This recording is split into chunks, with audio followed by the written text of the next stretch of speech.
Book of All Power by Edgar Wallace. Chapter 1. Introducing Malcolm Hay.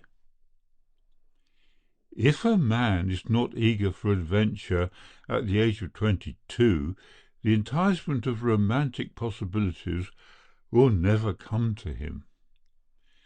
The chairman of the Ukraine Oil Company looked with a little amusement at the young man who sat on the edge of a chair by the chairman's desk, and noted how the eye of the youth had kindled at every fresh discouragement which the chairman had put forward. Enthusiasm, reflected the elder man, was one of the qualities which were most desirable in the man who was to accept the position which Malcolm Hay was at that moment considering. "Russia is a strange country," said Mr. Tremaine. "It is one of the mystery places of the world.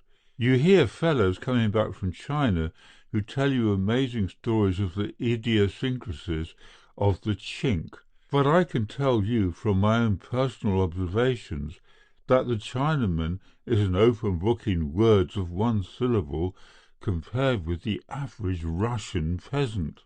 By the way, you speak Russian, I understand?" Hay nodded. "Oh, yes, sir," he said. "I've been talking Russian ever since I was 16, and I speak both the dialects." "Good," nodded Mr. Tremaine. "Now all that remains for you to do is to think both dialects. I was in southern Russia attending to our wells for 20 years. In fact, long before our wells came into being, and I can honestly say that, though I am not by any means an unintelligent man, I know just as little about the Russian today as I did when I went there. He's the most elusive creature. You think you know him 2 days after you have met him. 2 days later you find that you have changed all your opinions about him, and by the end of the first year, if you have kept a careful note of your observations and impressions in a diary, you will discover that you have 365 different views, unless it happens to be a leap year." "What happens in a leap year?" asked the innocent Hay. "You have 366 views," said the solemn Mr. Tremaine. He struck a bell.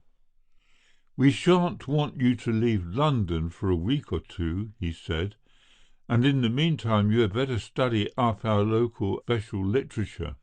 We can give you particulars about the country, that part of the country in which the wells are situated, which you will not find in the guidebooks. There are also a few notable personages whom it will be advisable for you to study." "I know most of them," said the youth with easy confidence. "As a matter of fact, I got the British consul to send me a local directory and swatted it." Mr. Tremaine concealed a smile. "And what did the local directory say about Israel Kensky?" he asked innocently. "Israel Kensky?" said the puzzled youth. "I don't remember that name." "It is the only name worth remembering," said the other dryly. "And, by the way, you'll be able to study him in a strange environment, for he is in London at this moment." A clerk had answered the bell and stood waiting in the doorway. "Get Mr. Hay those books and pamphlets I spoke to you about," said Tremaine. "And, by the way, when did M. Kensky arrive?" "Today," said the clerk. Tremaine nodded. "In fact," he said, "London this week will be filled with people whose names are not in your precious directory, and all of whom you should know. The Yaroslavs are paying a sort of state visit." "The Yaroslavs?" repeated Hay. "Oh, of course. The Grand Duke and his daughter," added Mr. Tremaine. "Well," smiled the young man, "I'm not likely to meet the Grand Duke or the Grand Duchess. I understand the royal family of Russia is a little exclusive." "Everything is likely in Russia," said the optimistic Mr. Tremaine. "If you come back in a few years' time and tell me that you've been appointed an admiral in the Russian Navy, or that you've married the Grand Duchess Irene Yaroslav, I shall not for one moment disbelieve you. At the same time, if you come back from Russia without your ears, the same having been cut off by your peasant neighbours, to propitiate the ghost of a martyr who died 600 years ago, I shall not be surprised either. That is the country you're going to, and I envy you." "I'm a little surprised at myself," admitted Malcolm. "It seems almost incredible. Of course, sir, I have a lot to learn, and I'm not placing too much reliance upon my degree." "Your science degree," said Tremaine. "It may be useful, but a divinity degree would have been better." "A divinity degree?" Tremaine nodded. "It is religion you want in Russia, and especially local religion. You'll have to do a mighty lot of adapting when you're out there, Hay, and I don't think you could do better than get acquainted with the local saints. You'll find that the birth or death of 4 or 5 of them are celebrated every week, and that your workmen will take a day's holiday for each commemoration. If you're not pretty smart, they'll whip in a few saints who have no existence, and you'll get no work done at all. That will do." He ended the interview with a jerk of his head, and as the young man got to his feet to go, added, "Come back again tomorrow. I think you ought to see Kensky." "Who is he?" asked Hay courteously. "A local magnate?" "In a sense he is, and in a sense he's not," said the careful Mr. Tremaine. "He's a big man locally, and from a business point of view, I suppose he is a magnate. However, you'll be able to judge for yourself." Malcolm Hay went out into the teeming streets of London, walking on air. It was his first appointment. He was earning money, and it seemed rather like a high-class dream. In Maida Vale there are many little side streets, composed of shabby houses, covered with discoloured stucco, made all the more desolate and gloomy in appearance by the long and narrow strip of garden which runs out to the street. In one of these, devoted to the business of a boarding-house, an old man sat at a portable bench, under the one electric light which the economical landlady had allowed him. The room was furnished in a typically boarding-house style. But both the worker at the bench and the woman who sat by the table, her chin on her palms, watching him, seemed unaffected by the poverty of their surroundings. The man was thin and bent of back. As he crouched over the bench, working with the fine tools on what was evidently intended to be the leather cover of a book, his face lay in the shadow, and only one end of his straggling white beard betrayed his age. Presently he looked up at the woman and revealed himself as a hawk-nosed man of 60. His face was emaciated and seamed, and his dark eyes shone brightly. His companion was a woman of 24, obviously of the Jewish type, as was the old man. What good looks she possessed were marred by the sneer on her lips. "If these English people see you at work," she said presently, "they will think you are some poor man, little father." Israel Kensky did not stop his work. "What book are you binding?" she asked after a while. "Is it the Talmud which Levi Levitsky gave you?" The old man did not answer, and a dark frown gathered on the woman's heavy face. You might not guess that they were father and daughter, yet such was the case.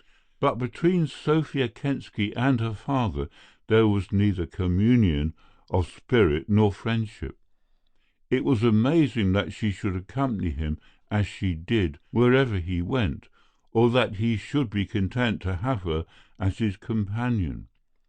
The gossips of Kiev had it that neither would trust the other out of sight, and it may be that there was something in this, though a stronger motive might be suspected in so far as Sophia's actions were concerned.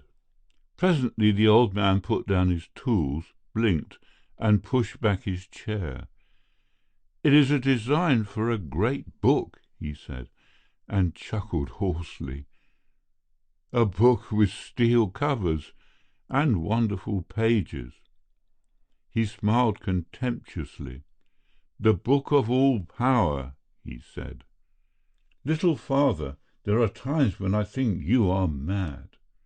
For how can you know the secrets which are denied to others? And you who write so badly, how can you fill a great book with your writings?" "The book of all power," repeated the man, and the smile on the woman's face grew broader. "A wonderful book," she scoffed, "filled with magic and mystery and spells. Do you wonder that we of Kiev suspect you?" "We of Kiev," he repeated mockingly, and she nodded.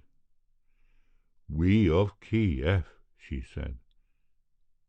"So you are with the rabble, Sophia." He lifted one shoulder in a contemptuous little gesture. "You are also of the rabble, Israel Kensky," she said. "Do you take your dinner at the Grand Duke's palace?" He was gathering together the tools on the table and methodically fitting each graver into a big leather purse. "The Grand Duke does not stone me in the street, nor set fire to my houses," he said. "Nor the Grand Duchess," said the girl meaningly, and he looked down at her from under his lowered brows. "The Grand Duchess is beyond the understanding of such as you," he said harshly, and the woman laughed. "There will come a day when she will be on her knees to me," she said prophetically, and she got up from the table with a heavy yawn. "That I promised myself, and with this promise I put myself to sleep every night." She went on, and she spoke without heat. "I see her sweeping my floors and eating the bread I throw to her." Israel Kensky had heard all this before, and did not even smile. "You are an evil woman, Sophia," he said. "God knows how such a one could be a daughter of mine. What has the Grand Duchess done to you that you should harbour such venom?" "I hate her because she is," said the woman evenly. "I hate her not for the harm she has done me, but for the proud smile she gives to her slaves. I hate her because she is high and I am low, and because all the time she is marking the difference between us." "You are a fool," said Israel Kensky as he left the room. "Perhaps I am," said the woman, his daughter. "Are you going to bed now?" He turned in the doorway. "I am going to my room. I shall not come down again," he said. "Then I will sleep," she yawned prodigiously. "I hate this town." "Why do you come?" he asked. "I did not want you." "I came because you did not want me," said Sophia Kensky. Israel went to his room, closed the door and locked it. He listened, and presently he heard the sound of his daughter's door close also, and heard the snap of the key as it turned. But it was a double snap, and he knew that the sound was intended for him, and that the second click was the unlocking of the door. She had locked and unlocked it in one motion. He waited, sitting in an armchair before a small fire, for 10 minutes, and then, rising, crossed the room softly and switched out the light. There was a transom above the door, so that anybody in the passage outside could tell whether his light was on or off. Then he resumed his seat, spreading his veined hands to the fire, and listened. He waited another quarter of an hour before he heard a soft creak and the sound of breathing outside the door. Somebody was standing there listening. The old man kept his eyes fixed on the fire, but his senses were alive to every sound. Again he heard the creaking, this time louder. A jerry-built house in Maida Vale does not offer the best assistance to the furtive business in which Sophia Kensky was engaged. Another creak, this time farther away and repeated at intervals, told him that she was going down the stairs. He walked to the window and gently pulled up the blind, taking his station so that he could command a view of the narrow strip of garden. Presently his vigil was rewarded. He saw her dark figure walk along the flagged pavement, open the gate and disappear into the darkened street. Israel Kensky went back to his chair, stirred the fire and settled down to a long wait, his lined face grave and anxious. The woman had turned to the right and had walked swiftly to the end of the street. The name of that street, or its pronunciation, were beyond her. She neither spoke English, nor was she acquainted with the topography of the district in which she found herself. She slowed her pace as she reached the main road, and a man came out of the shadows to meet her. "Is it you, little mother?" he asked in Russian. "Thank God you're here." "Who is this?" asked Sophia breathlessly. "Boris Yakov," said the other. "I have been waiting for an hour, and it is very cold." "I could not get away before," she said as she fell in beside him. "The old man was working with his foolery, and it was impossible to get him to go to bed. Once or twice I yawned, and he took no notice." "Why has he come to London?" asked her companion.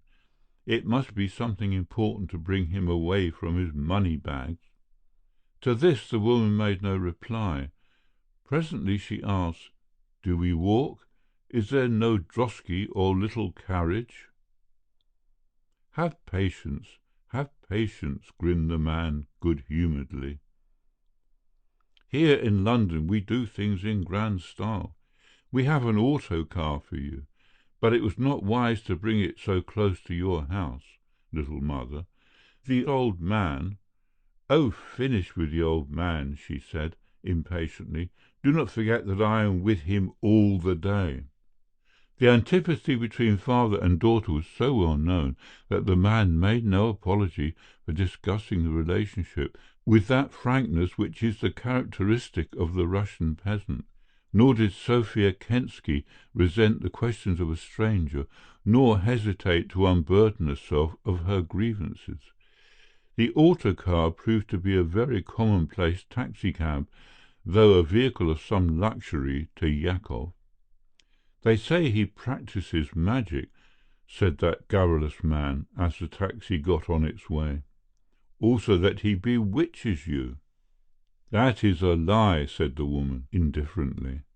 "He frightens me sometimes, but that is because I have here," she tapped her forehead, "a memory which is not a memory. I seem to remember something just at the end of a thread, and I reach for it, and lo, it is gone." "That is magic," said Yakov gravely. "Evidently he practices his spells upon you. Tell me, Sophia Kensky, is it true that you Jews use the blood of Christian children for your beastly ceremonies?" The woman laughed. "What sort of man are you that you believe such things?" she asked contemptuously. "I thought all the comrades in London were educated." Yakov made a little clicking noise with his mouth to betray his annoyance, and well he might resent this reflection upon his education, for he held a university degree and had translated 6 revolutionary Russian novels into English and French. This he explained with some detail, and the girl listened with little interest. She was not surprised that an educated man should believe the fable of human sacrifices, which had gained a certain currency in Russia. only it seemed to her just a little inexplicable. The cab turned out of the semi-obscurity of the side street into a brilliantly lighted thoroughfare and bowled down a broad and busy road. A drizzle of rain was falling and blurred the glass, but even had the windows been open, she could not have identified her whereabouts. "To what place are you taking me?" she asked. "Where is the meeting?" Yakov lowered his voice to a husky whisper.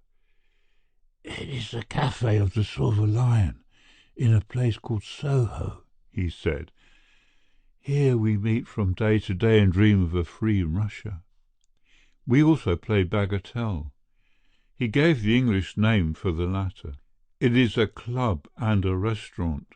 Tonight it is necessary that you should be here, Sophia Kensky, because of the great happenings which must follow." She was silent for a while. Then she asked whether it was safe, and he laughed. "Safe?" he scoffed. "There are no secret police in London. This is a free country, where one may do as one wishes. No, no, Sophia Kensky, be not afraid." "I am not afraid," she answered. "But tell me, Yakov, what is this great meeting about?" You shall learn, little sister," said Yakov importantly. He might have added that he also was to learn, for as yet he was in ignorance. They drove into a labyrinth of narrow streets and stopped suddenly before a doorway. There was no sign of a restaurant, and Yakov explained, before he got out of the cab, that this was the back entrance of the Silver Lion, and that most of the brethren who used the club also used this back door. He dismissed the cab and pressed a bell in the lintel of the door. Presently it was opened, and they passed in unchallenged. They were in a small hallway lighted with a gas jet. There was a stairway leading to the upper part of the premises, and a narrower stairway also lighted by gas, at the foot leading to the cellar, and it was down the latter that Yakov moved, followed by the girl. They were now in another passage, whitewashed and very orderly. A gas jet lit this also, and at one end the girls saw a plain wooden door. To this Yakov advanced and knocked. A small wicket set in the panel was pushed aside, and after a brief scrutiny by the door's custodian, it was opened and the two entered without further parley. Chapter 2. A Gunman Refuses Work. It was a big underground room, the sort of basement dining room one finds in certain of the cafes in Soho, and its decorations and furniture were solid and comfortable. There were a dozen men in this innocent-looking saloon when the girl entered. They were standing about talking or sitting at the tables playing games. The air was blue with tobacco smoke. Her arrival seemed to be the signal for the beginning of a conference. 4 small tables were drawn from the sides and placed together, and in a few seconds she found herself one of a dozen that sat about the board. The man who seemed to take charge of the proceedings she did not know. He was a Russian, a big, clean-shaven man, quietly and even well-dressed. His hair was flaming red, his nose was crooked. It was this crooked nose which gave her a clue to his identity. She remembered in Kiev, where physical peculiarities could not pass unnoticed, some reference to twist nose, and racked her brains in an effort to recall who that personage was. That he knew her he very quickly showed. "Sophia Kensky," he said, "we have sent for you to ask you why your father is in London." "If you know my father," she replied, "you know also that I, his daughter, do not share his secrets." The man at the head of the table nodded. "I know him," he said grimly. "Also I know you, Sophia. I've seen you often at the meetings of our society in Kiev." Again she frowned, trying to recall his name and where she had seen him. It was not at any of the meetings of the secret society, of that she was sure. He seemed to read her thoughts, for he laughed, a deep, thunderous laugh which filled the underground room with sound. "Ha ha! It is strange that you do not know me," he said, "and yet I have seen you 100 times, and you have seen me." A light dawned on her. "Bulwer, the buffet chèque of the Grand Duke!" she gasped. He nodded, absurdly pleased at the recognition. "I do not attend the meetings in Kiev, little sister, for reasons which you will understand, but here in London, where I have come in advance of Yaroslav, it is possible. Now, Sophia Kensky, you are a proved friend of our movement?" She nodded, since the statement was in the way of a question. "It is known to you, as to us, that your father, Israel Kensky, is a friend of the Grand Duchess." Bulwer, the president, saw the sullen look on her face and drew his own conclusions, even before she explained her antipathy to the young girl who held that exalted position. "It is a mystery to me, Bulwer," she said, "for what interest can this great lady have in an old Jew?" "The old Jew is rich," said Bulwer significantly. "So also is Irene Yaroslav," said the girl. "It is not for money that she comes." "It is not for money," agreed the other. "It is for something else. When the Grand Duchess Irene was a child, she was in the streets of Kiev one day, in charge of her nurse. It happened that some Caucasian soldiers stationed in the town started a pogrom against the Jews. The soldiers were very drunk. They were darting to and fro in the street on their little horses, and the nurse became frightened and left the child. Your father was in hiding, and the soldiers were searching for him. Yet when he saw the danger of the Grand Duchess, he ran from his hiding place, snatched her up under the hoofs of the horses, and bore her away into his house." "I did not know this," said Sophia, listening open-mouthed. Her father had never spoken of the incident, and the curious affection which this high-born lady had for the old usurer of Kiev had ever been a source of wonder to her.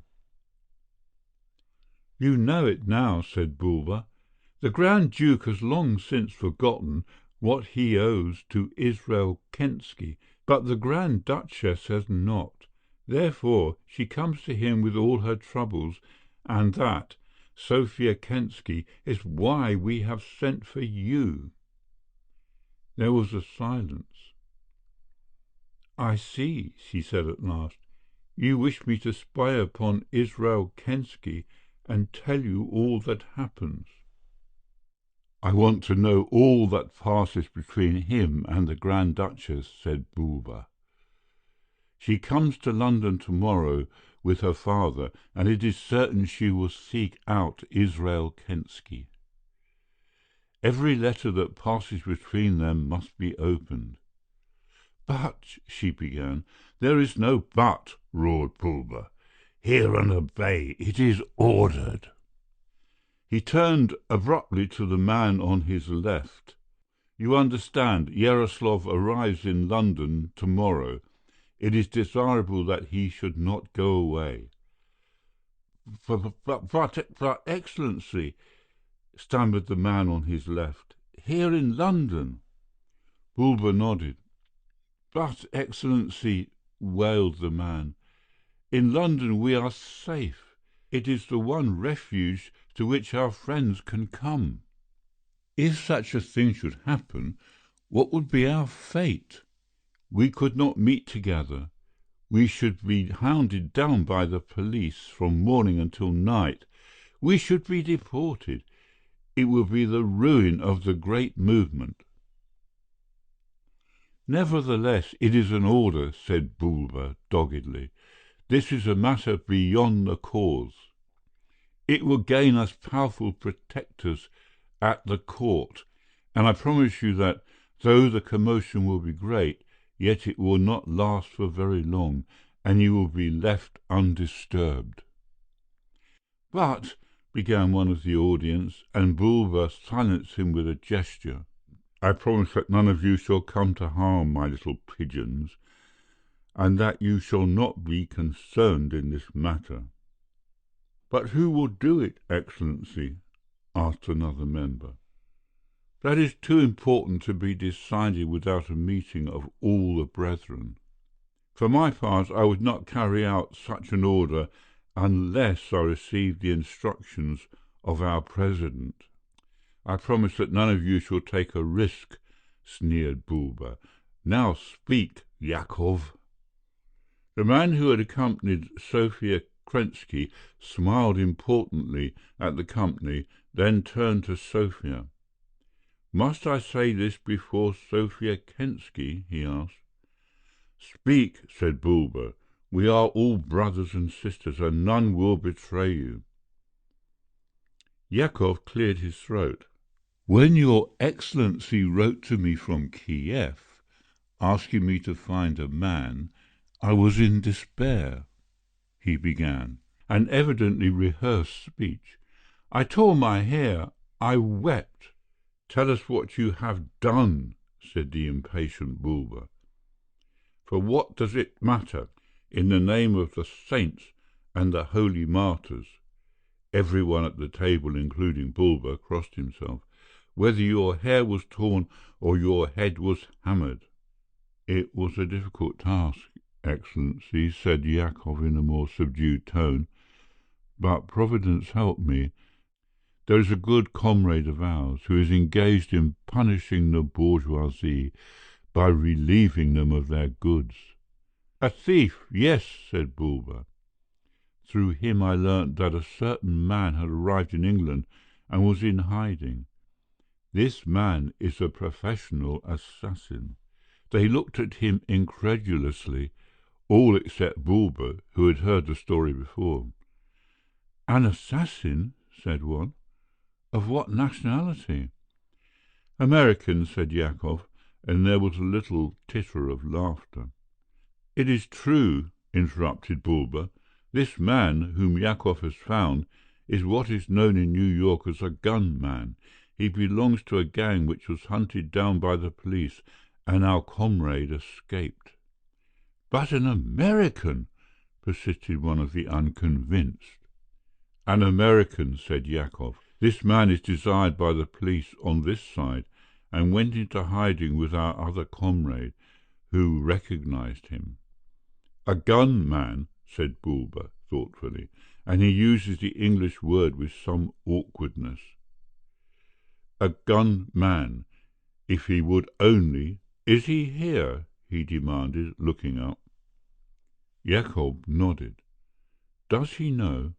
"I've told him nothing, Excellency," said Yakov, rising from the table with alacrity, "except to be here near the entrance to the club at this hour.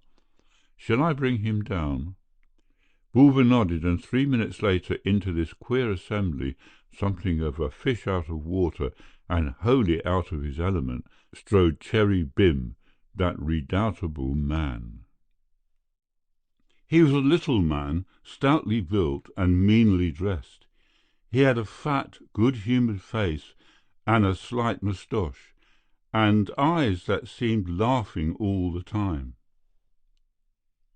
Despite the coldness of the night, he wore no waistcoat, and as a protest against the conventions, he had dispensed with a collar.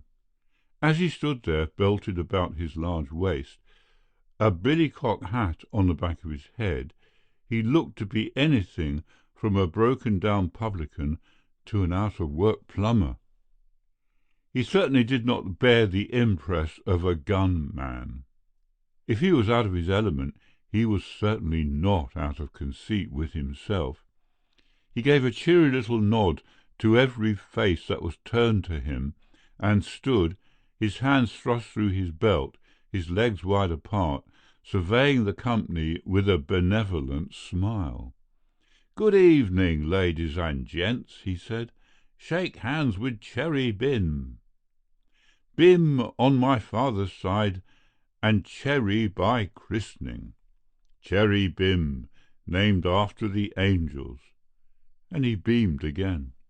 This little speech, delivered in English, was unintelligible to the majority of those present, including Sophia Kensky, but Yakov translated it. Solemnly he made a circuit of the company, and as solemnly shook hands with every individual. And at last he came to Bulba, and only then did he hesitate for a second. Perhaps in that meeting there came to him some premonition of the future, some half-revealed, half-blurred picture of prophecy. Perhaps that picture was one of himself, lying in the darkness on the roof of the railway carriage, and an obscene Bulba standing erect in a motor car on the darkened station, waving his rage, ere the 3 quick shots rang out. Cherry Bim confessed afterwards to a curious shivery sensation at his spine. The hesitation was only for a second, and then his hand gripped the big hand of the self-constituted chairman. "Now, gents and ladies," he said, with a comical little bow towards Sophia, "I understand you're all good sports here, and I'm telling you that I don't want to stay long. I'm down and out, and I'm free to confess it, and any of you ladies and gents who'd like to grub-stake a stranger in a foreign land, why, here's your chance. I'm open to take on any kind of job that doesn't bring me into conspicuous relationship with the bulls." Bulls, ladies and gentlemen, being New York for policemen. Then Bulba spoke, and he spoke in English, slow but correct. "Comrade," he said, "do you hate tyrants?" "If he's a copper," replied Mr. Bim mistakenly, "why, he's just as popular with me as a hollow tooth at an ice-cream party." "What does he say?" asked the bewildered Bulba, who could not follow the easy flow of Mr. Bim's conversation, and Yakov translated to the best of his ability. And then Bulba, arresting the interruption of the American, explained. It was a long explanation. It dealt with tyranny and oppression and other blessed words dear to the heart of the revolutionary. It concerned millions of men and hundreds of millions of men and women in chains, under iron heels, and the like. And Mr. Bim grew more and more hazy, for he was not used to the parable, the allegory, or the metaphor.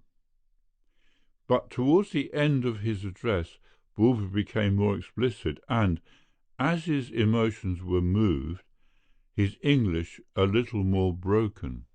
Mr. Bim became grave, for there was no mistaking the task which had been set him. "Hold hard, mister," he said. "Let's get this thing right. There's a guy you want to croak. Do I get you right?" Again Mr. Yakov translated the idioms, for Yakov had not lived on the edge of New York's underworld without acquiring some knowledge of its language. Bulba nodded. "We desire him killed," he said. "He is a tyrant, an oppressor." "Hold hard," said Bim. "I want to see this thing plain. You're going to croak this guy, and I'm the man to do it? Do I get you?" "That is what I desire," said Bulba, and Bim shook his head. "It can't be done," he said. "I'm over here for a quiet, peaceful life, and anyway, I've got nothing on this fellow. I'm not over here to get my picture in the papers. It's a new land to me. Why, if you put me in Piccadilly Circus, I shouldn't know which way to turn to get out of it. Anyway, that strong-arm stuff is out so far as I'm concerned." "What does he say?" said Bulba again. And again Yakov translated. "I thought you were what you call a gunman," said Bulwer, with a curl of his lip. "I did not expect you to be frightened." "There's gunmen and gunmen," said Cherry Bim, unperturbed by the patent sarcasm. "And there's me. I never drew a gun on a man in my life that didn't ask for it, or in the way of business. No, sirree, you can't hire Cherry Bim to do a low, vulgar murder." His tone was uncompromising and definite. Bulwer realized that he could not pursue his argument with any profit to himself, and that if he were to bring this unwilling agent to his way of thinking, a new line would have to be taken. "You will not be asked to take a risk for nothing," he said. "I am authorized to pay you 20,000 roubles, that is, £2,000 in your money." "Not mine," interrupted Bim. "It's $10,000 you're trying to say." "Well, even that doesn't tempt me. It's not my game anyway," he said, pulling up a chair and sitting down in the most friendly manner. "And I don't think you're being original when you offer me this commission. I've had it offered me before in New York City, and I've always turned it down, though I know my way to safety blindfolded. That's all there is to it, gentlemen and ladies," he added. "So you refuse?" Neither Bulwer's voice nor his manner was pleasant. "That's about the size of it," said Cherry Bim, rising. "I'm a grafter, I'll admit it. There ain't hardly anything I wouldn't do, from smashing a bank downwards to turn a dishonest penny. But, gents, I'm short of the necessary nerve, inclination, lack of morals, and general ungodliness to take on murder in the first, second, or third degree." "You have courage, my friend," said Bulwer significantly.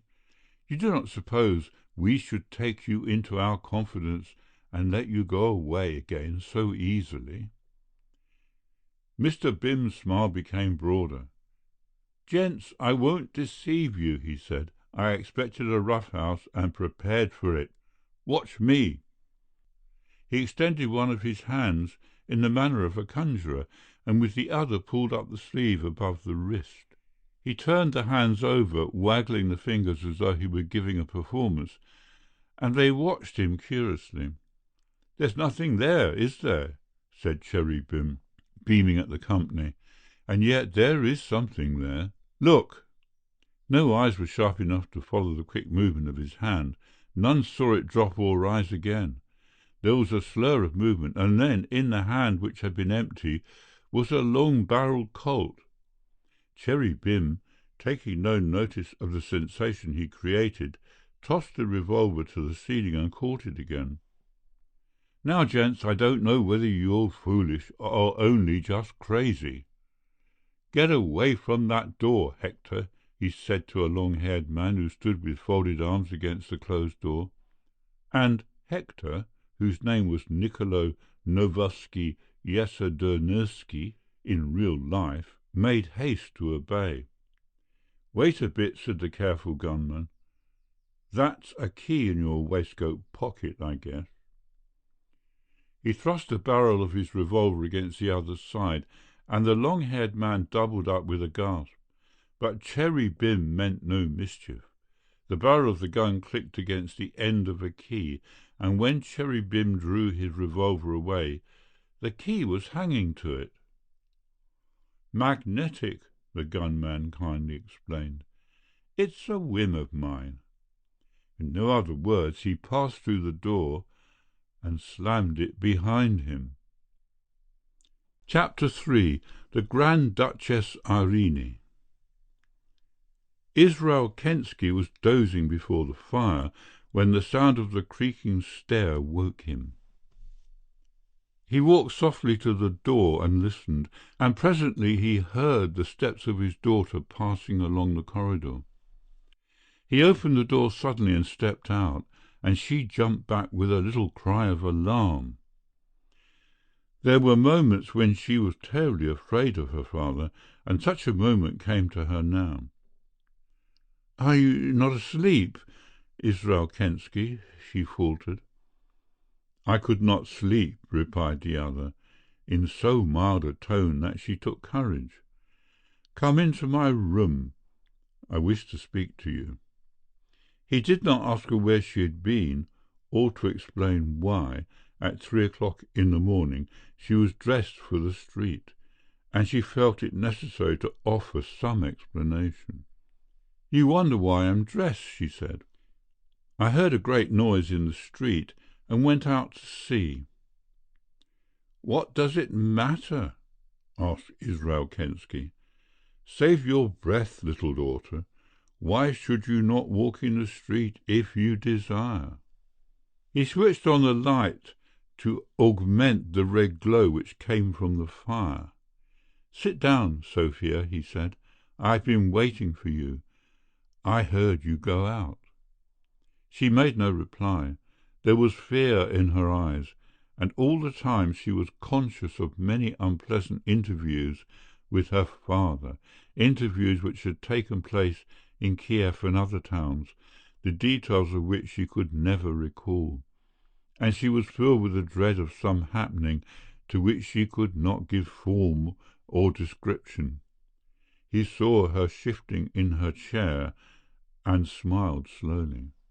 Get me the little box which is on my dressing-table, Sophia Kensky, he said. He was seated by the fire, his hands outstretched to the red coal. After a moment's hesitation she got up, went to the dressing-table and brought back a small box. It was heavy and made of some metal over which a brilliant black enamel had been laid. Open the box, Sophia Kensky, said the old man, not turning his head. She had a dim recollection that she had been asked to do this before, but again could not remember when or in what circumstances. She opened the lid and looked within. On a bed of black velvet was a tiny convex mirror, about the size of a sixpence. She looked at this and was still looking at it when she walked slowly back to her chair and sat down. It had such a fascination, this little mirror, that she could not tear her eyes away. Close your eyes, said Kensky in a monotonous voice, and she obeyed. You cannot open them, said the old man, and she shook her head and repeated, I cannot open them. Now you shall tell me, Sophia Kensky, where you went this night. In halting tones she told him of her meeting with Yakov, of their walk, of the cab, of the little door in the back street, and the stone stairs that led to the whitewashed passage, and then she gave, as near as she knew, a full account of all that had taken place. Only when she came to describe Bim and to tell of what he said did she flounder. Bim had spoken in a foreign language, and the translation of Yakov had conveyed very little to her, but in this part of the narrative the old man was less interested. Again and again he returned to Bulba and the plot. What hand will kill the Grand Duke? He asked, not once but many times, and invariably she answered, I do not know. On whose behalf does Bulba act? Asked the old man. Think, Sophia Kensky, who will give this foreigner 20,000 roubles? I do not know, she answered again. Presently a note of distress was evident in her voice, and Israel Kensky rose up and took the box from her hand. You will go to bed, Sophia Kensky, he said slowly and deliberately, and tomorrow morning when you wake you shall not remember anything that happened after you came into this house tonight. You shall not remember that I spoke to you or that I asked you to look in the little box. Do you understand? Yes, Israel Kensky, she replied slowly, and walked with weary feet from the room. Israel Kensky listened and heard her door click, then closed his own, and sitting at a table began to write quickly. He was still writing when the grey dawn showed in his window at 6 o'clock. He blotted the last letter and addressed an envelope to the most excellent and illustrious Highness, the Grand Duchess Irene Yaroslav, before, without troubling to undress, he sank down upon his bed into a sleep of exhaustion. Malcolm Hay had an appointment with Mr. Tremaine on the morning that saw Israel Kensky engaged in frantic letter-writing. It was about Kensky that Tremaine spoke. "He has arrived in London," he said, "and is staying in Colbury Terrace, Maida Vale. I think you'd better see him because, as I told you, he is a local bigwig and may be very useful to you. Our wells, as you know, are about 30 miles outside Kiev, which is the nearest big town, so you may be seeing him pretty often. Also, by the way, he is our agent. If you have any trouble with government officials, you must see Kensky, who can generally put things square." "I believe his daughter is with him," Mr. Tremaine went on, "but I know very little about her. Yet another neighbour of yours arrives by special train at midday." "Another neighbour of mine?" repeated Malcolm with a smile. "And who is that?" "The Grand Duke Yaroslav. I don't suppose you'll have very much to do with him, but he's the King Pippin in your part of the world." A clerk came in with a typewritten sheet covered with Russian characters. "Here's your letter of introduction to Kensky. He knows just as much English as you will want him to know." When Malcolm presented himself at the lodgings, it was to discover that the old Jew had gone out and had left no message as to the time he would return. Since Malcolm was anxious to meet this important personage, he did not leave his letter, but went into the city to lunch with an old college chum. In the afternoon he decided to make his call, and only remembered, as he was walking up the Strand, that he had intended satisfying his curiosity as to that other neighbour of his, the Grand Duke Yaroslav. There was a little crowd about Charing Cross Station, though it was nearly 2 hours after midday when the Yaroslavs were due, and he was to discover, on inquiry of a policeman, that the cause of this public curiosity had been the arrival of 2 royal carriages. "Some Russian prince or other," said the obliging Bobby. "The boat was late, and here they come." Malcolm was standing on the sidewalk in the courtyard of Charing Cross Station when the 2 open landaus drove out through the archway. In the first was a man a little over middle age, wearing a Russian uniform, but Malcolm had no eyes for him. It was for the girl who sat by his side.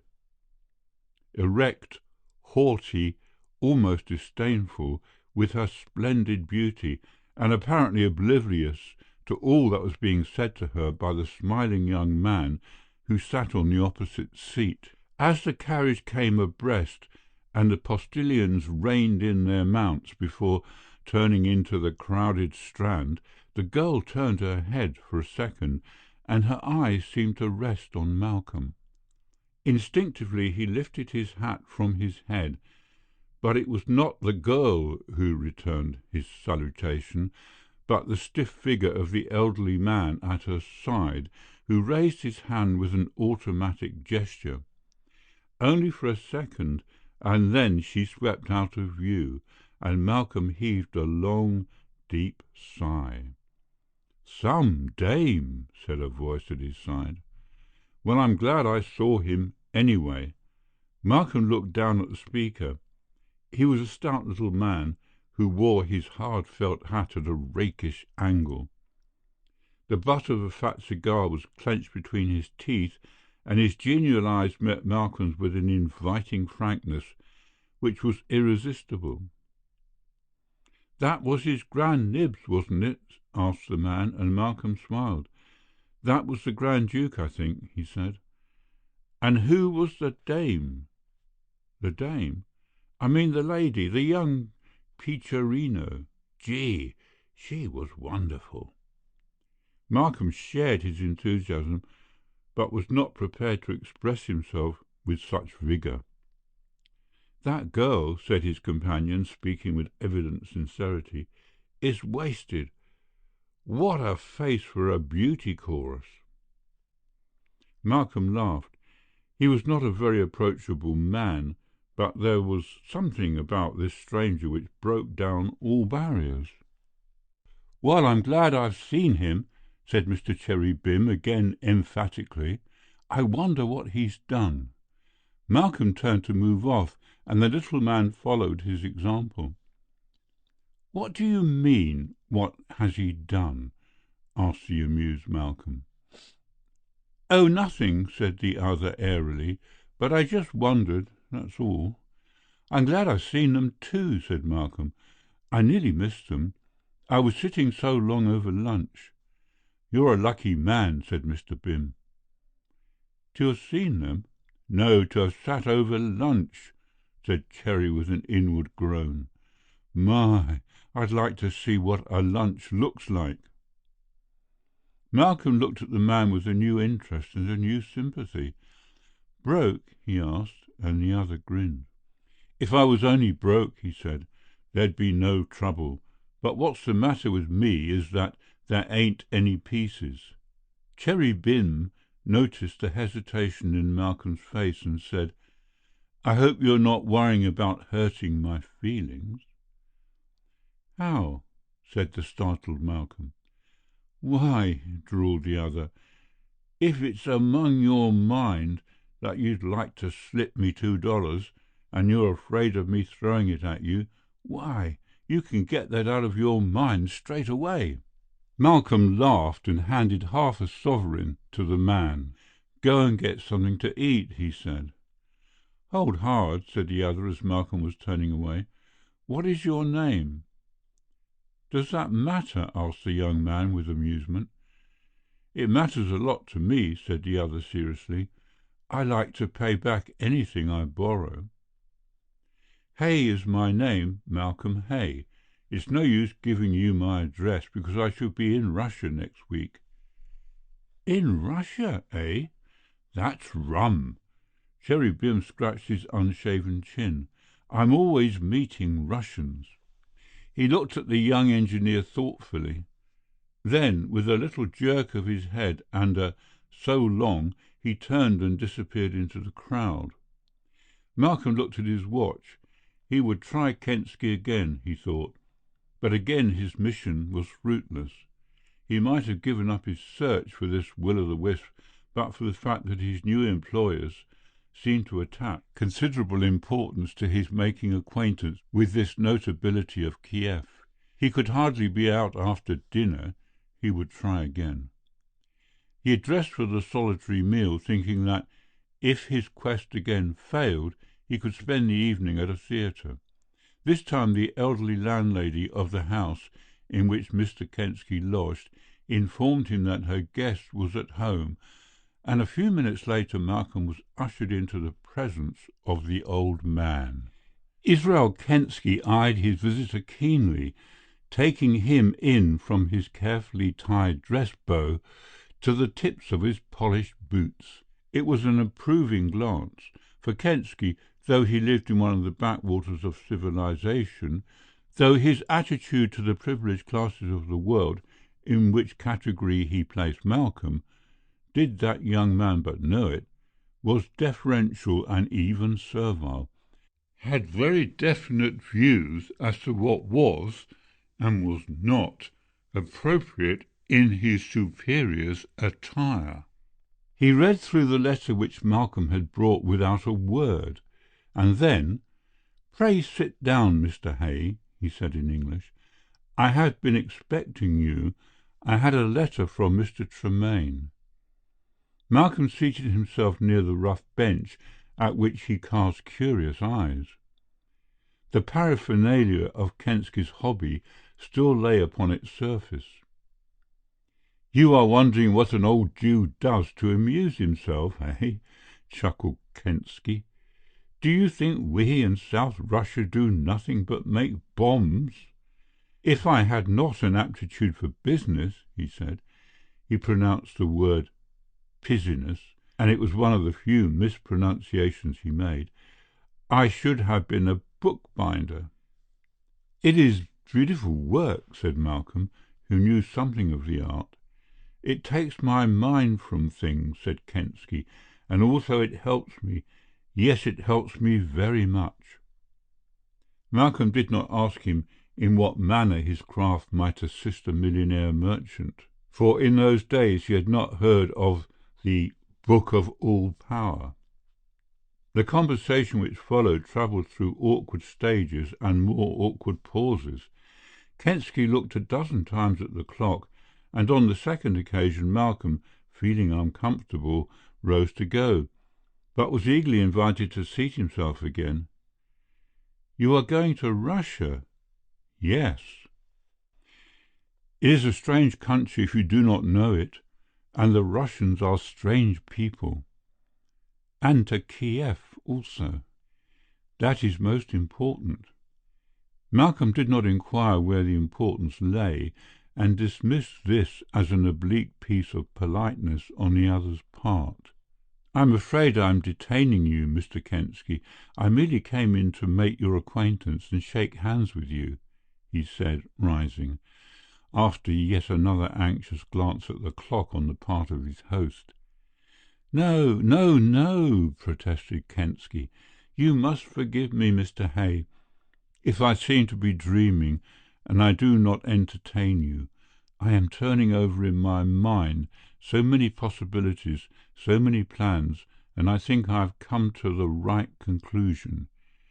You shall stay and you shall know. I can rely upon your discretion, can I not?" "Certainly, but—" "I know I can," said the old man, nodding, "and you can help me. I am a stranger in London. Tell me, Mr. Hay, do you know the Café of the Silver Lion?" The other was staggered by the question. "No, I can't say that I do," he admitted.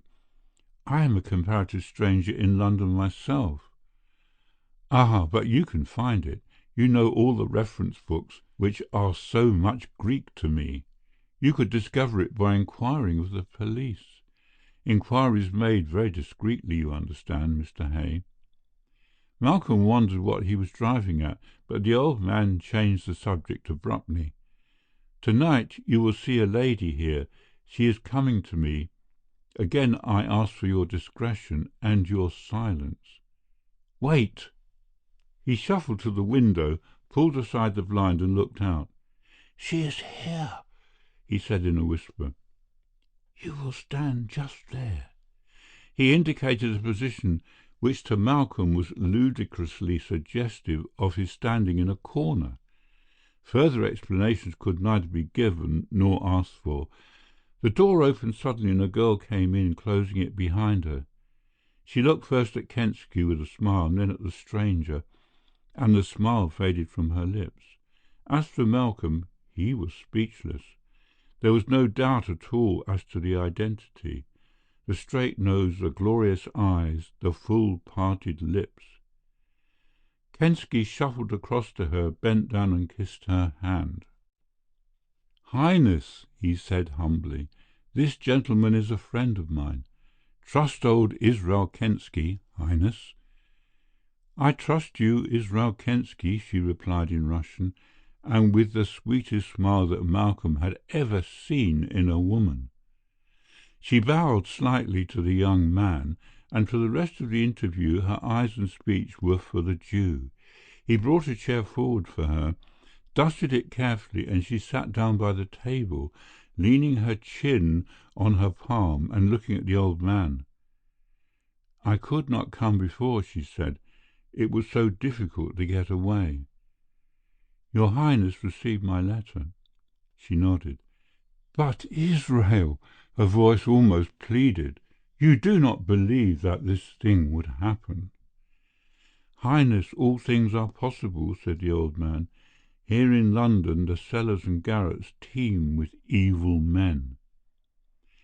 "But the police," she began. "The police cannot shelter you, Highness, as they do in our Russia." "I must warn the Grand Duke," she said thoughtfully, And, she hesitated, and a shadow passed over her face, and the prince, is it not him they hate? Kensky shook his head. Lady, he said humbly, in my letter I told you there was something which could not be put on paper, and that I will tell you now. And if I speak of very high matters, your Highness must forgive an old man. He nodded, and again her laugh twinkled in her eyes. Your father, the Grand Duke Yaroslav, he said, has one child who is your Highness. She nodded. The heir to the Grand Dukedom is— He stopped inquiringly. The heir, she said slowly. Why, it is Prince Sergeantov. He is with us. Malcolm remembered the olive-faced young man who had sat on the seat of the royal carriage facing the girl, and instinctively he knew that this was Prince Sergeantov, though in what relationship he stood to the Grand Ducal pair he had no means of knowing. The heir is Prince Sergeantov, said the old man slowly, and His Highness is an ambitious man. Many things can happen in our Russia, little lady. If the Grand Duke were killed— Impossible! She sprang to her feet. He would never dare! He would never dare! Who knows, he said. Men and women are the slaves of their ambition. She looked at him intently. He would never dare, she said slowly. No, no, I cannot believe that. The old man made no reply. Where did you learn this, Israel Kensky? She asked. From a good source, Highness, he replied evasively, and she nodded. I know you would not tell me this unless there was some foundation, she said. And your friend? She looked inquiringly at the silent hay. Does he know? Israel Kensky shook his head. I would wish that the Gospodar knew as much as possible, because he will be in Kiev, and who knows what will happen in Kiev. Besides, he knows London. Malcolm did not attempt to deny the knowledge, partly because, in spite of his protest, he had a fairly useful working knowledge of the metropolis. I shall ask the Gospodar to discover the meeting place of the rabble. Do you suggest, she demanded, that Prince Sergeantov is behind this conspiracy, that he is the person who inspired this idea of assassination? Again the old man spread out his hands. The world is a very wicked place, he said. And the prince has many enemies, she added with a bright smile. You must know that, Israel Kensky. My cousin is chief of the political police in St. Petersburg, and it is certain that people will speak against him. The old man was eyeing her thoughtfully. Your Highness has much wisdom, he said, and I remember, when you were a little girl, how you used to point out to me the bad men from the good. Tell me, lady, is Prince Sergeantov a good man or a bad man? Is he capable or incapable of such a crime? She did not answer. In truth, she could not answer. For all that Kensky had said, she had thought. She rose to her feet. I must go now, Israel Kensky, she said. My car is waiting for me. I will write to you. She would have gone alone, but Malcolm Hay, with amazing courage, stepped forward. If your Imperial Highness will accept my escort to your car, he said humbly, I shall be honoured. She looked at him in doubt. I think I would rather go alone.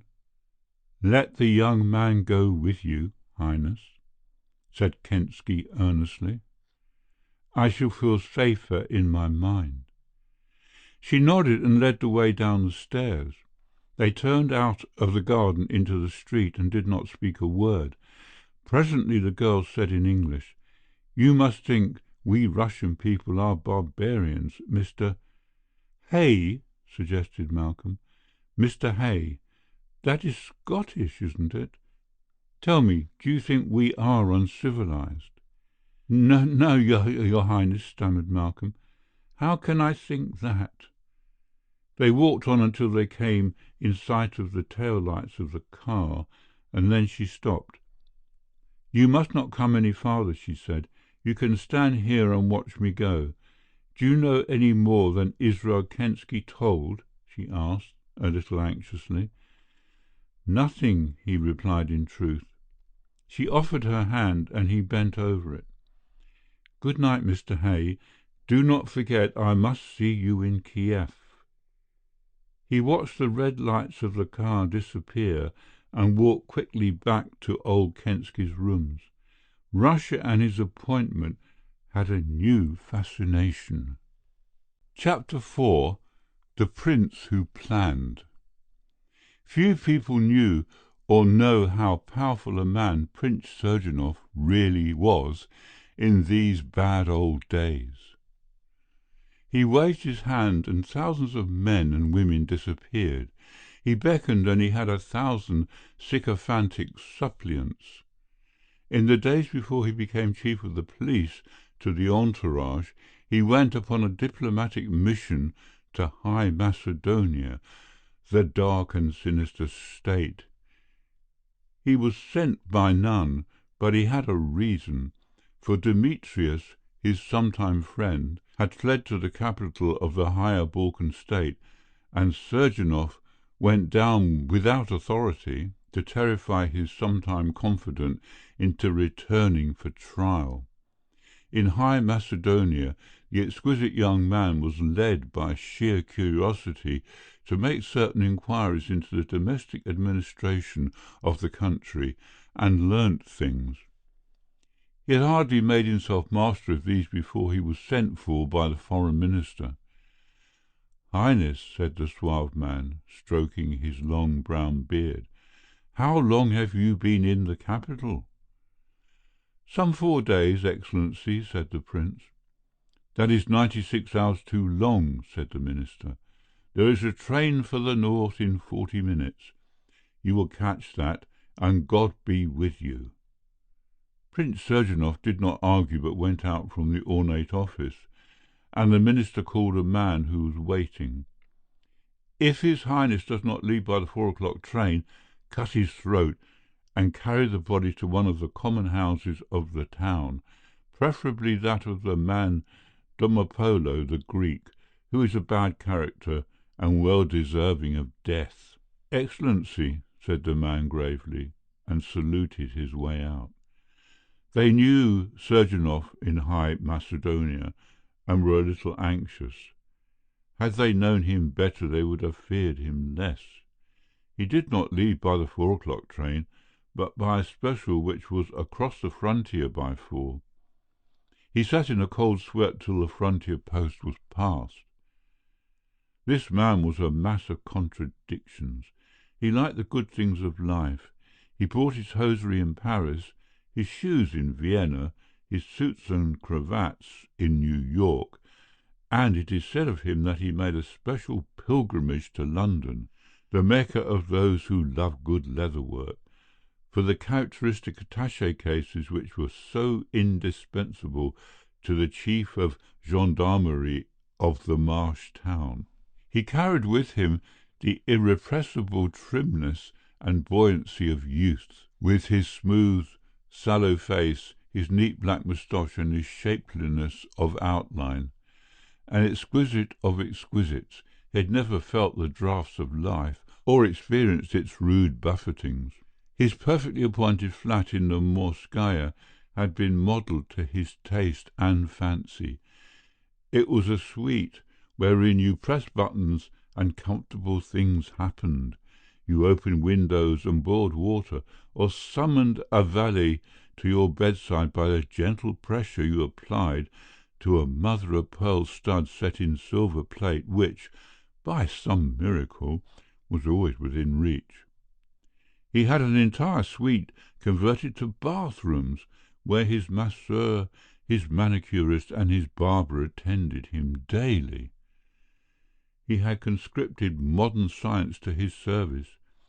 He had so cunningly disguised its application that you might never guess the motive power of the old English clock which ticked in the spacious hall, or realize that the soft light which came from the many-branched candelabra which hung from the centre of his drawing-room was due to anything more up-to-date than the 100 most lifelike candles which filled the sockets. Yet this suave gentleman, with his elegant manners and his pretty taste in old china, this genius who was the finest judge in the capital of Pekingese dogs, and who had been known to give 1,000-rouble fee to the veterinary surgeon who performed a minor operation on his favourite borzoi, had another aspect. He who shivered at the first chill winds of winter and wrapped himself in sables whenever he drove abroad after the last days of September, and had sent men and women to the bleakness of Alexandrovsky without a qualm, he who had to fortify himself to face an American dentist, his fees for missed appointments would have kept the average middle-class family in comfort for a year, was ruthless in his dealings with half-crazed men and women who strayed across the frontier which divided conviction from propaganda. Physical human suffering left him unmoved. He hanged the murderer Palatov with his own hands. Yet in that operation someone saw him turn very pale and shrink back from his victim. Afterwards the reason was discovered. The condemned man had had the front of his rough shirt fastened with a safety pin which had worked loose.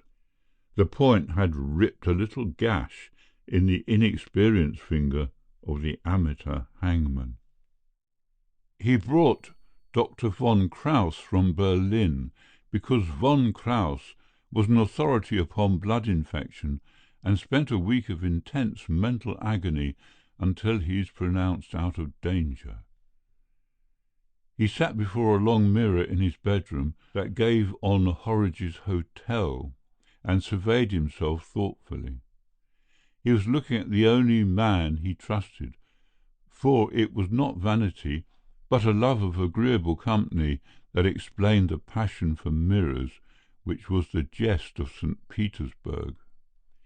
It was his 4th day in London, and a little table near the window was covered with patterns of cloth.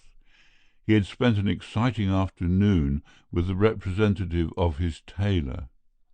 But it was not of sartorial magnificence that he was thinking. He stretched out his legs comfortably towards his reflection and smiled. "Yes," he said, as though answering some secret thought, and he and the reflection nodded to one another as though they had reached a complete understanding. Presently he pushed the bell and his valet appeared. "Has the Grand Duke gone?" he asked. "Yes, Excellency," replied the man. "And the Grand Duchess?" "Yes, Excellency." "Good." Surgeonov nodded. "Is your Excellency's headache better?" asked the man. "Much better," replied the Chief of Police. "Go to their Highnesses' suite and tell their servant—" "What is the man's name?" "Bulba, Excellency," said the valet. "Yes, that is the fellow. Ask him to come to me. The Grand Duke mentioned a matter which I forgot to tell Bulba." Bulba made his appearance, a suave domestic, wearing the inconspicuous livery of an English butler rather than the ornate uniform which accompanied his office in Kiev. "That will do." Surgeonov dismissed his valet. "Bulba, come here." The man approached him and Surgeonov lowered his voice. "You have made a fool of me again, Bulba." "Excellency," pleaded the man urgently, "I have done all that was possible." "You have placed my fortune and my life in the hands of an American criminal." "If that is your idea of doing all that is possible, I agree with you, said Surgeonov. Be careful, Bulba. The arm of the Bureau is a very long one, and greater men than you have disappeared from their homes. Illustrious Excellency, said the agitated man, I swear to you that I did all that you requested. There are many reasons why I should not entrust this matter to the men of the secret society. I should like to hear a few, said Surgeonov, cleaning his nails delicately. Excellency, the Grand Duke stands well with the society. He has never oppressed them, and he is the only popular member of the Imperial House with their society. Our society, eh? Said Surgeonov, noticing the slip. Go on. Besides, Excellency, said Bulba, it was necessary not only to kill the Grand Duke, but to shoot down his assassin. Our plan was to get this American to shoot him in the park where he walks in the morning, and then for one of the society to shoot the American. That was a good plan, because it meant that the man who could talk would talk no more, and that the comrade who shot down the murderer would stand well with the government. Surgeonov nodded. And your plan has failed, he said. Failed miserably at the outset. You dog. He leapt to his feet, his eyes blazing, and Bulba stepped back. Highness, wait, he cried. I have something else in my mind. I could have helped Highness better if I'd known more. But I could only guess. I had to grope in the dark all the time. Do you imagine I'm going to take you into my confidence? Asked Surgeonov. What manner of fool am I? Tell me what you have guessed. You may sit down. Nobody will come in, and if they do, you can be buttoning my boots. Bulba wiped his damp face with a handkerchief and leaned nearer to the man. If the Grand Duke dies, a certain illustrious person succeeds to his estates, he said, but not to his title. Surgeonov looked at him sharply. The man had put into words the one difficulty which had occupied the mind of the chief of police for months. Well, he said. The title is the gift of the Tsar, said Bulba. He alone can create a Grand Duke who succeeds but is not in the direct line. Therefore the killing of Yaroslav would bring little but the property of the illustrious person. Only if His Imperial Majesty decided upon a worthier holder, or if the Grand Duke fell under a cloud at court, could it pass to the illustrious person. That I know, said Surgeonov. Well? Well, Highness, would it not be better if the Grand Duke were disgraced, if he were brought to St. Petersburg to answer certain charges which the illustrious person formulated? After, the Grand Duke might die. That is a simple matter. Russia would think that he'd been put to death by the court party as a matter of policy. Yaroslav is not in favour at the court, he added significantly. But Surgeonov shook his head. He is not sufficiently out of favour yet, he said. Go on, man. You have something in your mind. Bulba edged closer. Suppose the Grand Duke or the Grand Duchess were involved in some conspiracy against the Imperial House, he said, speaking rapidly. Suppose, on evidence which could not be disputed, such as the evidence of the London police, it was proved that either the Grand Duke or his daughter was in league with an anarchist society, or was attending their meetings. Does your Excellency see? I see, said Surgeonov, but they do not attend meetings. Bulba hesitated. Yet, he said, speaking slowly, I would guarantee that I could bring the Grand Duchess Irene to such a meeting, and that I could arrange for the place to be raided while she was there. Surgeonov put down his orange stick and eyed the other keenly.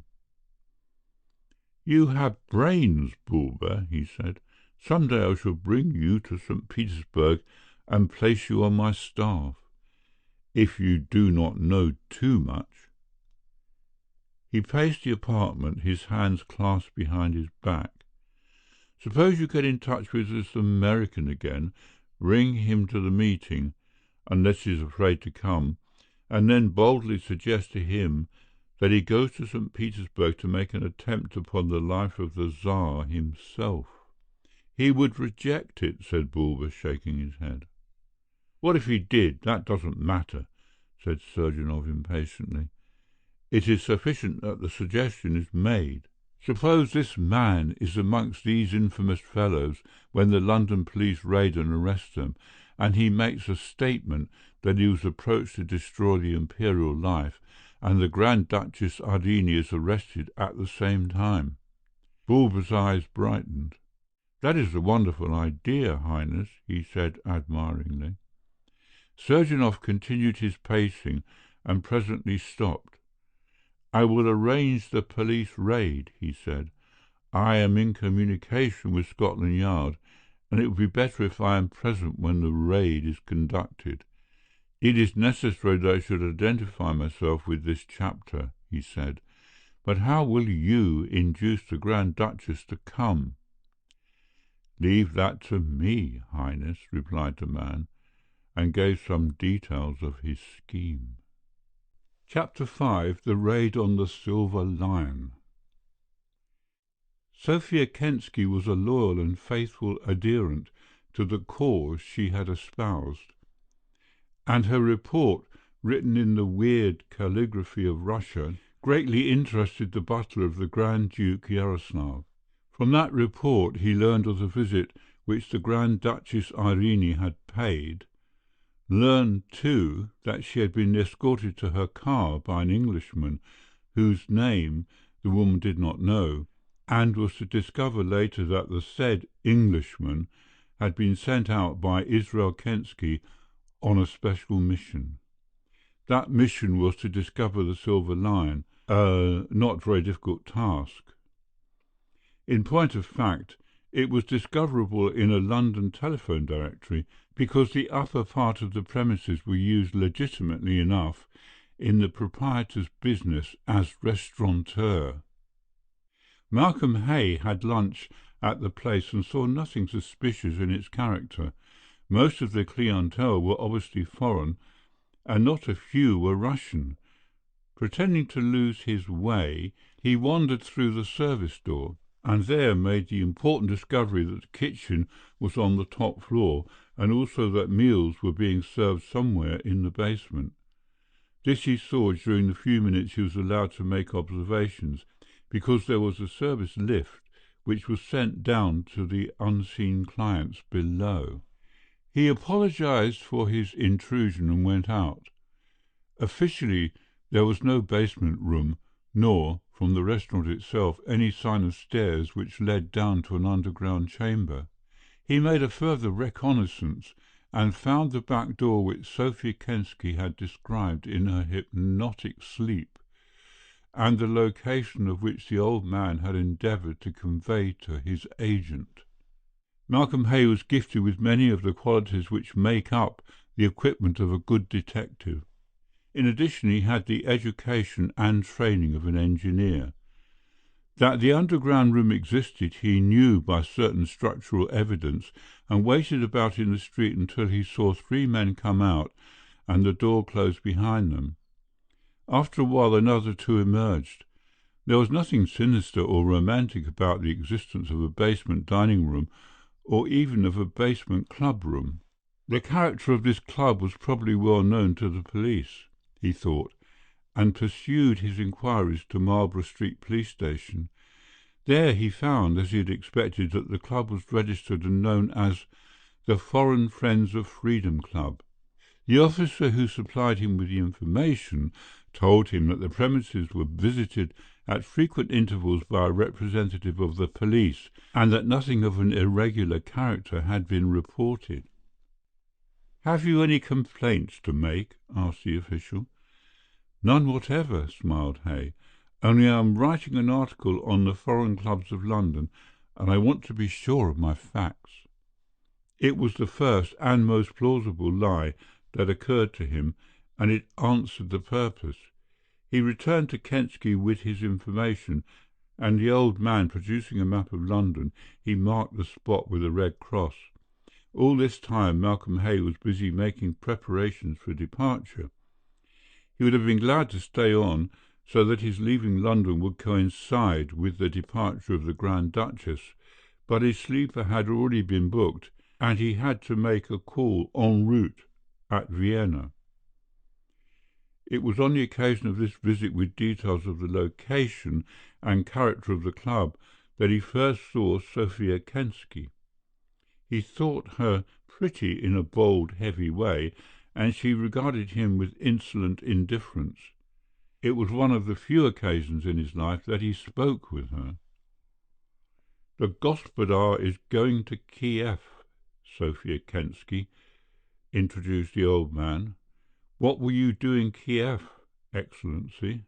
asked the woman indolently.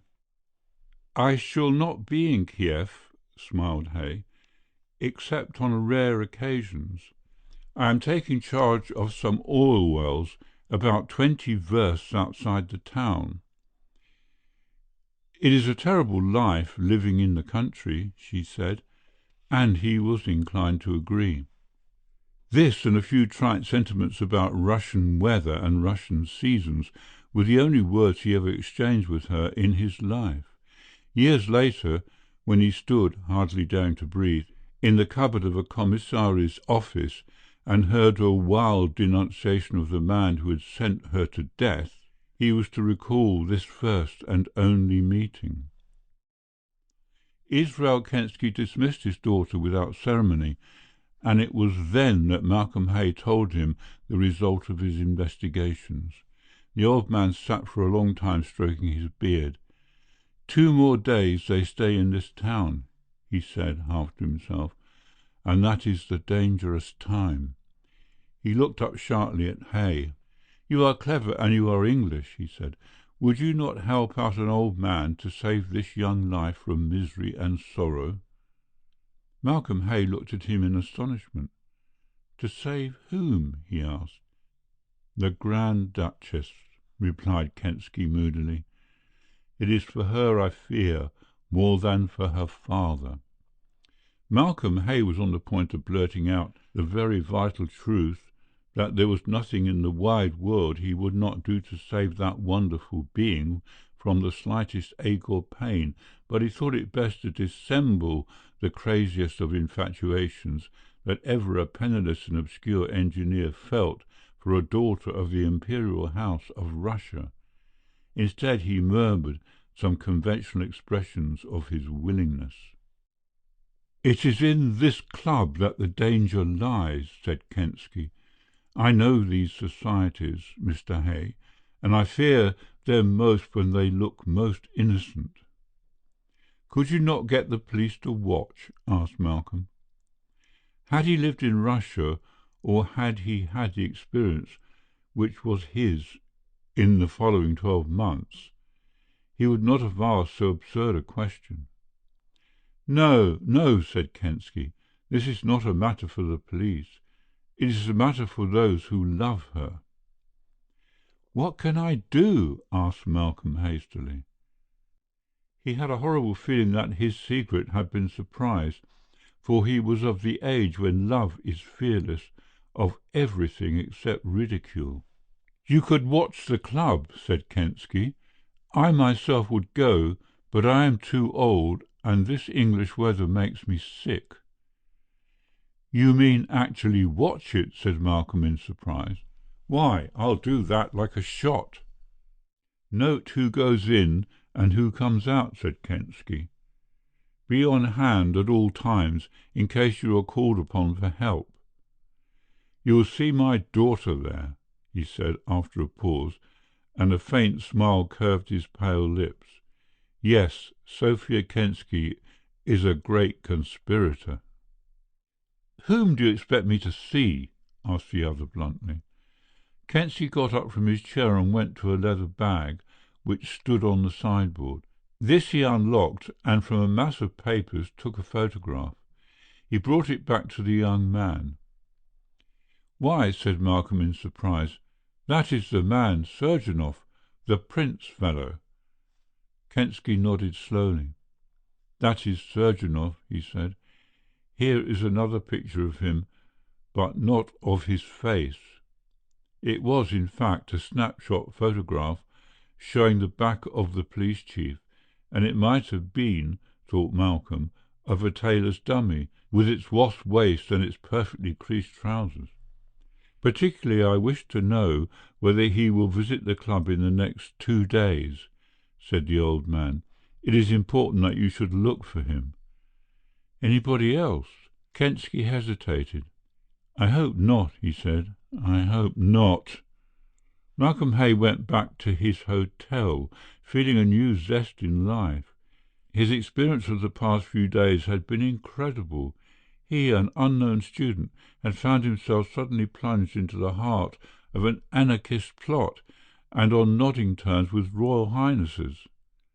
He laughed softly as he sat on the edge of his bed and reviewed all the circumstances, but did not laugh when the thought occurred to him that the danger which might be threatening this girl was very real. That side of the adventure sobered him. He had enough sense to see that it was the unalienable right of youth to believe in fairies and to love beautiful princesses, and that such passions were entitled to disturb the rest and obscure the judgment of their victims for days and even for weeks. But he had an unpleasant conviction that he was looking at the Grand Duchess from an angle which was outside his experience of fairy stories. That night, when he went on his way to take up his police duty in the little street behind the Silver Lion, he saw 2 mounted policemen trotting briskly down the Strand, followed by a closed carriage, and in the light of the electric standard he caught a glimpse of a face which set his heart beating faster. He cursed himself for his folly, swore so vigorously and so violently at his own stupidity that he did not realize he was talking aloud, until the open-mouthed indignation of an elderly lady brought him to a sense of decorum. She was going to the theatre, of course, he thought, and wondered what theatre would be graced by her presence. He half regretted his promise to Israel Kensky, which prevented him discovering the house of entertainment and securing a box or a stall from whence he could feast his eyes upon her face. His vigil was painfully monotonous. It was the most uninteresting job he had ever undertaken. Most of the habitués of the club had eventually come at an early hour, for he saw nobody come in and nobody go out until nearly 11 o'clock. It began to rain a fine thin drizzle, which penetrated every crevice, which insinuated itself down his neck, though his collar was upturned, and then, on top of this, came a gusty easterly wind, which chilled him to the marrow. Keeping in the shadow of the houses opposite, he maintained, however, a careful scrutiny, thereby earning the suspicion of a policeman who passed him twice on his beat before he stopped to ask if he were looking for somebody. As midnight chimed from a neighbouring church, the door of the club opened and its members came out. Malcolm crossed the road and walked down to meet them, since they all seemed to be coming in the same direction. There were about 20 men, and they were speaking in Russian or Yiddish, but the subjects of their discourse were of the most innocent character. He saw nobody he knew or had ever seen before. Israel Kensky had expected that the St. Petersburg chief of police would be present. That expectation was not realized. Then he heard the door bolted and chained and went home, after the most unprofitable evening he had ever spent. How much better it would have been to sit in a warm theatre, with perhaps a clear view of the girl, watching her every movement, seeing her smile, noting her little tricks of manner or gesture. In the end he laughed himself into a sane condition of mind, ate a hearty supper, and went to bed to dream that Surgeonov was pursuing him with a hammer in his hand, and that the Grand Duchess was sitting in a box wildly applauding the efforts of her homicidal relative. The next afternoon Malcolm Hay was packing, with the remainder of his belongings, a few articles he had purchased in London. Amongst these was a small and serviceable Colt revolver, and he stood balancing this in the palm of his hand, uncertain as to whether it would not be better to retain his weapon until after his present adventure. Twice he put it into his portmanteau, and twice he took it out again, and finally, blushing at the act, he slipped the weapon into his hip pocket. He felt theatrical and cheap in doing so. He told himself that he was investing a very commonplace measure of precaution taken by old Israel Kensky, who was probably in the secret police, to protect his protégé with an importance and a romance which it did not deserve. He went down to his post that night, feeling horribly self-conscious. This time he kept on the same side of the street as that on which the club was situated. His watch was rewarded by events of greater interest than had occurred on the previous night. He had not been on duty half an hour before two men walked rapidly from the end of the street and passed him so closely that he could not make any mistake as to the identity of one. Had he not been able to recognize him, his voice would have instantly betrayed his identity, for as they passed, the shorter one of the two was talking. "I'm one of those guys who don't believe in starving to death in a delicatessen store." Malcolm looked after the pair in amazement. It was the little man whom he had befriended in the courtyard of Charing Cross Station. Other people drifted through the door in ones and twos, and then a man came walking smartly across the street, betraying the soldier at every stride. Malcolm turned and strolled in his direction. There was no mistaking him either, though he was muffled up to the chin. With his tight-waisted greatcoat, a glimpse of an olive face with two piercing dark eyes, which flashed an inquiring glance as they passed, there was no excuse for error. It was Colonel Prince Surgeonov beyond a doubt. A quarter of an hour later came the real shock of the evening. A girl was almost on top of him before he saw her, for she was wearing shoes which made no sound. He had only time to turn so that she did not see his face, before she too entered the door and passed in. The Grand Duchess, and Surgeonov, and the American adventurer. What had these three in common, he wondered? And now he recalled the warning of the old man. Perhaps the girl was in danger.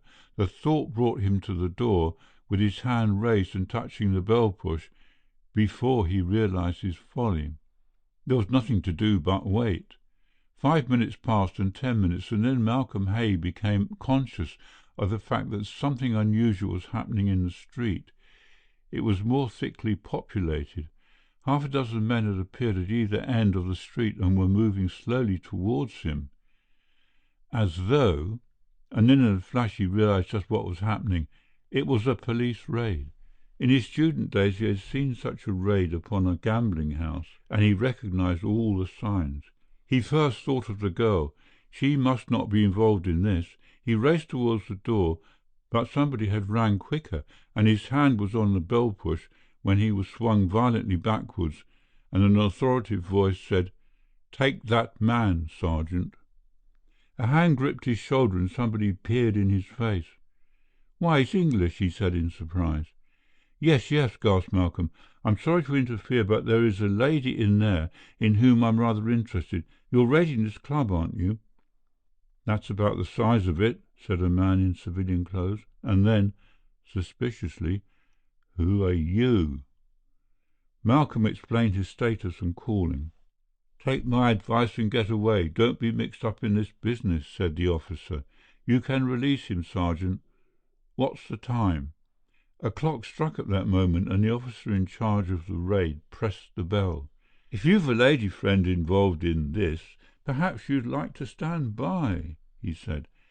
"She may want you to bail her out," he added good-humouredly. Chapter 6. Prince Surgeonov Pays the Price. Mr. Cherry Bim, a citizen of the world and an adventurer at large, was an optimist to his fingertips.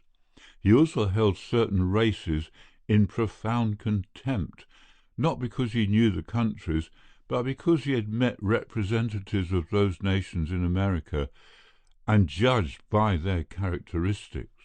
So that the man called Yakov, whose task it was to inveigle Mr. Bim again to the premises of the Friends of Freedom Club, found to his astonishment that Mr. Bim required very little inveigling. The truth was, of course, that the gunman had a supreme contempt for all Russians, whom he had classified mistakenly as Lithuanians and Polacks. To the fervent promise made by Mr. Yakov that no harm would come to him, Cherry Bim had replied briefly but unprintably. "Of course there'll be no harm come to me," he said scornfully. "You don't think I would worry what that bunch will do?" "No, sir. But I'm powerfully disinclined to associate myself with people out of my class. It doesn't do a man any good to be seen around with Polacks and Lets." Yakov earnestly implored him to come and give the benefit of his experience to the assembly, and had promised him substantial payment. This latter argument was one which Cherry Bim could understand and appreciate. He accepted on the spot and came down to the stuffy little underground room, expecting no more than to be asked to deliver a lecture on the gentle art of assassination. Not that he knew very much about it, because Cherry, with 3 or 4 men to his credit, had shot them in fair fight. But £100 was a lot of money, and he badly needed just enough to shake the mud of England from his shoes and seek a land more prolific in possibilities. The first thing he noticed on arrival was that Bulba, the man who had interrogated him before, was not present. In his place sat a smaller man with a straggly black beard and a white face, who was addressed as Nicholas. The second curious circumstance which struck him was that he was received also in an ominous silence. The black-bearded man, who spoke in perfect English, indicated a chair to the left of him. "Sit down, comrade," he said. "We have asked you to come because we have another proposition to make to you." "If it's a croaking proposition, you needn't go any farther," said Cherry. "And I won't trouble you with my presence, gents, and—" He looked in vain for the woman he had seen before, and added, that he might round off his sentence gracefully, "fellow murderers." "Mr. Bim," said Nicholas in his curious sing-song tone, "does it not make your blood boil to see the tyranny in high places?" "Now, can that stuff," said Cherry Bim. "Nothing makes my blood boil, or would make my blood boil, except sitting on a stove, I guess. Tyranny doesn't mean any more in my young life than Hennessy, and tyrants more than hydrants. I guess I was brought up in a land of freedom and glory, where the only tyrant you ever meet is a traffic cop. If this is another croaking job, why, gents, I won't trouble you any longer." He half rose, but Nicholas pushed him down. "Not even if it was the Tsar," he said calmly. Cherry Bim gaped at him. "The Tsar?" he said, with a queer little grimace to emphasize his disbelief in the evidence of his hearing. "What are you getting at?" "Would you shoot the Tsar for £2,000? asked Nicholas. Cherry Bim pushed his hat to the back of his head and got up, shaking off the protesting arm. "I'm through," he said, "and that's all there is to it." It was at that moment that Surgeonov came through the door, and Cherry Bim remained where he stood, surprised to silence, for the face of the newcomer was covered from chin to forehead by a black silk mask. The door was shut behind him. He walked slowly to the table and dropped into a broken chair, Cherry's eyes never leaving his face. "For 15 years," said the gunman, speaking slowly, "I've been a crook, but never once have I seen a guy got up like that villain in a movie picture. Say, mister, let's have a look at your face." Cherry Bim was not the only person perturbed by the arrival of a masked stranger. Only 3 men in the room were in the secret of the newcomer's identity, and suspicions and scowling faces were turned upon him. "You will excuse me," said the mask, "but there are many reasons why you should not see me or know me again."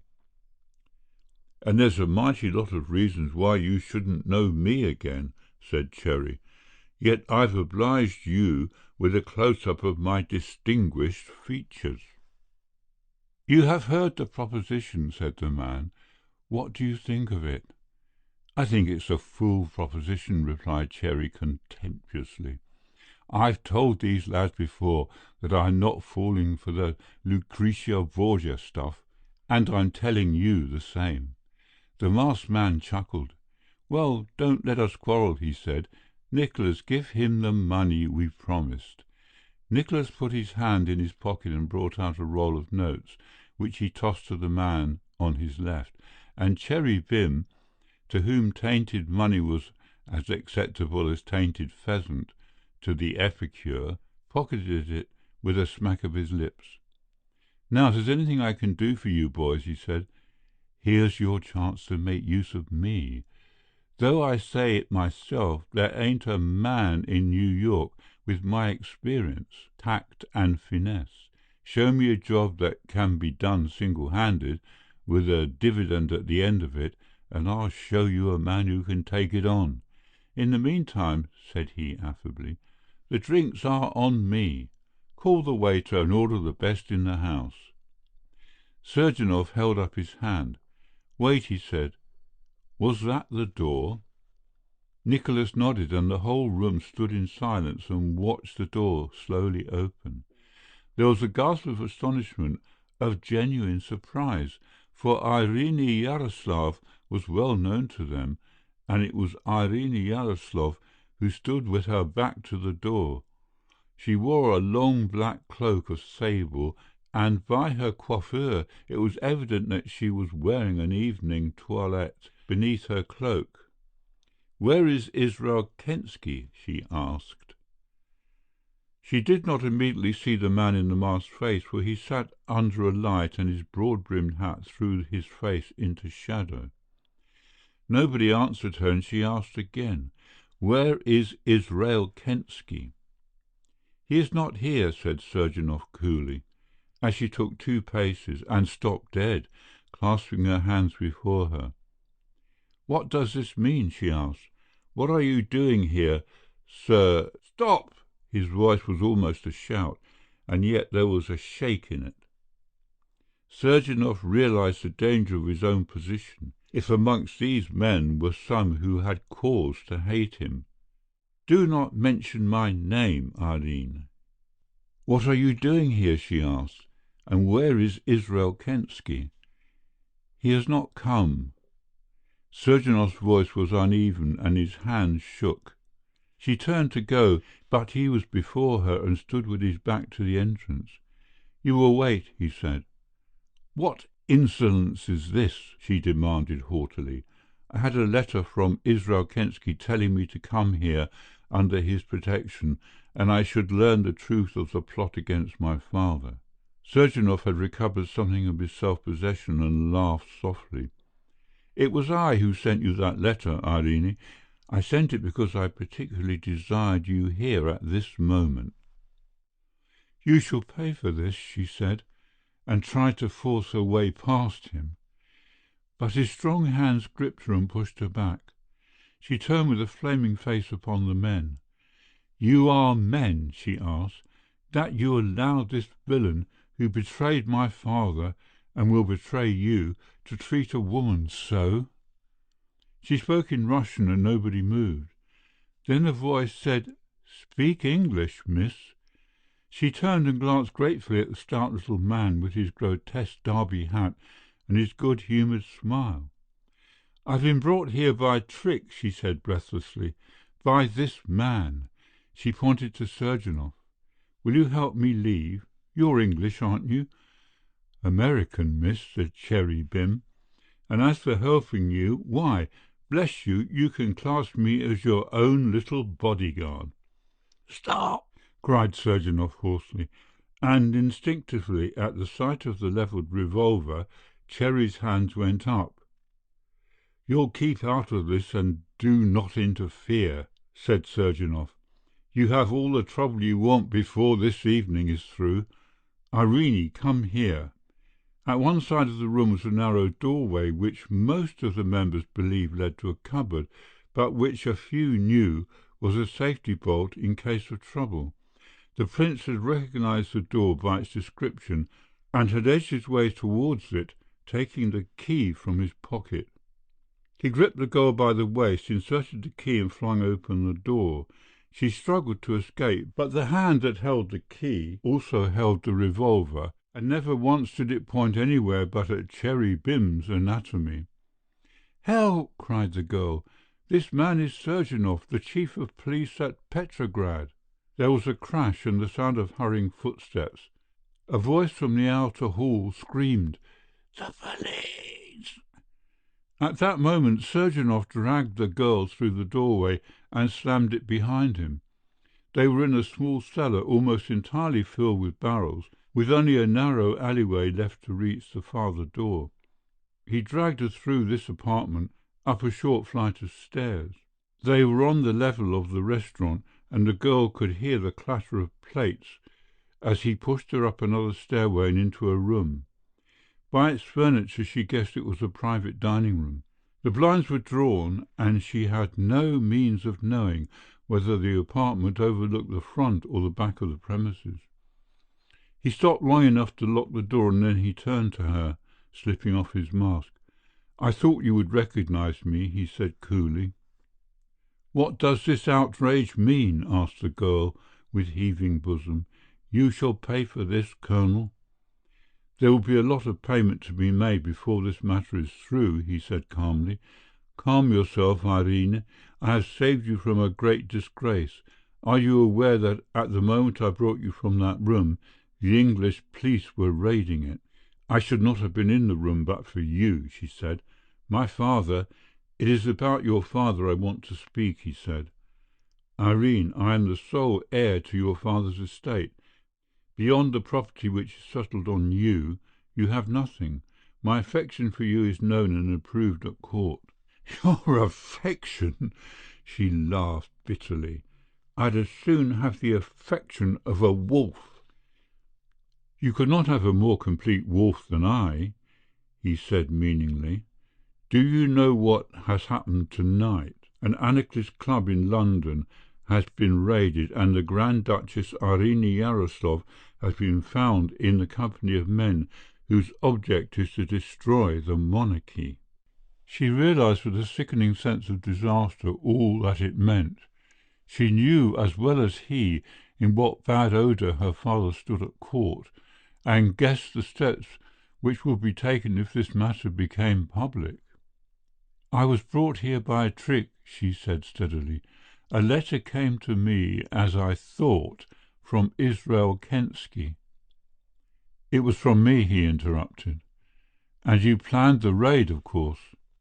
He nodded. "I planned the raid in the most promising circumstances," he said. "The gentleman who offered to be your good knight is a well-known New York gunman. He is wanted by the police, who probably have him in their custody at this moment. He was brought here tonight, and an offer was made to him, an offer of a large sum of money on condition that he would destroy the Tsar." She gasped. "You see, my little Irene, that when this gunman's evidence is taken in court, Matters will look very bad for the Yaroslav family." "What do you propose?" she asked. "There are two alternatives," he said. "The first is that I should arrest you and hand you over to the police. The second is that you should undertake most solemnly to marry me, in which case I will take you away from here." She was silent. "Is there a third possibility?" she asked, and he shook his head. "My dear," he said familiarly, as he flicked a speck of dust from his sleeve, "I think you will take the easier way. None of these scum will betray you, thinking that you are one of themselves. As I happen to know, some of the best families in Russia are associated with plotters of this type.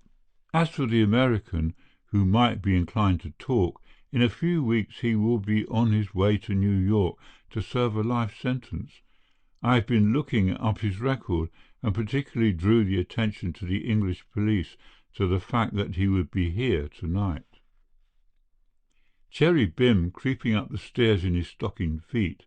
He had marked and shot the fuse box to pieces before the police came in, and had burst his way through the door in the wall, heard the sound of voices in the little room, and stopped to listen. It was not a thick door, and he could hear Surgenov's voice very clearly. He stooped down to the keyhole.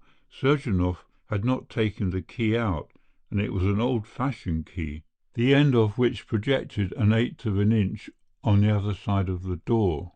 Cherry Bim felt in his pocket and produced a pair of peculiar-shaped nippers, and gripped the end of the key, turning it gently. Then he slipped his handy gun from his pocket and waited. "Now, Irene," said Surgenov's voice, "you must decide. In a few minutes the police will be up here, for they are instructed to make a complete search of the house. I can either explain that you were here to witness the raid, or that I have followed you up and arrested you. Which is it to be?" She still did not answer. Surgenov had laid his revolver on the table, and this she was manoeuvring to reach.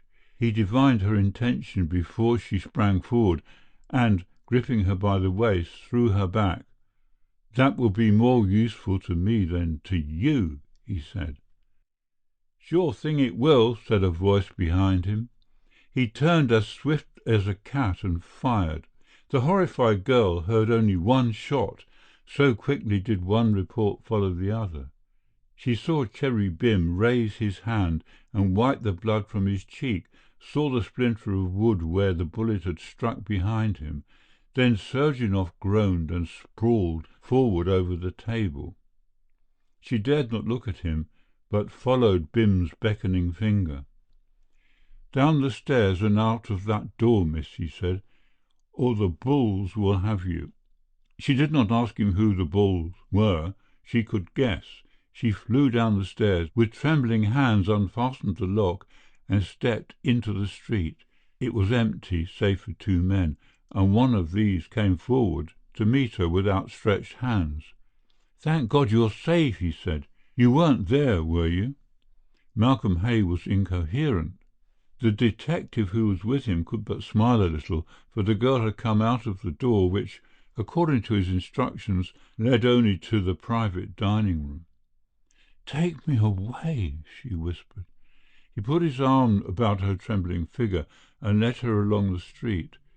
All the time he was in terror lest the police should call her back and desire him to identify her, but nothing happened, and they gained Shaftesbury Avenue and a blessed taxicab. "To Israel Kensky," she said. "I can't go home like this." He stretched out of the window and gave fresh instructions. "I'm greatly obliged to you, Mr. Hay," she faltered, and then covered her face with her hands. "Oh, it was dreadful, dreadful." "What happened?" he asked. She shook her head. Then, suddenly, "No, no, I must go home. Will you tell the cabman? There is a chance that I may get into my suite without Bulba seeing. Will you go on to Israel Kensky after you have left me and tell him what has happened?" He nodded and again gave the change of instructions. They reached the hotel at a period when most of the guests were either lingering over their dinner or had gone to the theatre. "I hate leaving you like this," he said. "How do I know that you will get in without detection?" She smiled in spite of her distress. "You're an inventor, aren't you, Mr. Hay?" she laughed. "But I am afraid even you could not invent a story which would convince my father if he knew I had been to that horrible place." Presently she said, "My room overlooks the street. If I get in without detection, I will come to the window and wave a handkerchief." He waited in a fit of apprehension until presently he saw a light leap up to 3 windows, and her figure appeared. There was a flutter of a white handkerchief, and the blinds were drawn. Malcolm Hay drove to Maida Vale, feeling that the age of romance was not wholly dead. To his surprise, Kensky had had the news before he reached there. "Is she safe? Is she safe?" asked the old man tremulously. "Now, thank Jehovah for his manifold blessings and mercies. I feared something was wrong. Her Highness wrote to me this afternoon, and I did not get the letter," said Israel. "They waylaid the messenger and wrote and told her to go to the Silver Lion. The devils!" His hand was shaking as he took up the poker to stir the fire. "He, at any rate, will trouble none of us again," he said with malignant satisfaction. "He? Who?" "Surgeonov," said the old man. "He was dead when the police found him." "And the American?" asked Hay. "Only Russians were arrested," said Israel Kensky. "I do not think I shall see him again." In this he was wrong, though 6 years were to pass before they met. The mystic Israel Kensky, Cherry Bim, the modern knight-errant, and Malcolm Hay. Chapter 7. Kensky of Kiev. Malcolm Hay drew rein half a verst from the church of St. Andrea.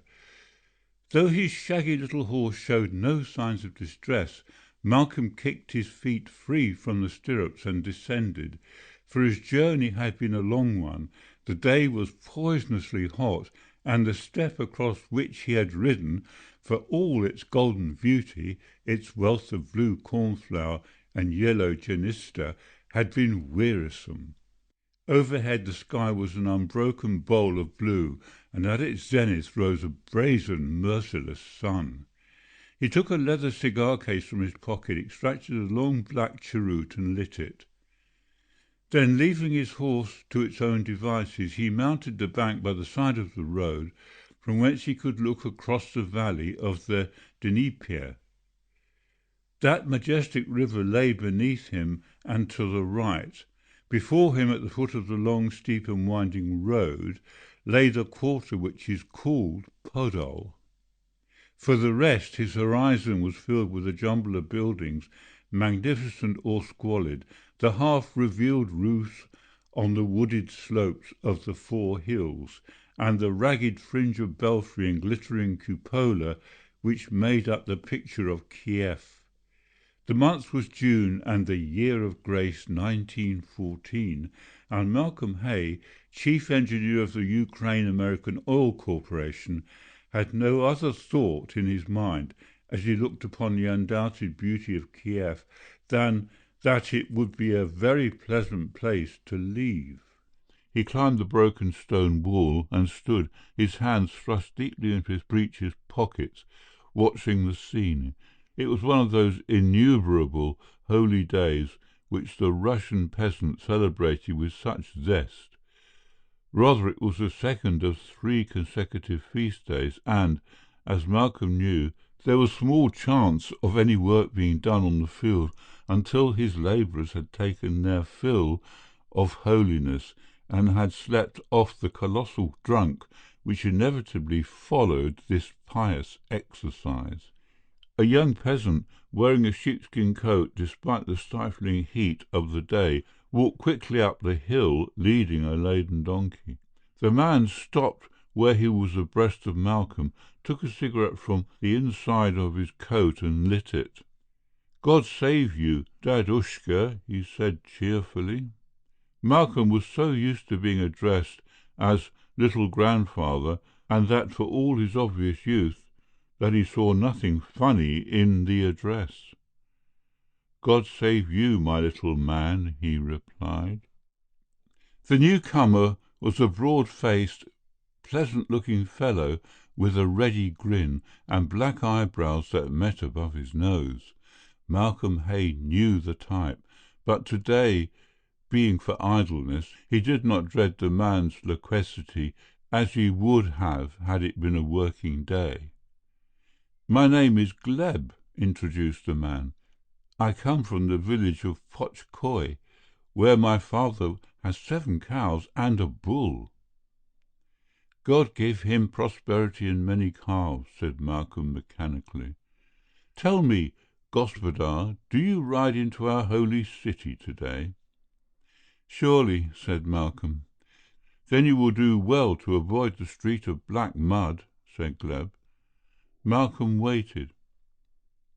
"I speak wisely because of my name," said the man with calm assurance. "Possibly your Excellence has wondered why I should bear the same name of the great saint who lies yonder." He pointed to one of the towering belfries, skimmering with gold, that rose above the shoulder of a distant hill. "I am Gleb, the son of Gleb, and it is said that we go back 1,000 years to the holy ones." "Also it was prophesied by a wise woman," said the peasant, puffing out a cloud of smoke and crossing himself at the same time, "that I should go the way of holiness, and that after my death my body should be incorruptible." "All this is very interesting, little brother," said Malcolm with a smile, "but first you must tell me why I should not go into the street of black mud." The man laughed softly. "Because of Israel Kensky," he said significantly. You could not live within 100 miles of Kiev and not know of Israel Kensky. Malcolm realized with a start that he had not met the old man since he left him in London. "In what way has Israel Kensky offended?" asked Malcolm, understanding the menace in the man's tone. Gleb, squatting in the dust, brushed his sheepskin delicately with the tips of his fingers. "Little father," he said, "all men know Israel Kensky is a Jew, and that he practices secret devil rites using the blood of Christian children. This is the way of Jews, as your lordship knows. Also he was seen on the plains to shoot pigeons, which is a terrible offence, for to shoot a pigeon is to kill the Holy Ghost." Malcolm knew that the greater offence had not yet been stated, and waited. "Today I think they will kill him if the Grand Duke does not send his soldiers to hold the people in check, or the Grand Duchess, his lovely daughter who has spoken for him before, does not speak again." "But why should they kill Kensky?" asked Malcolm. It was not the first time that Israel Kensky had been the subject of hostile demonstrations. The young engineer had heard these stories of horrible rites practiced at the expense of Christian children, and had heard them so often that he was hardened to the repetition. The grin had left the man's face, and there was a fanatical light in the solemn eyes when he replied. "Gospodar, it is known that this man has a book which is called the Book of All Power." Malcolm nodded. "So the foolish say," he said. "It has been seen," said the other. "His own daughter, Sophia Kensky, who has been baptized in the faith of our blessed Lord, has told the Archbishop of this book. She herself has seen it." "But why should you kill a man because he has a book?" demanded Malcolm, knowing well what the answer would be. "Why should we kill him? 1,000 reasons, Gospodar," cried the man passionately. "He who has this book understands the black magic of Kensky and the Jews. By the mysteries of this book he is able to torment his enemies and bring sorrow to the Christians who oppose him. Did not the man Ivan Nikolaevich throw a stone at him, and did not Ivan drop dead the next day on his way to Mass? Aye, and turn black before they carried him to the hospital. And did not Mishka Yakov, who spat at him, suffer almost immediately from a great swelling of the throat, so that she is not able to speak or swallow to this very day without pain? Malcolm jumped down from the wall and laughed, and it was a helpless little laugh, the laugh of one who, for 4 long years, had fought against the superstitions of the Russian peasantry. He had seen the work of his hands brought to naught, and a boring abandoned just short of the oil because a cross-eyed man, attracted by curiosity, had come and looked at the work. He had seen his world go up in smoke for some imaginary act of witchcraft on the part of his foreman, and, though he laughed, he was in no sense amused. "Go with God, little brother," he said. "Some day you will have more sense and know that men do not practice witchcraft." "Perhaps I am wiser than you," said Gleb, getting up and whistling for his donkey, who had strayed up the side lane. Before Malcolm could reply there was a clatter of hoofs, and 2 riders came galloping round the bend of the road, making for the town. The first of these was a girl, and the man who followed behind was evidently the servant of an exalted house, for he wore a livery of green and gold. Gleb's ass had come cantering down at his master's whistle, and now stood broadside on in the middle of the road, blocking the way. The girl pulled up her horse with a jerk, and, half turning her head to the attendant, she called. The man rode forward. "Get your donkey out of the way, fool!" he boomed in a deep-chested roar. He was a big man, broad-shouldered and stout. Like most Russian domestic servants, his face was clean-shaven, but Malcolm, watching the scene idly, observed only this about him, that he had a crooked nose and that his hair was a fiery red. "Gently, gently!" It was the girl who spoke, and she addressed her restive horse in English. As for Gleb, the peasant, he stood, his hands clasped before him, his head humbly hung, incapable of movement, and with a laugh Malcolm jumped down from the bank, seized the donkey by his bridle, and drew him somewhat reluctantly to the side of the road. The girl's horse had been curveting and prancing nervously, so that it brought her to within a few paces of Malcolm, and he looked up, wondering what rich man's daughter this was who spoke English to her horse. Only once before had he seen her in the light of day. The face was not pale, yet the colour that was in her cheeks so delicately toned with the ivory white of forehead and neck that she looked pale. The eyes, set wide apart, were so deep a grey that in contrast with the creamy pallor of the brow they appeared black. A firm red mouth he noticed, thin pencilling of eyebrows, a tangle of dark brown hair, but neither sight of her nor sound of her tired, drawling voice gave her such permanence in his mind as the indefinite sense of womanliness that clothed her like an aurora. He responded wonderfully to some mysterious call she made upon the man in him. He felt that his senses played no part in shaping his view.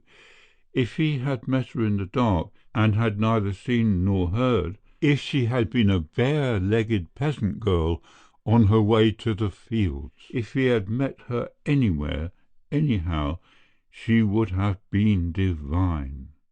She, for her part, saw a tall young man, mahogany-faced, leanly made, in old shooting jacket and battered Stetson hat. She saw a good forehead and an unruly mop of hair, and beneath 2 eyes now awe-stricken by her femininity. This she might have guessed, rather than by her exalted rank. They were eyes with a capacity for much laughter, she thought, and wished Russian men had eyes like those. "My horse is afraid of your donkey, I think," she smiled. "'Tisn't my donkey," he stammered, and she laughed again frankly at his embarrassment. And then the unexpected happened. With a frightened neigh, her horse leapt sideways towards him. He sprang back to avoid the horse's hoofs, and heard her little exclamation of dismay. In the fraction of a second he realized she was falling, and held out his arms to catch her.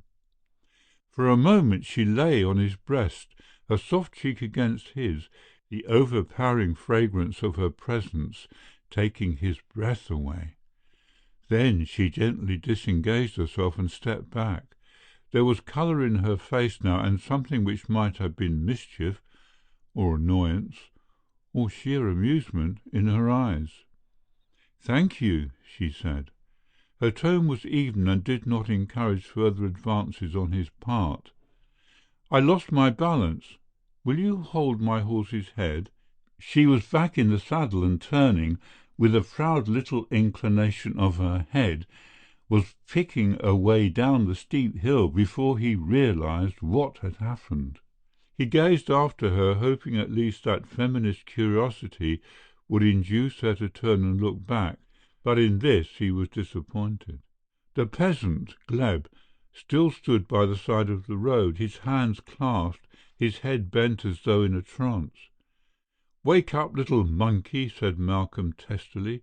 "Why did you not hold the horse for the lady whilst I helped her to mount?" "Dudushka, it is forbidden." "Zapreschenko," said the man huskily. "She is Kaziomni, the property of the Tsar." "The Tsar?" gasped Malcolm.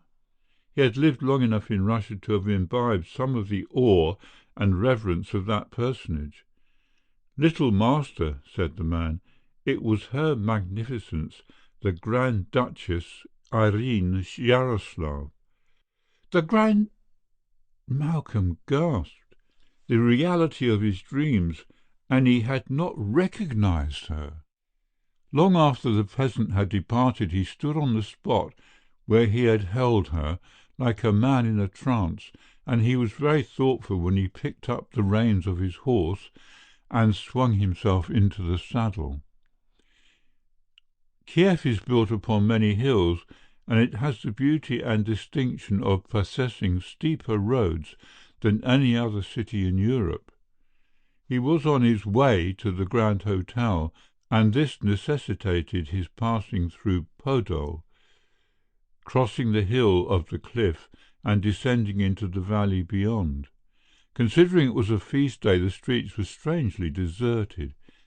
He met a few old men and women in festal garb, and supposed that the majority of the people were at the shrines in which Kiev abounds. He passed through the poorer Jewish quarter, and did not remember the peasant's warning not to go into the street of black mud until he had turned into that thoroughfare. Long before he had reached the street he heard the roar of the crowd and knew that some kind of trouble was brewing. The street was filled with knots of men and women, and their faces, by common attraction, were turned in one direction. The focal point was a densely packed crowd which swayed toward the gateway of a tall, grim-looking house which he recognized as the home of the millionaire Kensky. The roar intensified into a continuous shriek of malignant hate. He saw sticks and fists brandished, and heard above the scream of frenzied women the deep-throated "Kill! Death to the Jew!" which was not unfamiliar to one who knew Kiev in moments of religious excitement. It was no business of his, and he drew his horse to the side of the street and watched, wondering what part of the black-bearded Russian priests, who were in force and who seemed to form the centre of each knot of idlers, were playing in this act of persecution.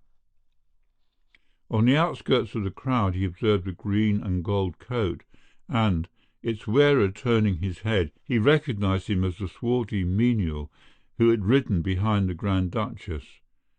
He was as violent and as energetic as the most lawless, and seemed engaged in pushing men into the crowd and dragging forward hesitant bystanders to swell the throng which was pressing about the iron gates of the building.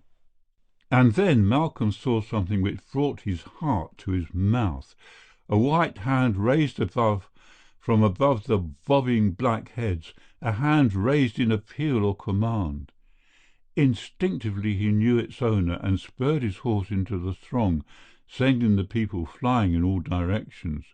There was a small clear space immediately before the door which enabled him to see the two chief actors in the drama, long before he was within hailing distance. The space was caused by a dead horse, as he afterwards discovered, but for the moment his eyes were fixed on the girl who stood with her back to the grille, shielding with her frail body a little old man, white-bearded and bent, who crouched behind her outstretched arms, his pale face streaming with blood. A broken key in the grille told the story of his foiled attempt to escape. Grimy hands clutched at Malcolm's knees as he drove through the press. A stone whistled past his ear, and shrill voices uttered imprecations at the daring foreigner, but he swerved to left and right and made a way until the sight of the dead horse brought his frightened mount to a quivering standstill. He leapt from the saddle and sprang to the girl's side, and to his amazement his appearance seemed to strike consternation into her heart. "Why did you come? Get away as quickly as you can," she breathed. "Oh, you were mad to come here." But you," he said. "They will not hurt me," she said rapidly. "It is the old man they want. Can you smash the lock and get him inside?" "Give us the book, Jew," yelled a deep voice above the babel of sound. "Give us the book and you shall live. Lady, magnificence, make the old man give us the book." Malcolm took a flying kick at the gate and the lock yielded. He half lifted, half carried the old man and pushed inside, where another locked door confronted them. "Have you a key?" demanded Malcolm hurriedly. "Quick!" The old man felt in his pocket with trembling fingers, and in doing so he crept behind his guardian. Malcolm now turned and faced the crowd. "Come in, for God's sake," he called to the girl, and she shook her head. "They will not hurt me," she said over her shoulder. "It is you." At that moment Malcolm felt something heavy slipped into the loose pocket of his jacket, and a quivering voice, harsh with fear, whispered in his ear, "Keep it, Gospodar. Tomorrow we'll come for it at the Grand Hotel at the middle hour." The crowd was now surging forward, and the girl was being pressed back into the little lobby by their weight. Suddenly the door opened with a crack and the old man slipped through.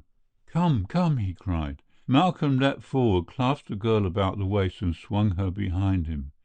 The shrieks of the crowd broke and a new note crept into the pandemonium of sound, a note of fear. From outside came a clatter of hoofs on the cobbled roadway. There was a flash of red and white pennons, the glitter of steel lances, and a glimpse of bottle-green coats as half a sotnia of Cossacks swept the street clear. They looked at one another, the girl and the man, oblivious to the appeal of hand and voice which the old man in the doorway was offering. "I think you are very brave," said the girl, "or else very foolish. You do not know our Kiev people."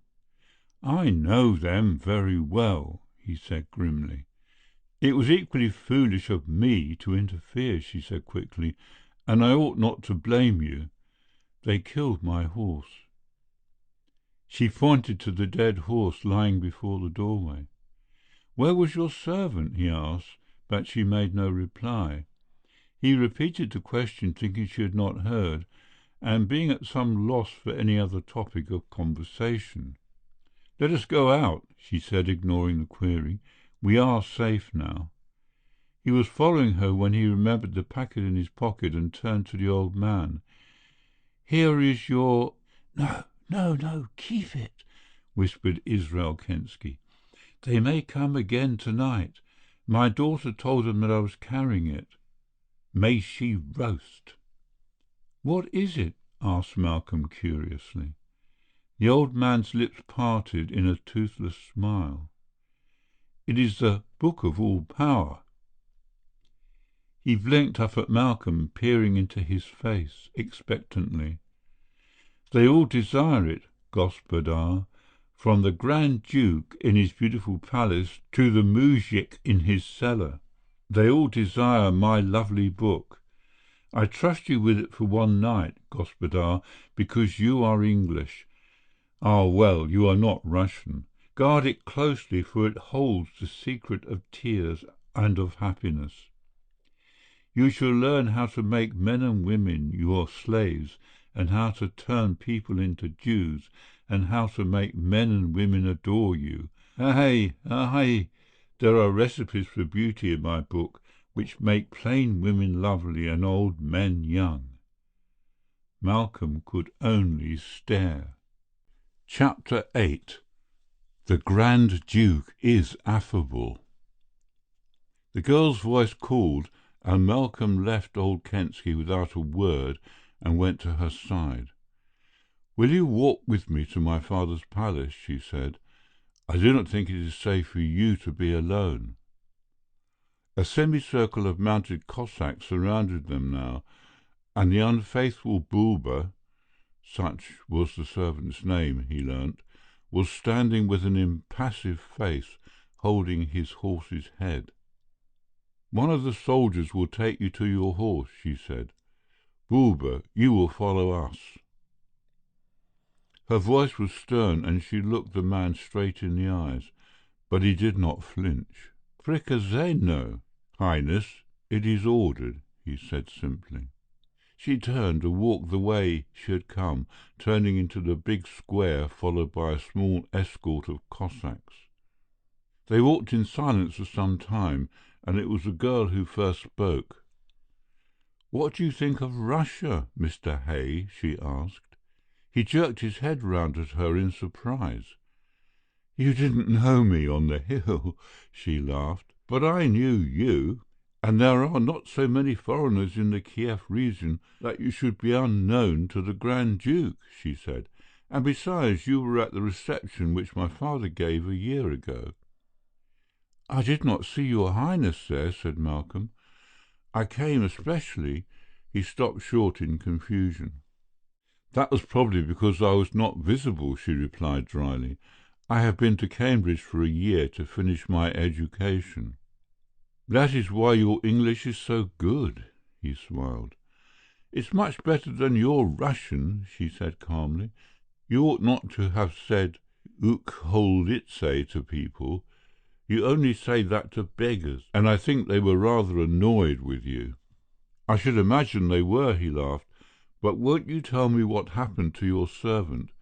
I thought I saw him on the outskirts of the crowd, and the impression I formed was—" He hesitated.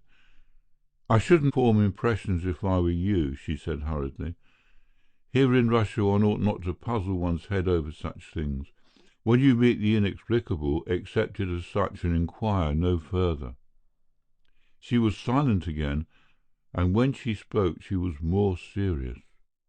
"The Russian people always impressed me as a great sea of lava, boiling and spluttering and rolling slowly between frail banks, which we have built for them," said the girl.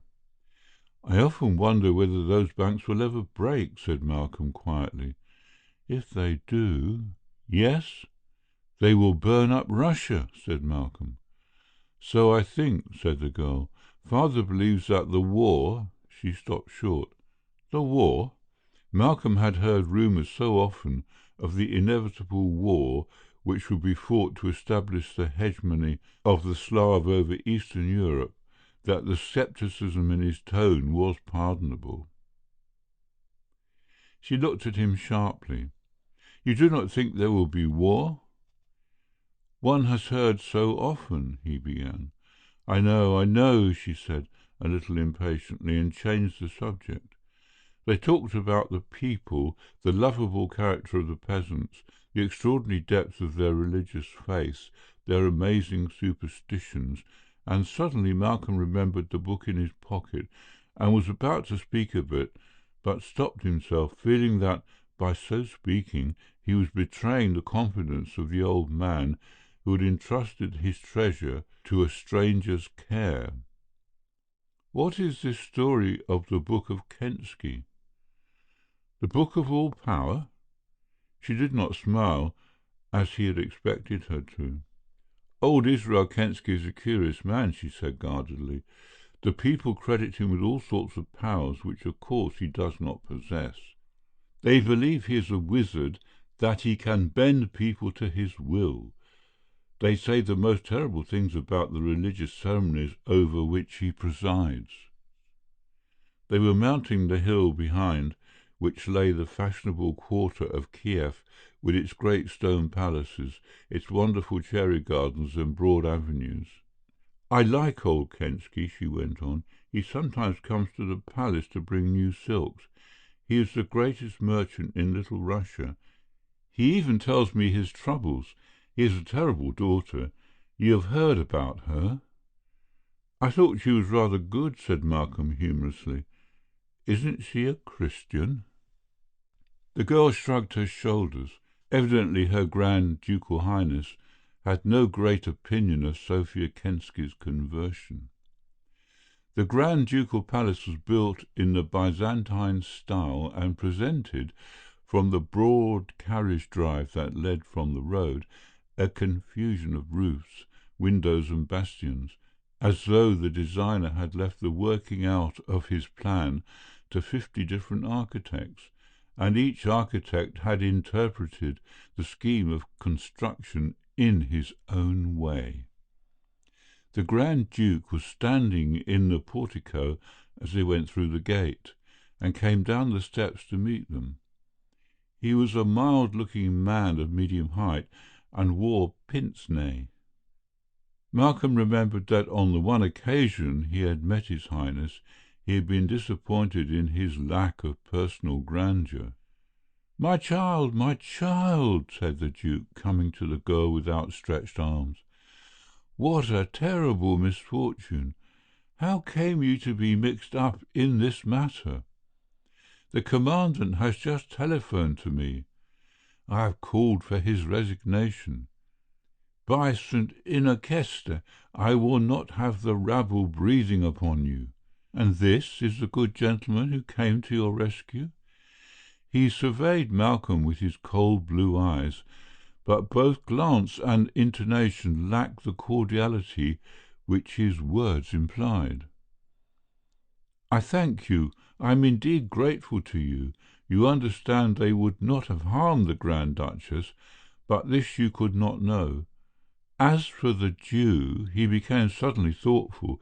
He had the air of a man wholly preoccupied in his secret thoughts, and who now emerged from his shell under the greatest protests. To Malcolm it seemed that he resented even the necessity for communicating his thoughts to his own daughter.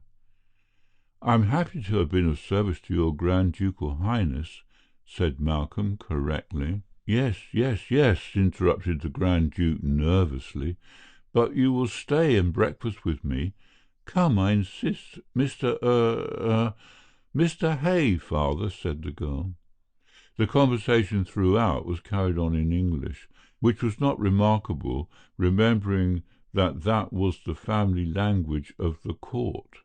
Yes, Mr. Hay, you must stay to breakfast.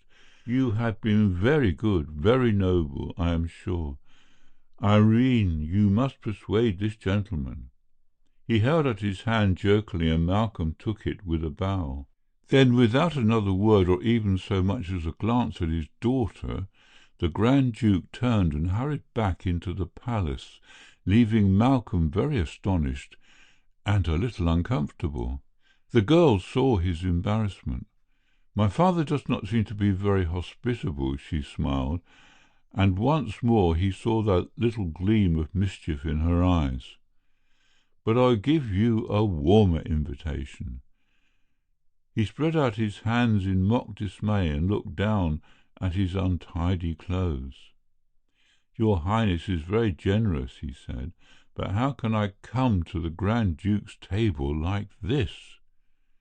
"You will not see the Grand Duke," she laughed. "Father gives these invitations, but never accepts them himself. He breakfasts in his own room, So if you can endure me alone, she challenged. He said nothing but looked much, and her eyes fell before his.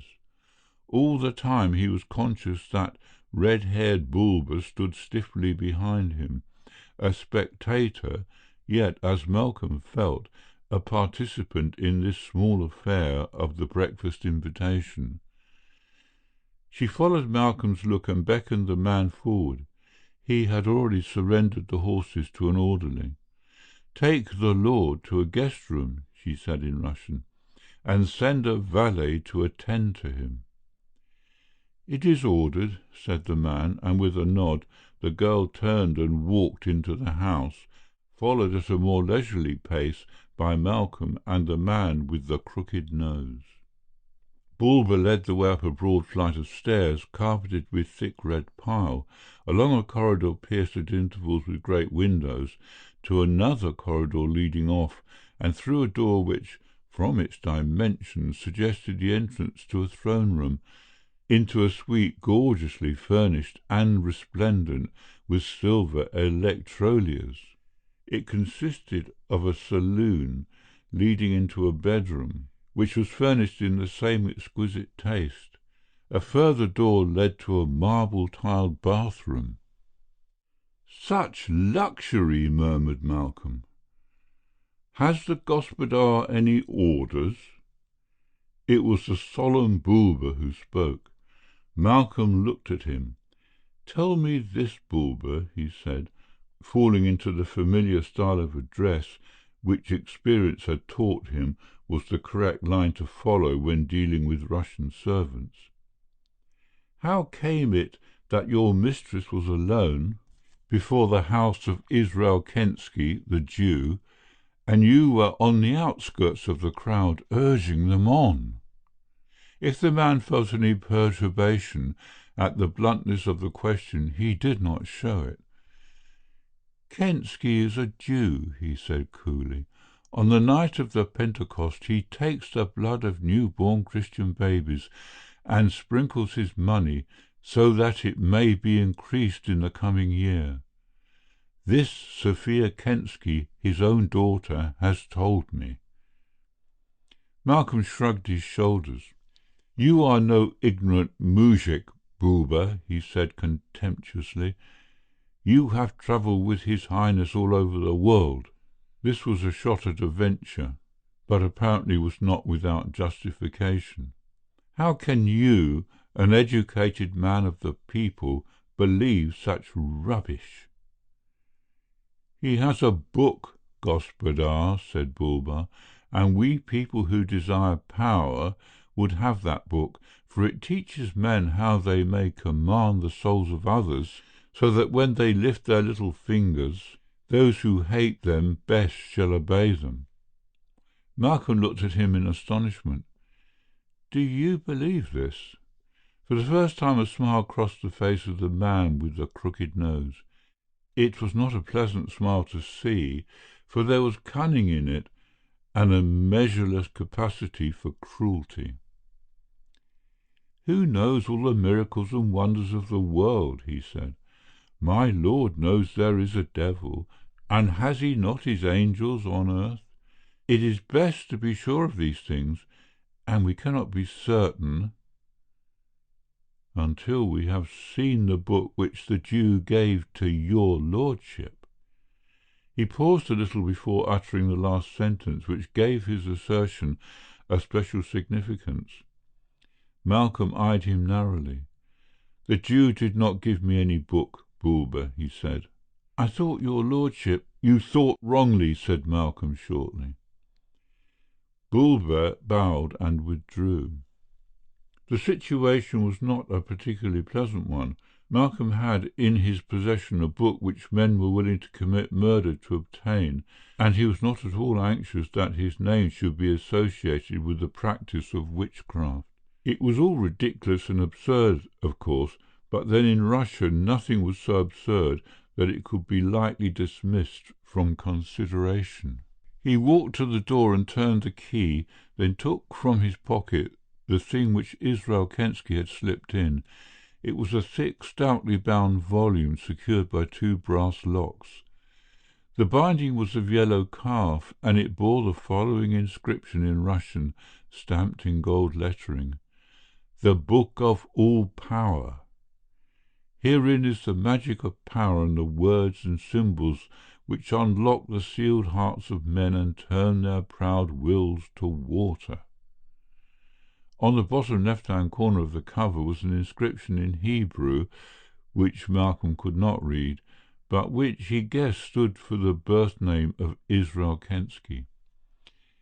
He turned the book over in his hand, and, curiosity overcoming him, he tried to force his thumbnail into the marbled edge of the leaves that he might secure a glimpse of its contents.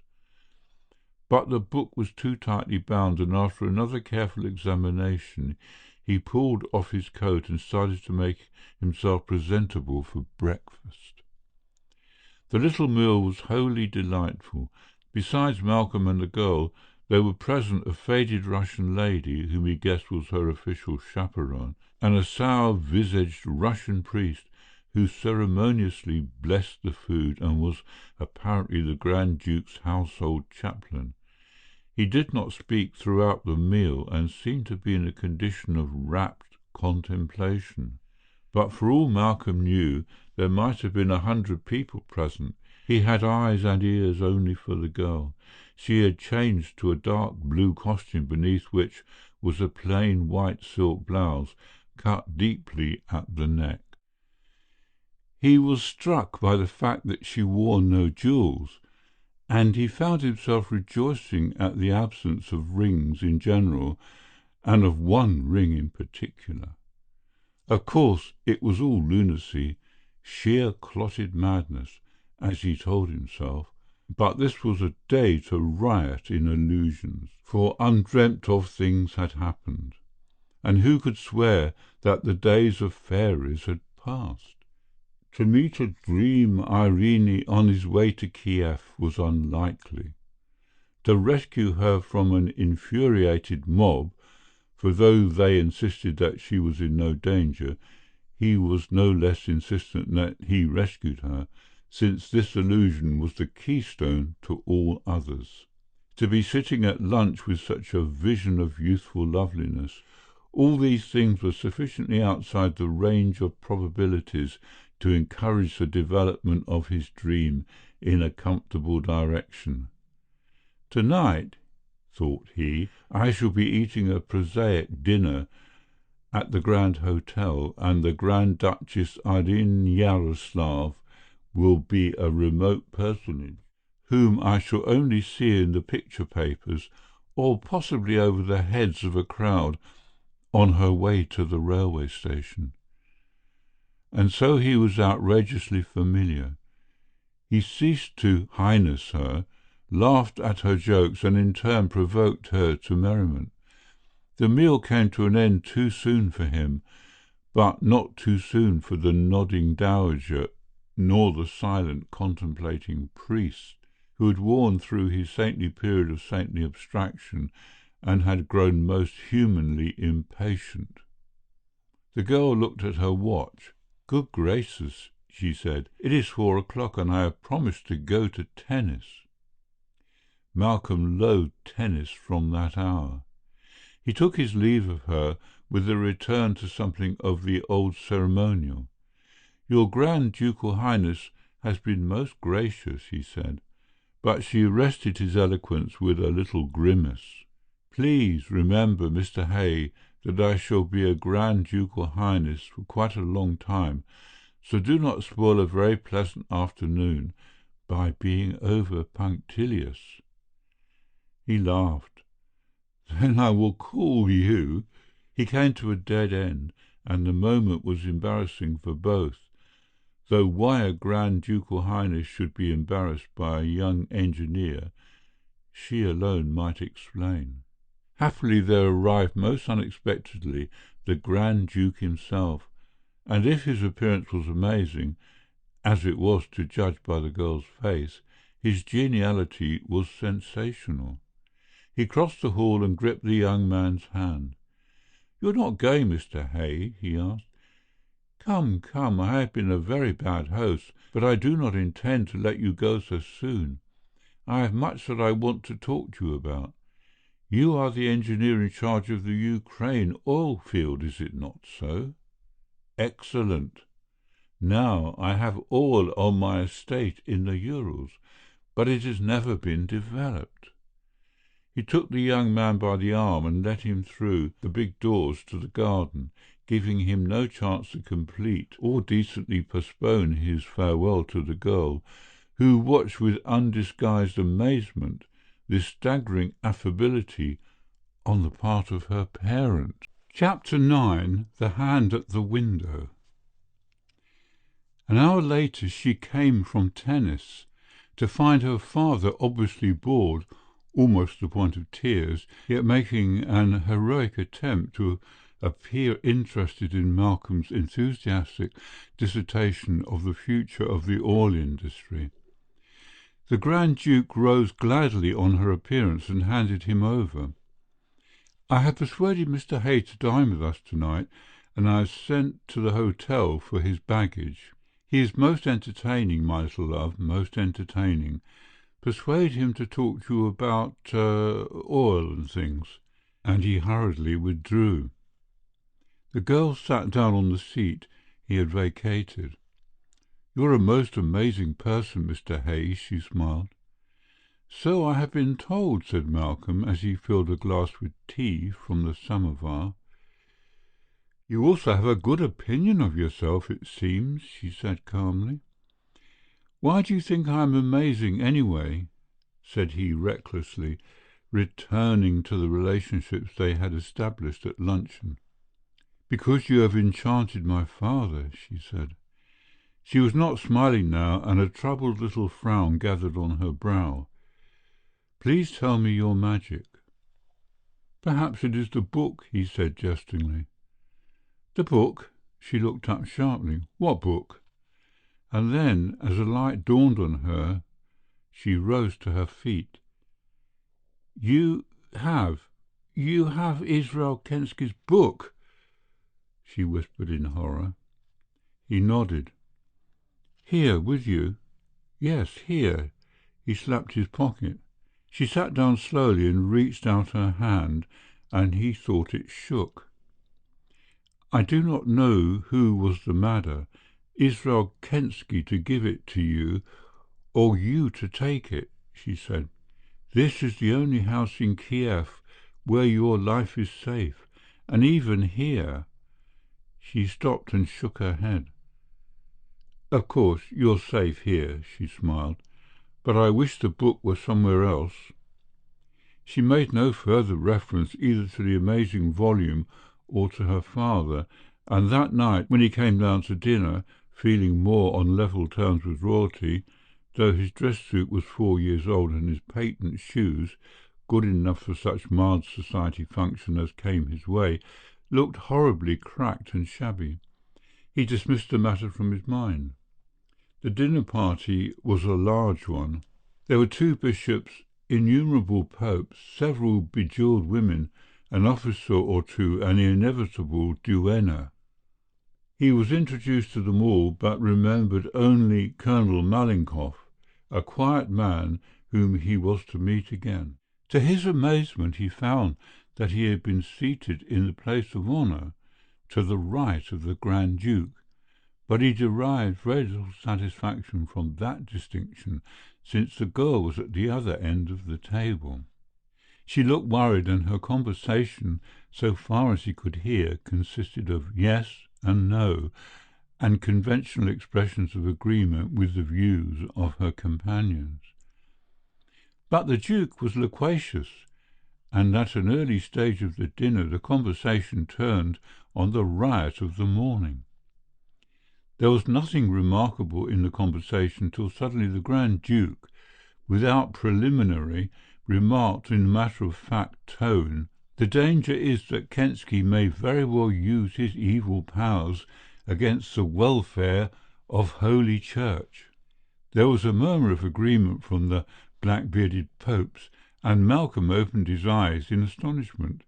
But surely your Highness does not believe that this man has any supernatural gift?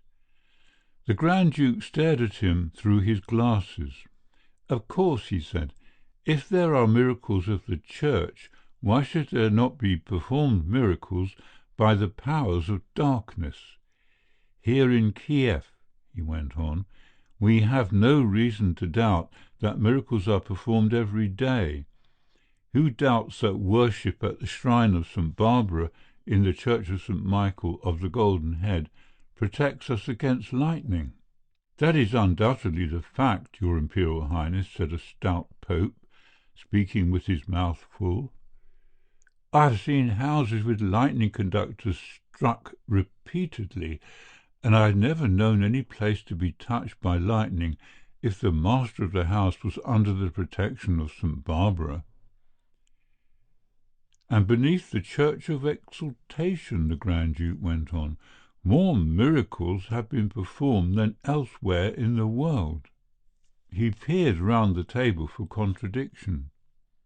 It is here that the two brothers are buried, and it was their prayer that they should sleep together in the same grave. One died before the other, and when the second had passed away and they carried his body to the tomb, did not the body of the first brother arise to make room? And there is not a column in the catacomb to which, if a madman is bound, he recovers his reason. And are there not skulls which exude wonderful oils which cure men of the most terrible diseases, even though they are on the point of death? Malcolm drew a long breath. He could understand the superstitious reverence of the peasant for these relics and miracles, but these were educated men. One of them stood near to the throne and was versed in the intricacies of European diplomacy. These were no peasants steeped in ignorance, but intellectuals. He pinched himself to make sure he was awake as the discussion grew, and men swapped miracles in much the same spirit of emulation as store loafers swap lies. But the conversation came back to him, led thereto by the Grand Duke, and once more it centred on that infernal book. The volume in question was not 6 inches from the Grand Duke, for Malcolm had stuffed it into his tail pocket before he came down to dinner, and this fact added a certain piquancy to the conversation. "I do not doubt, Your Highness," said a stout bishop, who picked his teeth throughout the dinner, "that Kensky's book is identical with a certain volume on devil worship which the blessed Saint Basil publicly denounced and damned. It was a book specially inspired by Satan, and contained exact rules whereby he who practised the magic could bind in earthly and immortal obedience the soul of anybody he chose, thus destroying in this life their chance of happiness, and in the life to come their soul's salvation." All within reach of the bishop's voice crossed themselves 3 times. It would have been well, mused the Grand Duke, if the people had succeeded this morning.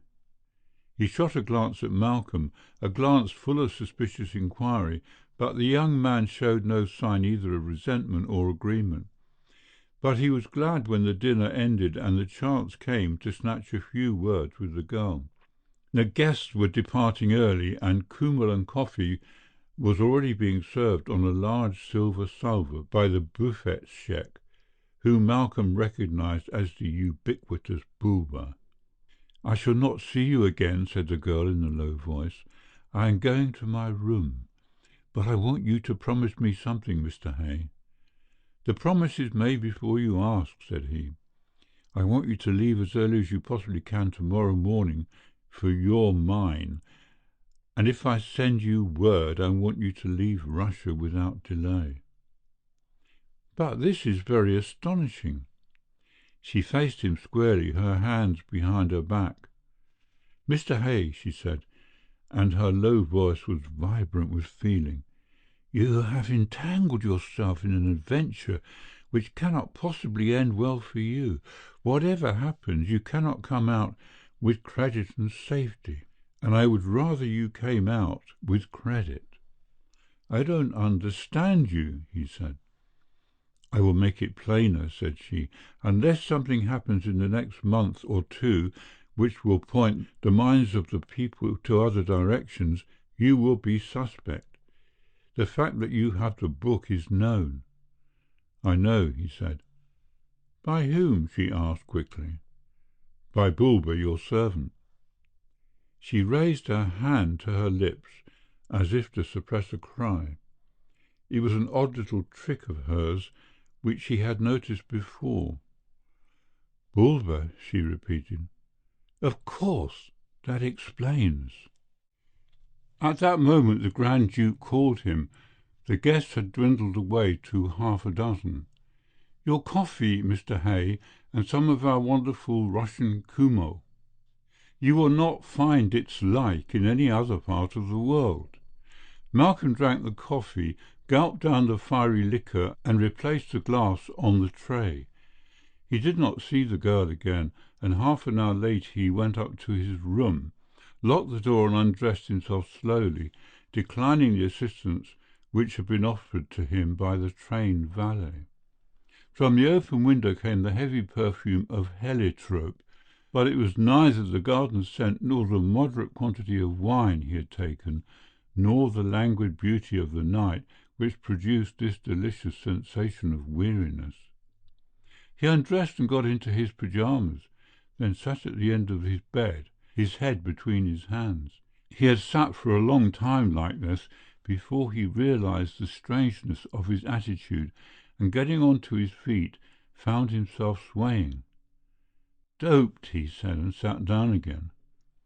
There was little of his brain that was awake, but that little he worked hard. He had been drugged. It was either in the kummel or the coffee. Nothing but dope would make him feel as he was feeling now. He fell into bed and pulled the clothes about him. He wanted to keep awake to fight off the effects of the stuff, and, by an absurd perversion of reasoning, he argued that he was in a more favourable position to carry out his plan if he made himself comfortable in bed than if he followed any other course. The drug worked slowly and erratically. He had moments of complete unconsciousness, with intervals which, if they were not free from the effect of the agent, were at least lucid. One such interval must have come after he had been in bed for about an hour, for he found himself wide awake and lay listening to the thumping of his heart, which seemed to shake the bed. The room was bathed in a soft green light, for it was a night of full moon. He could see dimly the furniture and the subdued gleam of silver wall sconce that caught the ghostly light and gave it a more mysterious value. He tried to rise but could not. To roll his head from side to side seemed the limitation of conscious effort. And whilst he looked, the door opened noiselessly and closed again. Somebody had come into the room, and that somebody passed softly across the foot of the bed and stood revealed against the window. Had he been capable of speech, he would have cried out. It was the girl! He saw her plainly in a moment. She wore a wrapper over her nightdress and carried a small electric lamp in her hand. She went to the chair where he had thrown his clothes and made a search. He saw her take something out and put it under her wrap, and then she went back the way she came, pausing for the space of a second at the foot of his bed. She stood there undecidedly, and presently she came up to the side of the bed and bent down over him. His eyes were half closed. He had neither the power of opening or shutting them, but he could see clearly the white hand that rested on the bed and the book that it held, and the polished table by the bedside reflecting the moonlight back to her face so that she seemed something as intangible and as shadowy as the night itself. A little smile played upon her pale face, and every whispered word she uttered was clear and distinct. "Good-bye, poor Mr. Hay," she said softly. She shook her head as though in pity, then, stooping swiftly, she kissed him on the cheek and passed quickly to the half-open door by which she had entered. She was nearing the door when she stopped dead and shrank back toward the bed. Another electric lamp gleamed unexpectedly. He saw the white of her nightdress show a dazzling strip of light where the beam caught it. Then the unknown intruder touched on the light, and they stood revealed. The girl, tall, imperious, a look of scorn on her beautiful face, and the stout menial with the crooked nose. Bulwer wore an old dressing gown girdled about with a soiled rainbow sash. His feet were bare, and in his two hands, laying from palm to palm, was a long, thin knife. At the sight of the girl he fell back, a grotesque, sprawling movement which was not without its comicality. A look of blank bewilderment creased his big face. Your Highness," he croaked. "The Jew, where is he?" She was silent. Malcolm saw the quick rise and fall of her bosom, saw the book clutch closer to her side beneath the filmy silken gown. Bulwer looked from the girl to Malcolm, from Malcolm to the heavy curtains at either side of the open window, curtains which the drugged man had not drawn. "He has left his quarters, Highness," Bulwer spoke eagerly. "He was seen to enter the grounds of the palace. Where is he?" He took a step toward her. "Stand back, you slave," she breathed, but with a bound he was upon her. There was a brief struggle, and the book was wrenched from her hand. Malcolm saw all this, but lay as one dead. He was conscious but paralyzed by the potion, and could only watch the girl in the grip of the obese monster and feel his heart going like a steam hammer. Bulwer stood gloating over his prize, fondling the book in his big, coarse hands. Malcolm wondered why the girl did not scream. Yet how could she? She was in his room in the middle of the night. She, a daughter of emperors. The man tried to wrench open the locks which held the covers, but failed. Suddenly he looked up and glared across at the girl. He said nothing, but the suspicion in that scowl was emphasized when he moved to the wall near the window and the light of a bracket lamp. Again he examined the book, and for the first time spoke. "O Highness, was it you who sent for Israel Kensky that the book should be restored?" So far he got when an arm came out from behind the curtain, a hand blue-veined, and it held a yellow handkerchief. The girl saw it, and her hand went to her mouth. Then the handkerchief struck full across Bulwer's face, covering it from forehead to the mouth. For a moment the man was paralyzed. Then he pulled the handkerchief away and clawed at the clay-like substance which adhered to his face. "Mother of God!" He screamed the words, and dropping the book, stumbled forward, rubbing at his face, shrieking with pain. The girl ran swiftly through the open door, for feet were now pattering along the corridors, and the flicker of light showed through the doorway. Bulwer was rolling on the ground in agony when the servants crowded in, followed by the Grand Duke, and he alone was fully dressed. "Bulwer, what is it?" The book, it's mine. See, floor." But the book had disappeared. "Where, Bulwer? Where, my good Bulwer?" The voice of Bulwer's master was tremulous. "Show me. Did he strike you? He shall suffer by the saints. Look for it, Bulwer." "Look, look!" yelled the writhing man. "How shall I look? I who am blind, blind, blind!" Chapter 10. Terror in Making. In the spring of 1919, Malcolm Hay came out from the Kursky Vauxhall carrying his own well-worn valise. An indifferent cigar was clenched between his white teeth, and there was a sparkle of amusement in his grave eyes. He stood 70 inches in his stockings, and an excellent judge of men who looked him over noted the set and width of shoulders, the upward lift of chin, the tanned face and flexibility of body, marked him down soldier. either American or English. Malcolm looked up and down the deserted street, and then caught the eye of the solitary intrigue, a thoughtful-looking man with a short, square beard, looking monstrously stout in his padded green coat, the livery of the Moscow drosky driver. The man on the sidewalk smiled and walked across the pavement. "Little brother," he said in fluent Russian, "would you condescend to drive me to the Hotel du Bazar Slav?" The driver, who had noted so approvingly the shape of Malcolm's shoulders, did not immediately answer. Then, "British? I thought you were." He spoke excellent English, and Malcolm looked up at him bewildered. "I seem to know your face, too. Let me think." The cab driver tapped his bearded chin.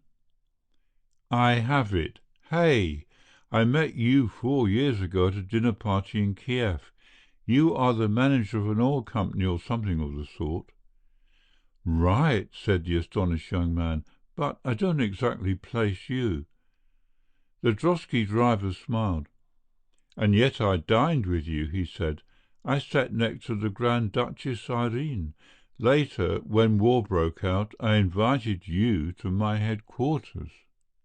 Good God! Malcolm's jaw dropped. "General Malenkov!" "Commanding the 84th Caucasian Division," said the bearded man dryly, "and now commanding one little horse. If you'll get into my excellent cab, I will drive you to a restaurant where we may eat and drink and be almost merry for 50 roubles. Malcolm stepped into the little drosky like a man in a dream. Malenkov? He remembered him, a fine figure on a horse, riding through Kiev at the head of a glittering throng of staff officers. There was a function at the Grand Hotel to meet the new commander, a great parade at that ancient palace in his honour. Malcolm had come in from the oil fields partly to meet him at dinner, partly for the news of one who had of a sudden vanished from his life. The drosky drove furiously through the east end of the town, and the passenger noted that the driver was careful to avoid the big thoroughfares which led to the Krasnaya Plotard and the centre of Moscow, which is the Kremlin. Presently it drew up before a small eating-house in a poor street, and the driver hoisted himself to the ground. He left his horse unattended and, leading the way, pushed open the swing doors of the restaurant and passed down a long, low-ceilinged room crowded with diners to a table at the far end. "Sit down, Mr. Hay.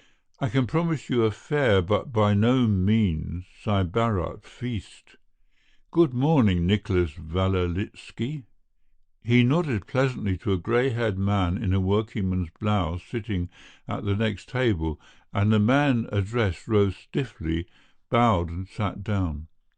"If you wish your clothes valeted whilst you are in Moscow, I recommend my friend," said the driver, snapping his fingers towards a stout waitress. "Colonel Nicholas Vasilitsky is not only an excellent director of military intelligence, but he can press a pair of trousers with any man." He gave his orders briefly and turned to his companion. "First of all, let me interrogate you. You are on your way to Petrograd?"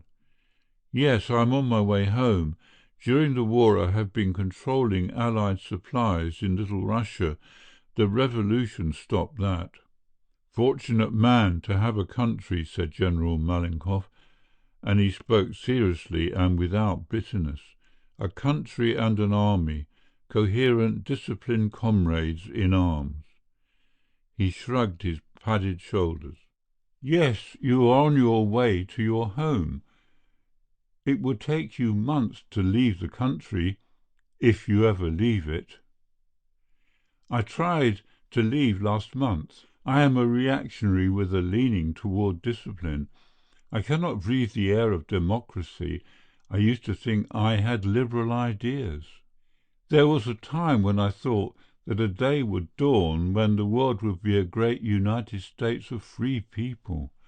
Ah, well, I am still a reactionary. Malcolm knew that behind those grave eyes was a world of laughter, that beneath the solemn words was a gentle irony, and yet for the whole while he could not distinguish how much of tragedy there was in the man's fun. "But why are you driving a cab?" the General finished the sentence. "Because, my friend, I am human. I must eat, for example. I must have a room to sleep in. I need cigarettes, and clean shirts at least 3 times a week. For God's sake, never let that be known. I must also have warm clothes for the winter. In fact, I must live." "But haven't you money?" Malcolm felt all a decent man's embarrassment. "Forgive me butting into your affairs, but naturally I'm rather hazed." "Naturally," laughed the General. "A bottle of kvass, my peach of Turkestan, and a glass for our comrade." "Long live the revolution!" wheezed the waitress mechanically. "Long may it live, little mother," responded the General. When the girl had gone, he squared round to his companion. "I have no shame, Mr. Hay. I'm going to let you pay for your own dinner because I cannot, in these democratic times, pauperize you by paying for you. No, I have no money. My balance in the State Bank has been confiscated to the sacred cause of the people. My estate, 100 versts or so from Moscow, confiscated to the sacred cause of the revolution. My house in Petrograd is commandeered to the sacred service of the Soviet." "But your command?" The General did not smile now. He laid down his knife and fork and threw a glance behind him. "The men began shooting their officers in March 1917, he said, lowering his voice. "They executed the divisional staff in May. The democratic spirit was of slow growth. They spared me because I had written a book in my youth urging popular government and had been confined to the fortress of Vilna for my crime. When the army was disbanded, I came to Moscow, and the cab was given to me by a former groom of mine, one Isaac Mosevich, who is now a judge of the High Court and dispenses pretty good law, though he cannot sign his own name. Mr. Hay," he went on earnestly, "you did wrong to come to Moscow. Get back to Kiev and strike down into the Caucasus. You can reach the American posts outside of Tiflis. You'll never leave Russia. The Bolsheviks have gone mad, blood mad, murder mad. Every foreigner is suspect. The Americans and the English are being arrested. I can get you a passport that will carry you to Odessa, and you can reach Batum and Baku from there." Malcolm leant back in his chair and looked thoughtfully at the other. "Is it so bad?" "Bad? Moscow is a madhouse. Listen, do you hear anything?" Above the hum of conversation, Malcolm caught a sound like the cracking of whips. "Rifle firing," said the General calmly. "There's a counter-revolution in progress. The advanced anarchists are in revolt against the Bolsheviks. There is a counter-revolution every morning. We cab drivers meet after breakfast each day and decide amongst ourselves which of the streets shall be avoided. We are pretty well informed. Prince Dolgorsky, who was a captain in the Preopekensky Guard, sells newspapers outside the Soviet headquarters, and the comrades give him tips. One of these days the comrades will shoot him, but for the moment he is in favour and makes as much as 100 roubles a day." The waitress came to the table and the conversation momentarily ceased.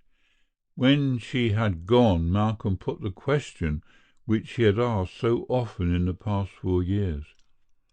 "Can you give me any news of the Grand Duke Yaroslav?" The other shook his head. His Highness was in Petrograd when I heard of him last. And his daughter? She has been with the Russian Red Cross on the Riga front, I know. The bearded man shot a queer glance at his companion. In what circumstances did you see her last? He asked. Malcolm hesitated. He could hardly tell a stranger of that tragic scene which was enacted in his bedroom. From the moment she had fled through the door, he had not set eyes upon her. In the morning, when he had wakened, feeling sick and ill, he had been told that the Grand Duke and his daughter had left by the early Northern Express for the capital. Of Bulwer, that hideously blinded figure, he heard nothing. When he inquired for Israel Kensky, men shrugged and said that he had disappeared. His house was closed and the old man might be in prison or in hiding. Later he was to learn that Kensky had reappeared in Moscow, apparently without hindrance from the authorities. As for Bulwer, he had kept his counsel. "You seem embarrassed," smiled Malenkov. "I will tell you why I ask. You know that Her Grand Ducal Highness was banished from court for disobedience to the royal will." Malcolm shook his head. "I know nothing, absolutely nothing. Kiev and Odessa are full of refugees and rumours, but one is as much a suspect as the other. She would not marry, that is all. I forget the name of the exalted personage who was chosen for her, though I once helped to carry him up to bed. He drank heavily even in those days. God rest him. He died like a man. They hung him in a sack in Peter and Paul, and he insulted the Soviets to the last." So she's not married." The general was silent, beckoning the waitress. "My little dear," he said, "what shall I pay you?" She gave him the scores and they settled. "Which way now?" asked the general. "I hardly know. What must a stranger do before he takes up his abode?" "First find an abode," said the general with a meaning smile. "You asked me to drive you to the Hotel Bazar Slav, my simple but misguided friend. That is a Soviet headquarters. You will certainly go to a place adjacent to the hotel to register yourself, and afterwards to the commissary to register all over again, and, if you are regarded with approval, which is hardly likely, you'll be given a ticket which will enable you to secure the necessities of life. The tickets are easier to get than the food." The first call at the house near the Bazar Slav gave them neither trouble nor results. The Soviet headquarters was mainly concerned with purely administrative affairs and the organization of its membership. The corridors and doorway were crowded, with soldiers wearing the familiar red armlet, and when Malenkov secured an interview with a weary-looking and unkempt official, who sat collarless in his shirt-sleeves at a table covered with papers, that gentleman could do no more than lean back in his chair and curse the interrupters volubly. "We might have dispensed with the headquarters visit," said Malenkov, "but it is absolutely necessary that you should see the commissary unless you want to be pulled out of your bed one night and shot before you're thoroughly awake. By the way, we have an interesting American in jail.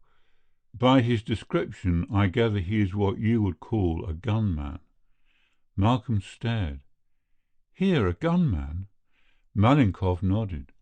"He held up the Treasurer General of the Soviet and relieved him of his wealth. I would like to have met him, but I presume he is dead. Justice is swift in Moscow, especially for those who hold up the officials of the revolution." "What sort of justice do these people administer?" asked Malcolm curiously. Malenkov shrugged his padded shoulders. "Sometimes I think that the very habit of justice is dead in this land," he said. "On the whole, they are about as just and fair as was the old regime. That is not saying much, is it? The cruelty of our rule today is due rather to ignorance than ill will. A few of the men higher up are working off their old grievances and are profiting enormously, but the rank and file of the movement are labouring for the millennium.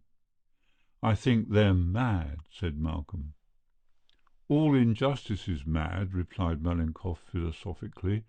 Now get into my little cab and I will drive you to the commissary. The commissary occupied a large house near the Igerian gate. It was a house of such noble proportions that at first Malcolm thought it was one of the old public offices, and when Malenkov had drawn up at the gate, he put the question. "That is the house of the Grand Duke Yaroslav," said Malenkov quietly. "I think you were inquiring about him a little earlier in the day." The name brought a little pang to Malcolm's heart, and he asked no further questions. There was a sentry on the podesty, an untidy, unshaven man smoking a cigarette, and a group of soldiers filled the entrance, evidently the remainder of the guard. The commissary was out. When would he be back? Only God knew. He had taken the little mother for a drive in the country, or perhaps he had gone to Petrograd. Who knew? There was nobody to see but the commissary.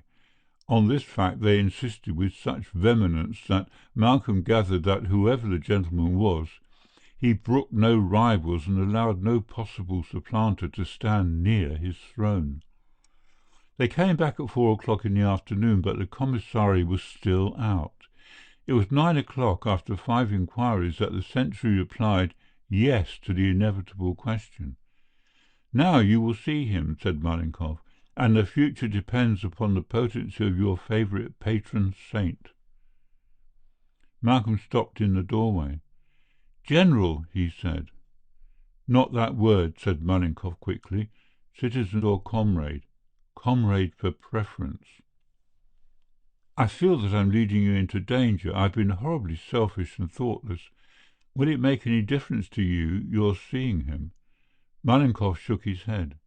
"You're quite right. It is always dangerous to attract the attention of the Committee for Combating the Counter-Revolution," he said. "But since I have taken you in hand, I might as well see him as stay outside on my cab, because he is certain to inquire who brought you here, and it might look suspicious if I did not come in with you. Besides, somebody will have to vouch for you as a good comrade and friend of the Soviet."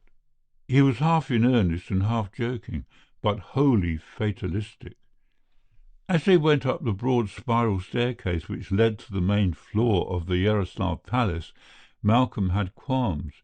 He heartily cursed himself for bringing this man into danger. So far as he was concerned, as he told himself, there was no risk at all, because he was a British traveller, having no feeling one way or the other towards the Soviet government. But Malenkov would be a marked man, under suspicion all the time. Before the office of the commissary was a sentry without rifle. He sat at a table which completely blocked the doorway, except for about 8 inches at one side. He inquired the business of the visitors, took their names, and handed them to a soldier, and with a sideways jerk of his head invited them to squeeze past him into the bureau. Chapter 11. The Commissary with the Crooked Nose. There were a dozen men in the room, in stained military overcoats and red armlets. One, evidently an officer who carried a black portfolio under his arm, was leaning against the panelled wall, smoking and snapping his fingers to a dingy white terrier that leapt up to his repeated invitations. At the table, covered with documents, were 2 people, the man and the woman. She, sprawling indolently forward, her head upon her arm, her strong brown face turned to the man, was obviously a Jewess. The papers were streaked and greasy where her thick black ringlets had rested, and the ashes of a cigarette lay in little untidy heaps on the table. The man was burly, with a great breadth of shoulder and big, rough hands, but it was his face which arrested the feet of Malcolm and brought him to a sudden halt the moment he came near enough to see and recognize the commissary. It was not by his bushy red beard nor the stiff upstanding hair but the crooked nose that he recognized Bulba, sometime serving man of the Grand Duke Yaroslav. Malcolm, looking at the sightless eyes, felt his spine go creepy. Bulba lifted his head sharply at the sound of an unfamiliar footfall. "Who is this?" he asked. "Sophia Kensky, you who are my eyes, tell me who is this?" "Oh, a bourgeois," said the woman lazily. "A foreigner, too. Who are you, bourgeois?" "A Britisher," said Malcolm. Bulba lifted his chin and turned his face at the voice. "A Britisher," he repeated slowly. "The man of the oil fields. Tell me your name." "Hay, Malcolm Hay," said Malcolm, and Bulba nodded.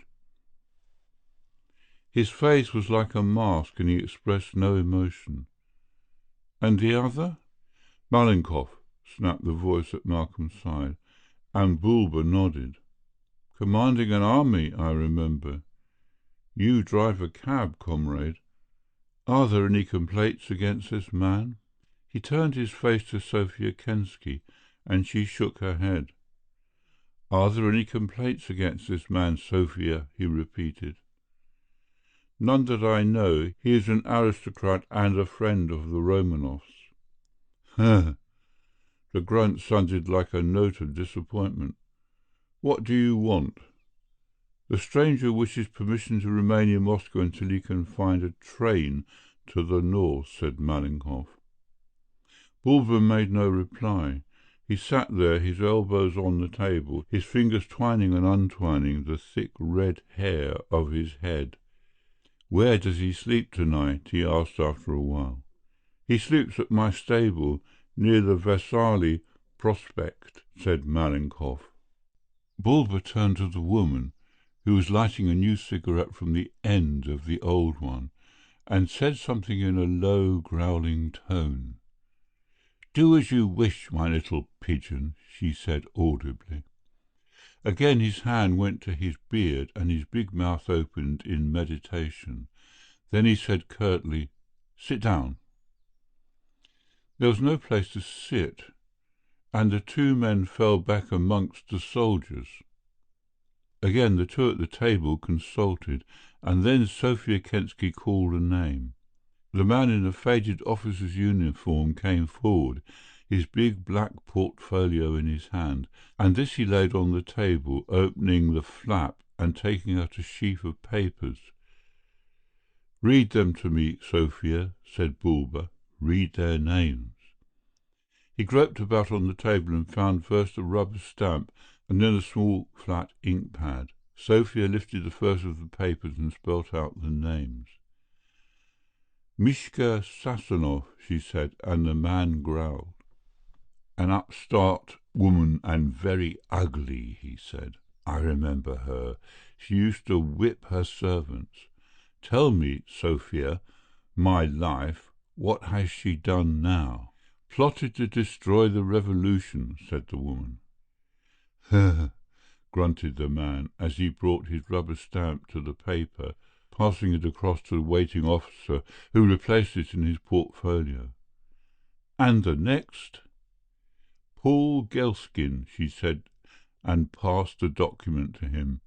"Plotting to overthrow the revolution." "A bourgeois, a tricky young man in league with the priest," he said, and again his stamp came down upon the paper, and again the paper went across the table into the portfolio of the officer. The soldiers about Malcolm and his friend had edged away, and they were alone. "What are these?" whispered Malcolm. "Death warrants," replied Malenkov laconically, and for the second time a cold chill ran down Malcolm's spine. Name after name were read out, and the little rubber stamp, which carried death to one and sorrow to so many, thudded down upon the paper. Malcolm felt physically ill. The room was close and reeked of vile tobacco fumes. There was no ventilation, and the oil lamps made the apartment insufferably hot. An hour or two passed, and no further notice was paid to the two men. "I can't understand it quite," said Malenkov in a low voice. "Ordinarily this would mean serious trouble. But if the commissary had any suspicion of you or me, we should have been in prison an hour ago." Then suddenly Bulba rose. "What is the hour?" he said. A dozen voices replied. "10:30. It's time that the sweeper was here." He threw back his head and laughed, and the men joined in the laughter. With a great yellow handkerchief, which reminded Malcolm of something particularly unpleasant, Bulba wiped the streams from his sightless eyes and bent down to the woman at his side, and Malcolm heard him say, "What is his name?" "He told me," and then he stood up. "Hey," he said, "you are a bourgeois. You have ordered many men to sweep your room. It is not good that a house should be clean, eh?" "Very good, Bulba," said Malcolm quietly. "Bulba he calls me. He remembers well. That is good. I stood behind him, comrades, giving wine and coffee and bowing to this great English lord. Yes, I, Bulba," he struck his chest, "crawling on my knees to this man, and he calls me Bulba now. Bulba!" he roared ferociously. "Come here, do this, clean my boots, Bulba. Come, little Bulba, bow thy neck, that I may rest my foot." A voice from the door interrupted him. "Good," he said. "My sweeper has arrived, hey? Once a day she sweeps my room, and once a day she makes my bed. No ordinary woman will satisfy Bulba. She must come in her furs, drive in her fine carriage from Nijinstka. Behold!" Malcolm looked to the doorway and was struck dumb with amazement. The girl who came in was dressed better than he had expected any woman to be dressed in Moscow. A sable wrap was about her shoulders, a sable toque was on her head. He could not see the worn shoes nor the shabby dress beneath the costly furs. Indeed, he saw nothing but the face of his dreams, unchanged, unlined, more beautiful than he had remembered her. She stood stiffly in her pride, her little chin held up, her contemptuous eyes fixed upon the man at the table. Then, loosing her wrap, she hung it up upon a peg, and opening a cupboard, took out a broad broom. "Sweep, Irene Yaroslav," said the man. Malcolm winced at the word, and Malenkov turned to him sharply. "You know her?" he said. "Of course you do. I remember. Was that why Bulba kept us waiting?" "He was butler in the Yaroslav household," said Malcolm in the same tone. "That explains it," said Malenkov. "All this is for the humiliation of the Grand Duchess." "Sweep well, little one," scoffed Bulba from his table. "Does it not do your heart good, Sophia Kensky? Oh, if I had only eyes to see! Does she go on her knees? Tell me, Sophia." But the woman found no amusement in the sight, and she was not smiling. Her high forehead was knitted, her dark eyes followed every movement of the girl.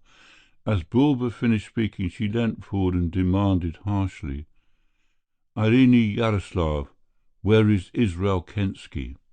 "I do not know," replied the girl, not taking her eyes from her work. "You lie," said the woman. "You shall tell me where he is and where he has hidden his book of all power."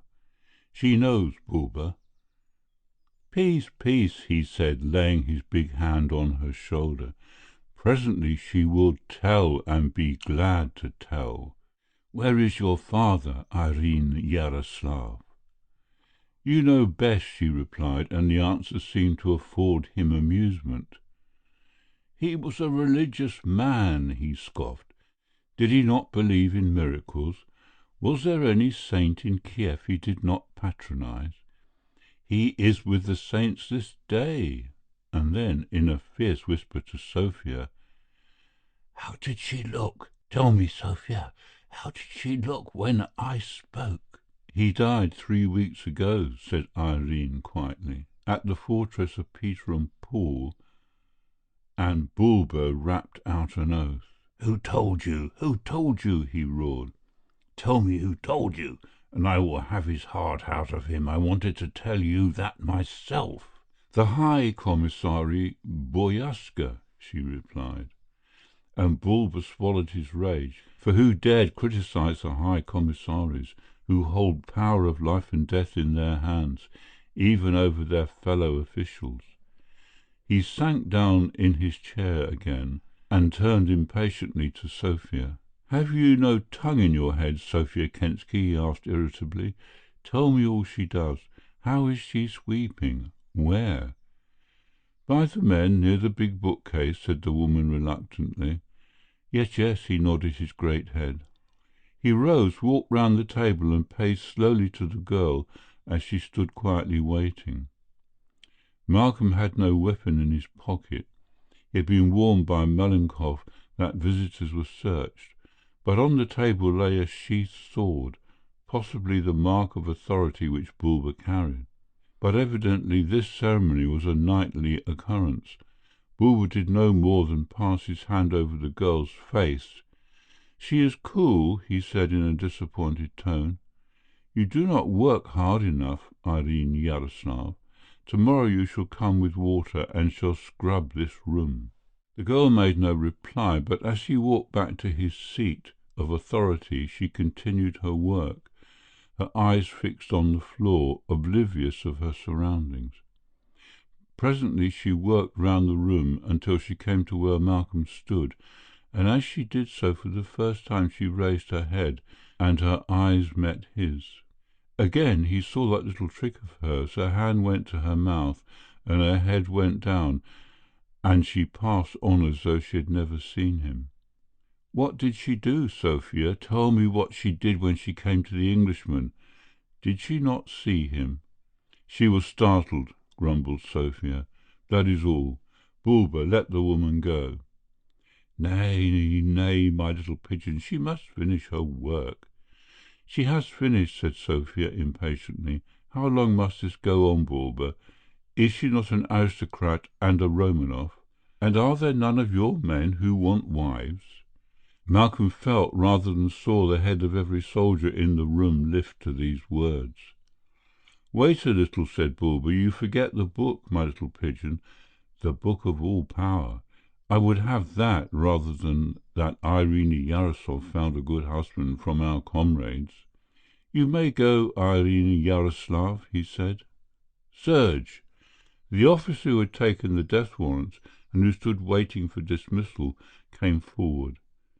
"Take our little brother Malenkov and the Britisher Hay and place them both in the prison of St. Basil. They are proved enemies to the revolution." "I wonder who will feed my horse tonight," said Malenkov, as, handcuffed to his companion, he marched through the streets in the light of dawn, en route, as he believed, to certain death. Chapter 12. In the prison of St. Basil. The temporary prison called by Bulba St. Basil was made up of 4 blocks of buildings. All save one were built of grey granite, and presented, when seen from the courtyard below, tiers of little windows set with monotonous regularity in discoloured walls. The 4th was evidently also of granite, but at some recent period an attempt had been made to cover its forbidding façade with plaster. The workmen had wearied of their good intent and had left off when their labours were half finished, which gave the building a gruesome appearance of having been half skinned. Flush with the 4 sides of the square was an open concrete trench, approached at intervals by flights of half a dozen stone steps leading to this alleyway. Malcolm Hay was pushed down one of these, hurried along the alleyway, passing a number of mailed iron doors and as many barred windows, and was halted before one of the doors whilst the warder, who all the time smoked a cigar, produced a key. The door was unlocked, and Hay was thrust in. Malenkov followed. The door slammed behind them, and they heard the click-clock of the steel lock shooting to its socket. The room was a medium-sized apartment, innocent of furniture, save for a table in the centre of the room and a bench which ran round the walls. Light came from a small window giving a restricted view of the courtyard and a barred transom above the doorway. An oblong slit of ground glass behind, which was evidently an electric globe, served for the night. There were two occupants of the room who looked up, one, a grimy, dishevelled priest, blankly, the other with the light of interest in his eyes. He sat in his shirt-sleeves, his coat being rolled up to serve as a pillow. Above the bed hung a derby hat, an incongruous object. He was short, stout, and fresh-coloured, with a startling black moustache elaborately curled at the ends, and two grey eyes that were lined around with much laughter. He walked slowly to the party and held out his hand to Malcolm. "Welcome to the original Bug House," he said, and from his accent it was impossible to discover whether he was American or English. "On behalf of self and partner, we welcome you to Bug House Lodge. When do you go to the chair? He's due today." He jerked his thumb at the crooning priest. "I can't say I'm sorry. So far as I am concerned, he's been dead ever since they put him here." Malcolm recognized the little man in a flash. It was his acquaintance of London. "You don't remember me," smiled Malcolm. "But what is your particular crime?" The little man's face creased with laughter. "Shooting up Cherekin," he said tersely, and Malenkov's eyebrows rose. "You're Beam, is that how you pronounce it?" "Bim," said the other. B-I-M. Christian name Cherry, Cherry Bim. See the idea? Named after the angels. Say, when I was a kid, I've got a photograph way home in Brooklyn to prove it. I had golden hair in long ringlets." Malenkov chuckled softly.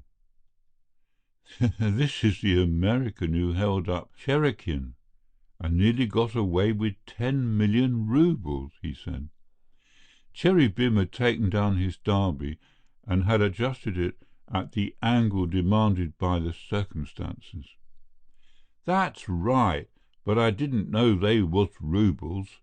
I should excite my mentality over waste paper. No, we got word that it was French money." "There was another man in it," said Malenkov, lighting a cigarette. There had been no attempt to search them. "Don't let that much go out," begged Cherry Bim, and dug a stub from his waistcoat pocket. "Yes," he puffed, "Isaac Moskova. They killed poor old Issy. He was a good fellow, but what's the word when a fellow falls to every dame he meets?" "Impressionable?" suggested Malcolm. "That's the word," nodded Cherry Bim. "We'd got away with $20,000 worth of real sparklers in Petrograd. They used to belong to a princess, and we took 'em off the lady friends of Grubel, the food commissioner, and I suggested we should beat it across the Swedish frontier. But no, he had a girl in Moscow. He was that kind of guy who could smell patchouli a million miles away." Malcolm gazed at the man in wonderment. "Do I understand that you are a—" He hesitated to describe his companion in misfortune, realizing that it was a very delicate position. "I'm a cavalier of industry," said Cherry Bim with a flourish. "Chevalier is the word you want," suggested Malcolm, responding to his geniality. "It's all one," said the other cheerfully. "It means crook, I guess." "Don't think," he said seriously. "Don't you think I'm one of those cheap gunmen you can buy for $10, because I'm not. It was the love of guns that brought me into trouble. It wasn't trouble that brought me to the guns. I could use a gun when I was 7, he said. My dad, God love him, lived in Utah, and I was born at Broke Creek and cut my teeth on a .45. I could shoot the tail feathers off a fly's wing, he said. I could shoot the nose off a mosquito. It was the deceased Isaac Moscava who had brought him to Russia, he said. They had been fellow fugitives to Canada, and Isaac, who had friends in a dozen Soviets, had painted an entrancing picture of the pickings which were to be had in Petrograd. They worked their way across Canada and shipped on a Swedish bark, working their passage before the mast. At Stockholm, Issy had found a friend who forwarded them carriage paid to the capital, whereafter things went well. "Have you got any food?" asked Cherry Bim suddenly. "They starve you here. Did you ever eat shy? It's hot water smelling of cabbage." "Have you been tried?" asked Malenkov, and the man smiled. "Tried?" he said contemptuously. "Say, what do you think's going to happen to you? Do you think you'll go up before a judge and hire a lawyer to defend you? Not much. If they try you, it's because they've got something funny to tell you. Look here." He leapt up onto the bench with surprising agility and stood on tiptoe, so that his eyes came level with a little grating in the wall. The opening gave a view of another cell. "Look," said Cherry Bim, stepping aside, and Malcolm peered through the opening. At first he could see nothing, for the cell was darker than the room he was in, but presently he distinguished a huddled form lying on the bench, and even as he looked it was galvanized to life.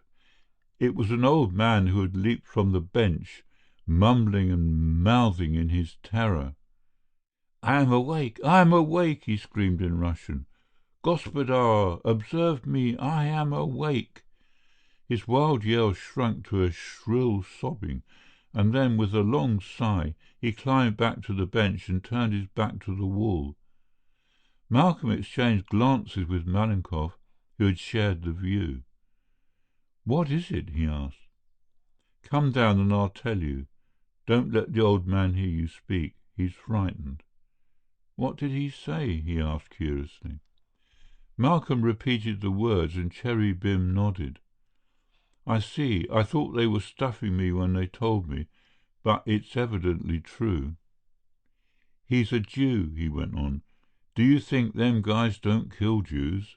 Don't you make any mistake about that. They kill anybody. This old man has a daughter or a granddaughter, and one of the comrades got fresh with him, so poor old Moses, I don't know his name, but he looks like the picture of Moses we had in our Bible at home, shot at this fellow and broke his jaw. So they sent him to be killed in his sleep." "In his sleep?" repeated Malcolm incredulously, and Cherry Bim nodded. "That's it," he said. "So long as he's awake they won't kill him. At least they say so. I guess when his time comes they'll settle him, sleep or awake. The poor old guy thinks that so long as he's awake he's safe. Do you get me?" "It's hellish," said Malcolm between his teeth. "They must be devils." "Oh, no, they're not," said Cherry Bim. "I've got nothing on the Soviets. I bet the fellow that invented that way of torturing the old man thinks he's done a grand bit of work. Say, suppose you turned a lot of kids loose to govern the United States. Why, Broadway would be all cluttered up with dead nursery maids and murdered governesses. That's what's happening in Russia. They don't mean any harm. They're doing all they know to govern, only they don't know much. Take no notice of his reverence. He always gets like this round about mealtimes." The voice of the black-coated priest grew louder. He stood before the barred window, crossing himself incessantly. "It is the celebration of the divine mystery," said Malenkov in a low voice, and removed his cap. "For our holy fathers, the high priests of Basil the Great, Gregory the Divine, Nicholas of Myra in Lycia, for Peter and Alexis and Jonas, and all holy high priests, groaned the man, for the holy wonder-workers, the disinterested Cosmos and Damians, Cyrus and John, Pantaleon and Hermolas, and all unmercenary saints.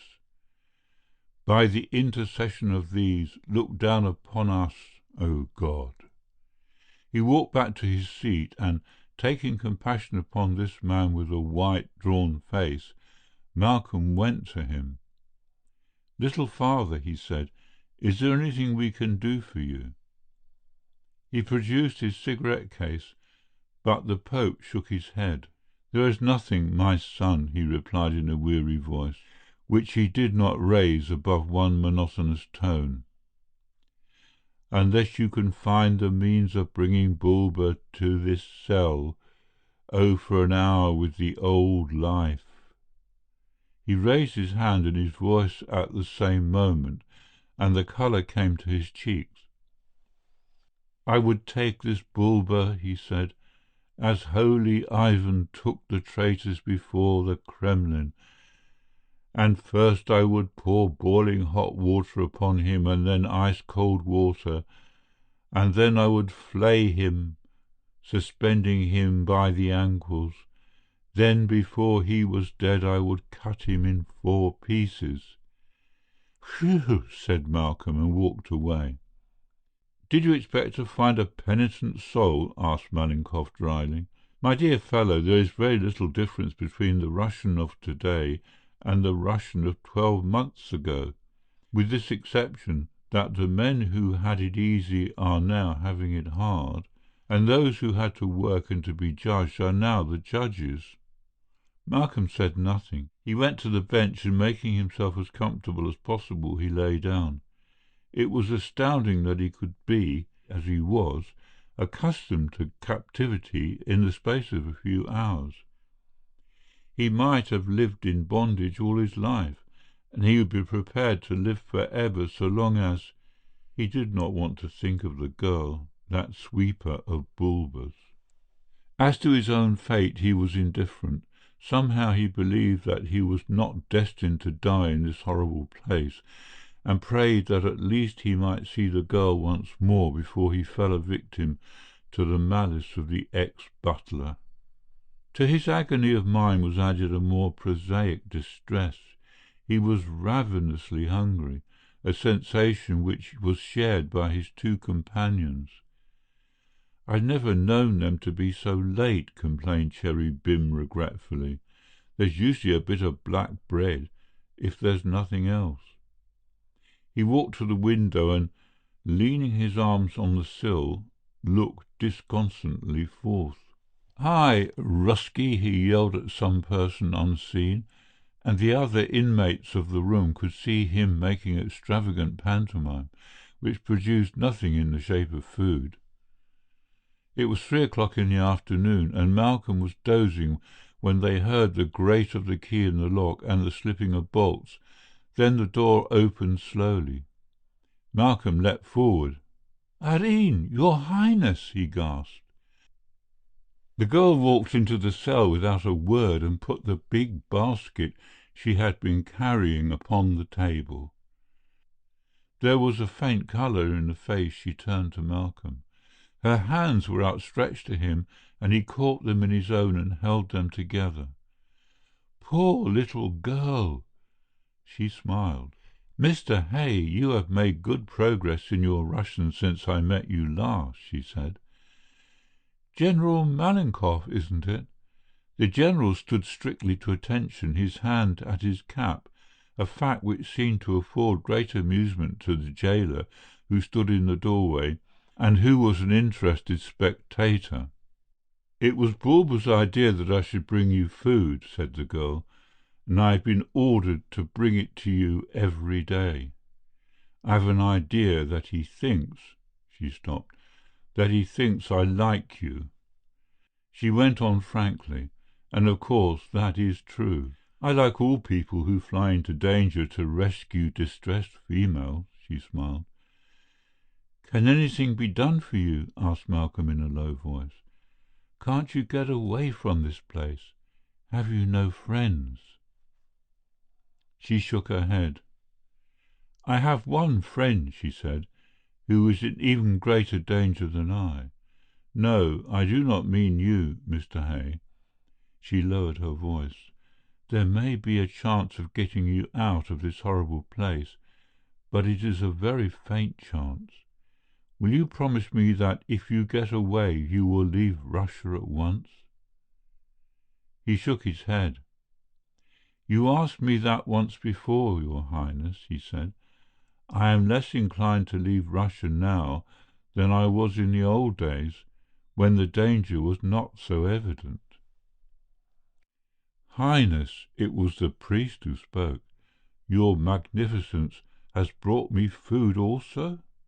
"Highness, I served your magnificent father. Do you not remember Gregory the priest in the cathedral at Vladimir?" She shook her head. "I have food for you, father," she said, "but I do not recall you." "Highness," he spoke eagerly, and his eyes were blazing, "since you go free, will you not say a prayer for me before the miraculous Virgin, or better still, before the tomb of the holy and sainted Dmitri in the Cathedral of the Archangel? And, lady," he seized her hand in entreaty, "before the relics of St. Philip the Martyr in our holy Cathedral of the Assumption?" Gently the girl disengaged her arm. "Father, I will pray for you," she said. "Goodbye," she said to Malcolm, and again extended both her hands. "Till tomorrow." Malcolm raised the hands to his lips, and stood like a man in a dream long after the door had slammed behind her. "Gee," said the voice of Cherry Bim with a long sigh, "she don't remember me, and I don't know whether to be glad or sorry. Some peach." Malcolm turned on him savagely, but it was evident the man had meant no harm. "She's a friend of mine," he said sharply. "Sure she is," said the placid Cherry, unpacking the basket. "And the right kind of friend. If this isn't caviar! Say, shut your eyes, and you'd think you were at Rectoris." Chapter 13. Cherry Bim Makes a Statement. Malcolm was awakened in the night by a scream. He sprang from the bench, his face bathed in perspiration. "What was that?" he asked hoarsely. Malinkoff was sitting on the edge of the bench, rubbing his eyes. "I heard something," he yawned. Only Cherry Bim had not moved. He was lying on his back with his knees up and his hands beneath his head, wide awake. "What was it, Cherry?" asked Malcolm. Slowly the little man rose and stretched himself. "I wonder what the time is," he said evasively. Malcolm looked at his watch. 3:30, he replied. "He's asleep anyway," said Cherry, nodding towards the recumbent figure of the priest. "He might have been useful, but I forgot the old man's a Jew." "Do you mean—" said Malinkoff, and glanced at the gate. Cherry nodded again. "I never thought they'd carry it out according to programme," he said, "but they did. I heard 'em come in." There was a thud of a door closing. "That's the door of his cell. They have taken him out, I guess. The last fellow they killed in there they hung on a hook. Just put a rope round his neck and pushed him in a bag. He was a long time dying," he said reflectively, and Malcolm thought the little man's lower lip was trembling in spite of his calm, matter-of-fact tone. Malinkoff had walked across to the priest and had shaken him awake. "Father," he said, "a man has just died in the next cell. Would you not read the Office of the Dead?" The priest rose with an ill grace. "Why should I be awakened from my sleep?" he complained. "Who is this man?" "I do not know his name," said Malinkoff, "but he is a Jew." "A Jew?" The priest spat on the ground contemptuously. "What, I speak an office for a Jew?" he demanded, wrath in his face. "For a man, for a human fellow creature," said Malenkov sternly. But the priest had gone back to his hard couch, nor would he leave it, and Malenkov, with a shrug of his shoulders, went back to his bed. "That is Russia, eternal Russia," he said, and he spoke without bitterness. "Neither Tsar nor Soviet will alter it." They did not go to sleep again. Something was speaking to them from the next cell, something that whimpered and raised its hands in appeal, and they welcomed the daylight, but not the diversion which daylight brought. Again the door banged open, and this time a file of soldiers stood in the entrance. "Boris Mikhailovitch," said the dark figure in the entrance, "it is the hour." The priest rose slowly. His face was grey. The hands clasped together before him shook. Nevertheless, he walked firmly to the door. Before the soldiers had closed around him, he turned and raised his hand in blessing, and Malenkov fell upon his knees. Again the door slammed and the bolt shot home, and they waited in silence. There was no sound for 10 minutes. Then came a crash of musketry, so unexpected and so loud that it almost deafened them. A second volley followed, and after an interval a third, and then silence. Cherry Bim wiped his forehead. 3 this morning, he said unsteadily. Anyway, it's better than hanging.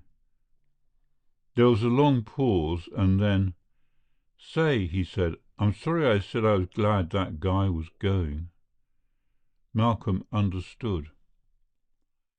The day brought Irene at the same hour as on the previous afternoon. She looked around for the priest, and apparently understood, for she made no reference to the missing man. "If you can get away from here," she said, "go to Preobrazhensky. That is a village a few versts from here. I tell you this, but—" She did not complete her sentence, but Malcolm could guess from the hopeless despair in her voice. "Excuse me, miss," interrupted Cherry Bim. "Ain't there any way of getting a gun for a man?" "Any old kind of gun," he said urgently. "Colt, Smith Wesson, Browning, Mauser, I can handle them all, but Colt preferred." She shook her head sadly. "It is impossible," she said. "I am searched every time I come in through the lodge." "In a pie?" urged Cherry. "I've read in stories how you can get these things in a pie. Couldn't you make—" "It's quite impossible," she said. "Even bread is cut into 4 pieces. That is done in the lodge." Cherry Bim cast envious eyes on the tall guard at the doorway. He had a long revolver. "I'll bet," said Cherry bitterly, "he don't know any more about a gun than a schoolmarm. Why, he couldn't hit a house unless he was inside of it." "I must go now," said the girl hastily. "Tell me one thing," said Malcolm. "You spoke yesterday of having one friend. Is that friend Israel Kensky?" "Hush," she said. She took his hand in both of hers. "Good-bye, Mr. Hay," she said. "I may not come tomorrow." Her voice was hard and strained, and she seemed anxious to end the interview. "Bulwer told me this morning," she went on, speaking rapidly, but little above a whisper, "that he had certain plans about me. Good-bye, Mr. Hay." This time she shook hands with Malenkov. "Don't forget the village of Preobrazhensky," she repeated. "There is only the slightest chance, but if God is merciful and you reach the outside world, you will find the house of Ivan Petrov. Please remember that." And in a minute she was gone. "I wonder what was wrong," said Malcolm. "She was not so frightened when she came in. Then she changed as though—" Looking round, he had seen, only for a fraction of a second, a hand through the grating over the bench. Someone had been listening in the next cell, and the girl had seen him. He sprang upon a bench and peered through, in time to see the man vanish beyond the angle of his vision. Malenkov was lighting his last cigarette. "My friend," he said, "I have an idea that in the early hours of the morning you and I will go the same way as the unfortunate priest." "What makes you think so?" asked Malcolm quickly. "Not only do I, but the Grand Duchess thinks so also," said Malenkov. "Possibly this is news." Again the door was opened, and this time it was an officer of the Red Guard who appeared. He had evidently been chosen because of his knowledge of English. "I want the thief," he said tersely in that language. "That sounds remarkably like me," said Cherry. He put on his derby hat slowly and went forth in his shirt sleeves. They watched him through the window being taken across the courtyard and through the archway which led to the prison offices and the outer gate. "They haven't released him, I suppose?" asked Malcolm, and Malenkov shook his head. "He is to be interrogated," he said. "Evidently there is something which Bulba wants to know about us, and which he believes this man will tell." Malcolm was silent, turning matters over in his mind. "He won't tell anything that will injure us," he said. "But the man is a crook," said Malenkov. "That is the word, isn't it?" "That's the word," agreed Malcolm grimly. "But he's also a man of my own race and breed, and whilst I would not trust him with my pocket-book, or I should not have trusted him before I came in here, I think I can trust him with my life, supposing that he has my life in his hands." In 20 minutes Cherubim was back, very solemn and mysterious, until the jailer was gone. Then he asked, "Who is Israel Kensky, anyway?" "Why?" asked Malcolm quickly. "Because I'm going to make a statement about him, a written statement," he said cheerfully. "I'm going to have a room all to myself." He spoke slowly, as though he were repeating something which he had already told himself. "Because I am not a quick writer. Then I am going to tell all that she said about Israel Kensky." "You can tell that in a second," said Malcolm sternly, and the little man raised a lofty hand. "Don't get up in the air. Why have they sent you back now?" "To ask a question or two," said Cherry. He put on his coat, examined the interior of his hat thoughtfully, and jammed it down on his head. 10 minutes are supposed to elapse," he said melodramatically, "passed in light and airy conversation about a book. The book of all power?" said Malcolm. "That's the fellow. I should say it's the history of this darned place. Here they come." He pulled down his coat, brushed his sleeves, and stepped forward briskly to meet the English-speaking officer. They passed an anxious 2 hours before he returned, and, if anything, he was more solemn than ever. He made no reply to their questions, but paced the room, and then he began to sing, and his tune had more reason than rhyme. "Look through the grating," he chanted, "see if anybody is watching or listening. My honey, oh, my honey." "There's nobody there," said Malcolm after a brief inspection. "He'll be back again in 5 minutes," said Cherry, stopping his song and speaking rapidly. "I told him I wanted to be sure on one point, and he brought me back. I could have done it, but I wouldn't leave you alone." "Done what?" asked Malcolm. "Saved myself. Do you know what I saw when I got into that room for the first time? The guy in charge was locking away in a desk 3 guns and about 10 packets of shells. It sounds like a fairy story, but it's true. And it's a desk with a lock that you could open with your teeth." It was Malenkov who saw the possibilities of the situation which the man described.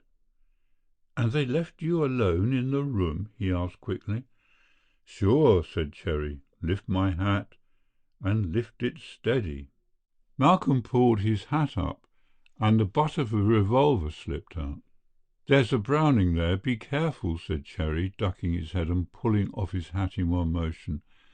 "Here's the other under my arm." He put his hand beneath his coat and pulled out a Colt. "Here are the shells for the automatic. I'll take the Longfellow. Now listen, you boys, said Cherry. Through that gateway at the end of the yard you come to another yard and another gate, which has a guard on it.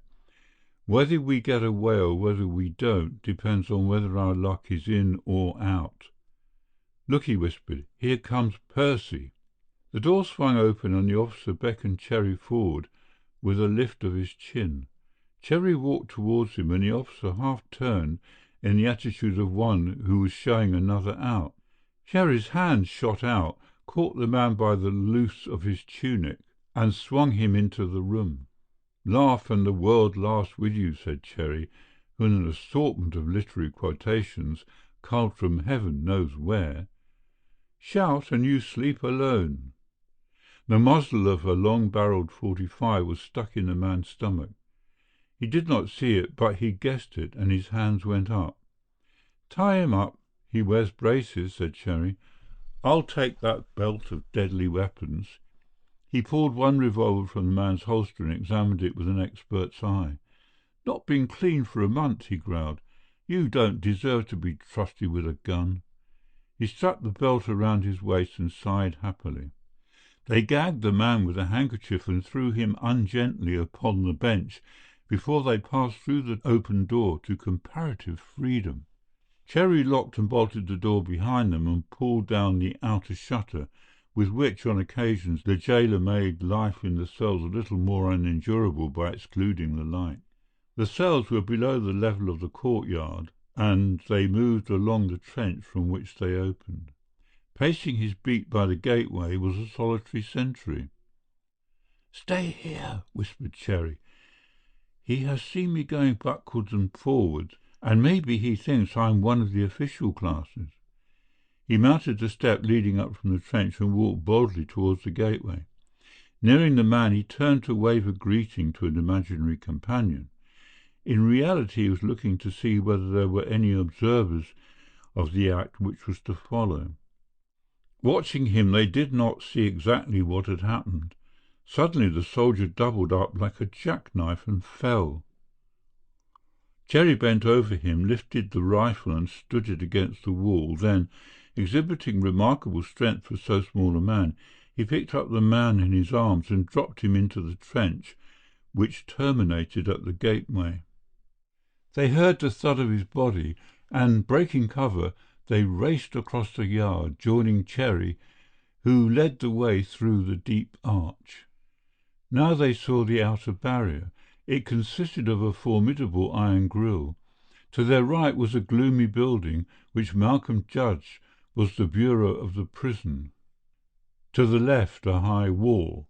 On either side of the gateway was a squat lodge, and before these were a half-dozen soldiers, some leaning against the gate, some sitting in the doorway of the lodges, but all carrying rifles. "This way," said Cherry under his breath, and turned into the office. The door of the room on his left was open, and into this they walked. It was empty, but scarcely had they closed the door than there were footsteps outside. Cherry, with a gun in each hand, a hard and ugly grin on his fat face, covered the door, but the footsteps passed. There was a babble of voices outside and a rattle and creak of gates. Malcolm crept to the one window which the office held. He guessed it was here that Cherry had written his statement, and peeped cautiously forth. A big closed auto was entering the gate, and he pulled his head back. Cherry was at his side. "Somebody visiting, a fellow high up," whispered the latter hoarsely. "They'll come in here. The guy we left in the cell told me he'd want this room. Try that door." He pointed to a tall press, and Malenkoff was there in a second. The press was evidently used for the storage of stationery. There was one shelf halfway up laden with packages of paper, and Malenkoff lifted one end. The other slipped and the packets dropped with a crash. But the purring of the auto in the yard was noisy enough to drown the sound, unless somebody was outside the door. "Three can squeeze in. You go first, Mr. Hay." It was more than a squeeze, it was a torture, but the door closed on them. Malcolm had an insane desire to laugh, but he checked it at the sound of a voice. for it was the voice of Bulba. "I cannot stay very long, comrade," he was saying as he entered the room, "but—" The rest was a mumble. "I will see that she is kept by herself," said a strange voice, evidently of someone in authority at the prison. Malcolm bit his lip to check the cry that rose. "Irene!" Bulba's deep voice was again a rumble. "Yes, comrade, I will bring her in. Let me lead you to a chair." He evidently went to the door and called, and immediately there was a tramp of feet. "What does this mean, Bulba?" Malcolm knew the voice. He had heard it before, and his relief was such that all sense of his own danger passed. "Sophia Kensky." Bulba was speaking now. "You are under arrest by order of the Soviet." "Arrest!" The word was screamed. Me? "You are plotting against the revolution, and your wickedness has been discovered," said Bulba. "Matinchka, little mamma, it is ordered." "You lie, you lie!" she screeched. "You blind devil, I spit on you!" "You arrest me because you want the aristocrat Irene Yaroslav. Blind pig! Breka Zeno! Dushinka!" "It is ordered, dear little soul," murmured Bulba. "I go back alone. Listen, my auto is turning. I go back alone, Drushka, and who shall be my eyes now that my little mamma is gone?" They heard the chair pushed back as he rose, and the scream and flurry as she leapt at him. "Keep her away, little comrade!" roared Bulba. "Keep her away! I am blind. Her father blinded me. Keep her away!" It was Cherry Bim who slipped first from the cupboard. Under the menace of his guns, the soldiers fell back. "Auto Ruski, hold up the guard, hey?" he muttered, and Malenkov jumped through the doorway to the step of the big car in one bound. Cherry held the room. He spoke no Russian, but his guns were multilingual. There was a shot outside before he fired 3 times into the room. Then he fell back, slamming the door, and jumped into the car as it moved through the open gateway. Malcolm was on one footboard, Malenkov by the side of the chauffeur on the other.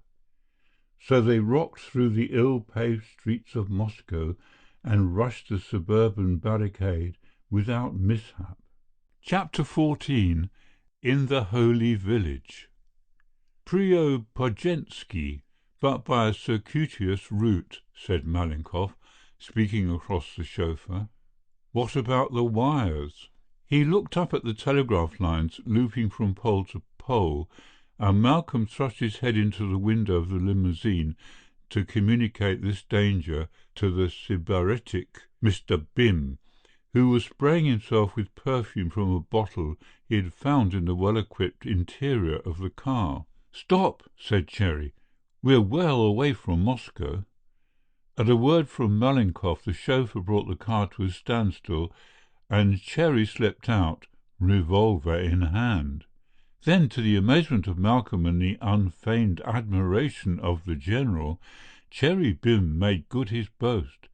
4 times his gun cracked, and at each shot a line broke. "To be repeated at intervals," said Cherry, climbing into the car. "Wake me in half an hour." And curling himself up in the luxurious depths of swan's-down cushions, he fell asleep. Happily, Malenkov knew the country to an inch. They were not able to avoid the villages without avoiding the roads, but they circumnavigated the towns. At nightfall they were in the depths of a wood, which ran down to the edge of the big lake on which the holy village of Preobrazhensky stands. "The chauffeur is not the difficulty I thought he would be," reported Malenkov. "He used to drive Kornilov in the days when he was a divisional general, and he is willing to throw in his lot with ours." "Can you trust him?" asked Malcolm. "I think so," said Malenkov. "Unless we shoot him, we simply must trust him. What do you think, Mr. Bim?" "You can call me Cherry," said that worthy. He was eating bread and sour cheese, which had been bought at a fabulous price in one of the villages through which they had passed. Here again they might have been compelled to an act which would have called attention to their lawless character, for they had no money, had it not been for Cherry. He financed the party from the lining of his waistcoat. Malcolm remembered that the little man had never discarded this garment, sleeping or waking, and made a casual reference to the diamonds which had gone to his account via a soi-disant princess and the favourite of a commissary. "Anyway," he said, "we could have got it from the chauffeur. He's open to reason." They did not ask him what argument he would have employed, but they were glad subsequently that these arguments had not been used. What was as necessary as food was petrol. Peter the chauffeur said that they were big army supplies in Preobrazhensky itself, and undertook to steal sufficient to keep the car running for a week.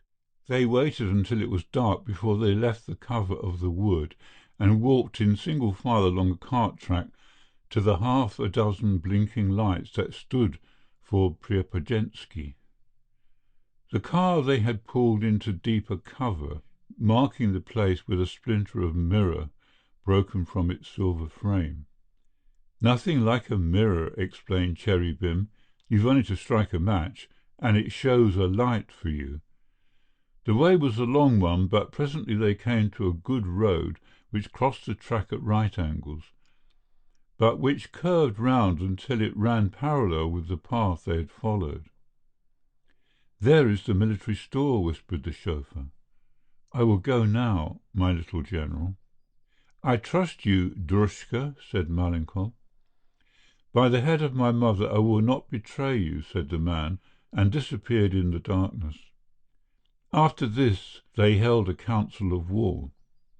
"So far as I can remember, Petrov is the silk merchant," said Malenkov, "and his house is the first big residence we reach coming from this direction. I remember it because I was on duty at the coronation of the Emperor, and His Imperial Majesty came to Preobrazhensky, which is a sacred place for the royal house. Peter the Great lived here."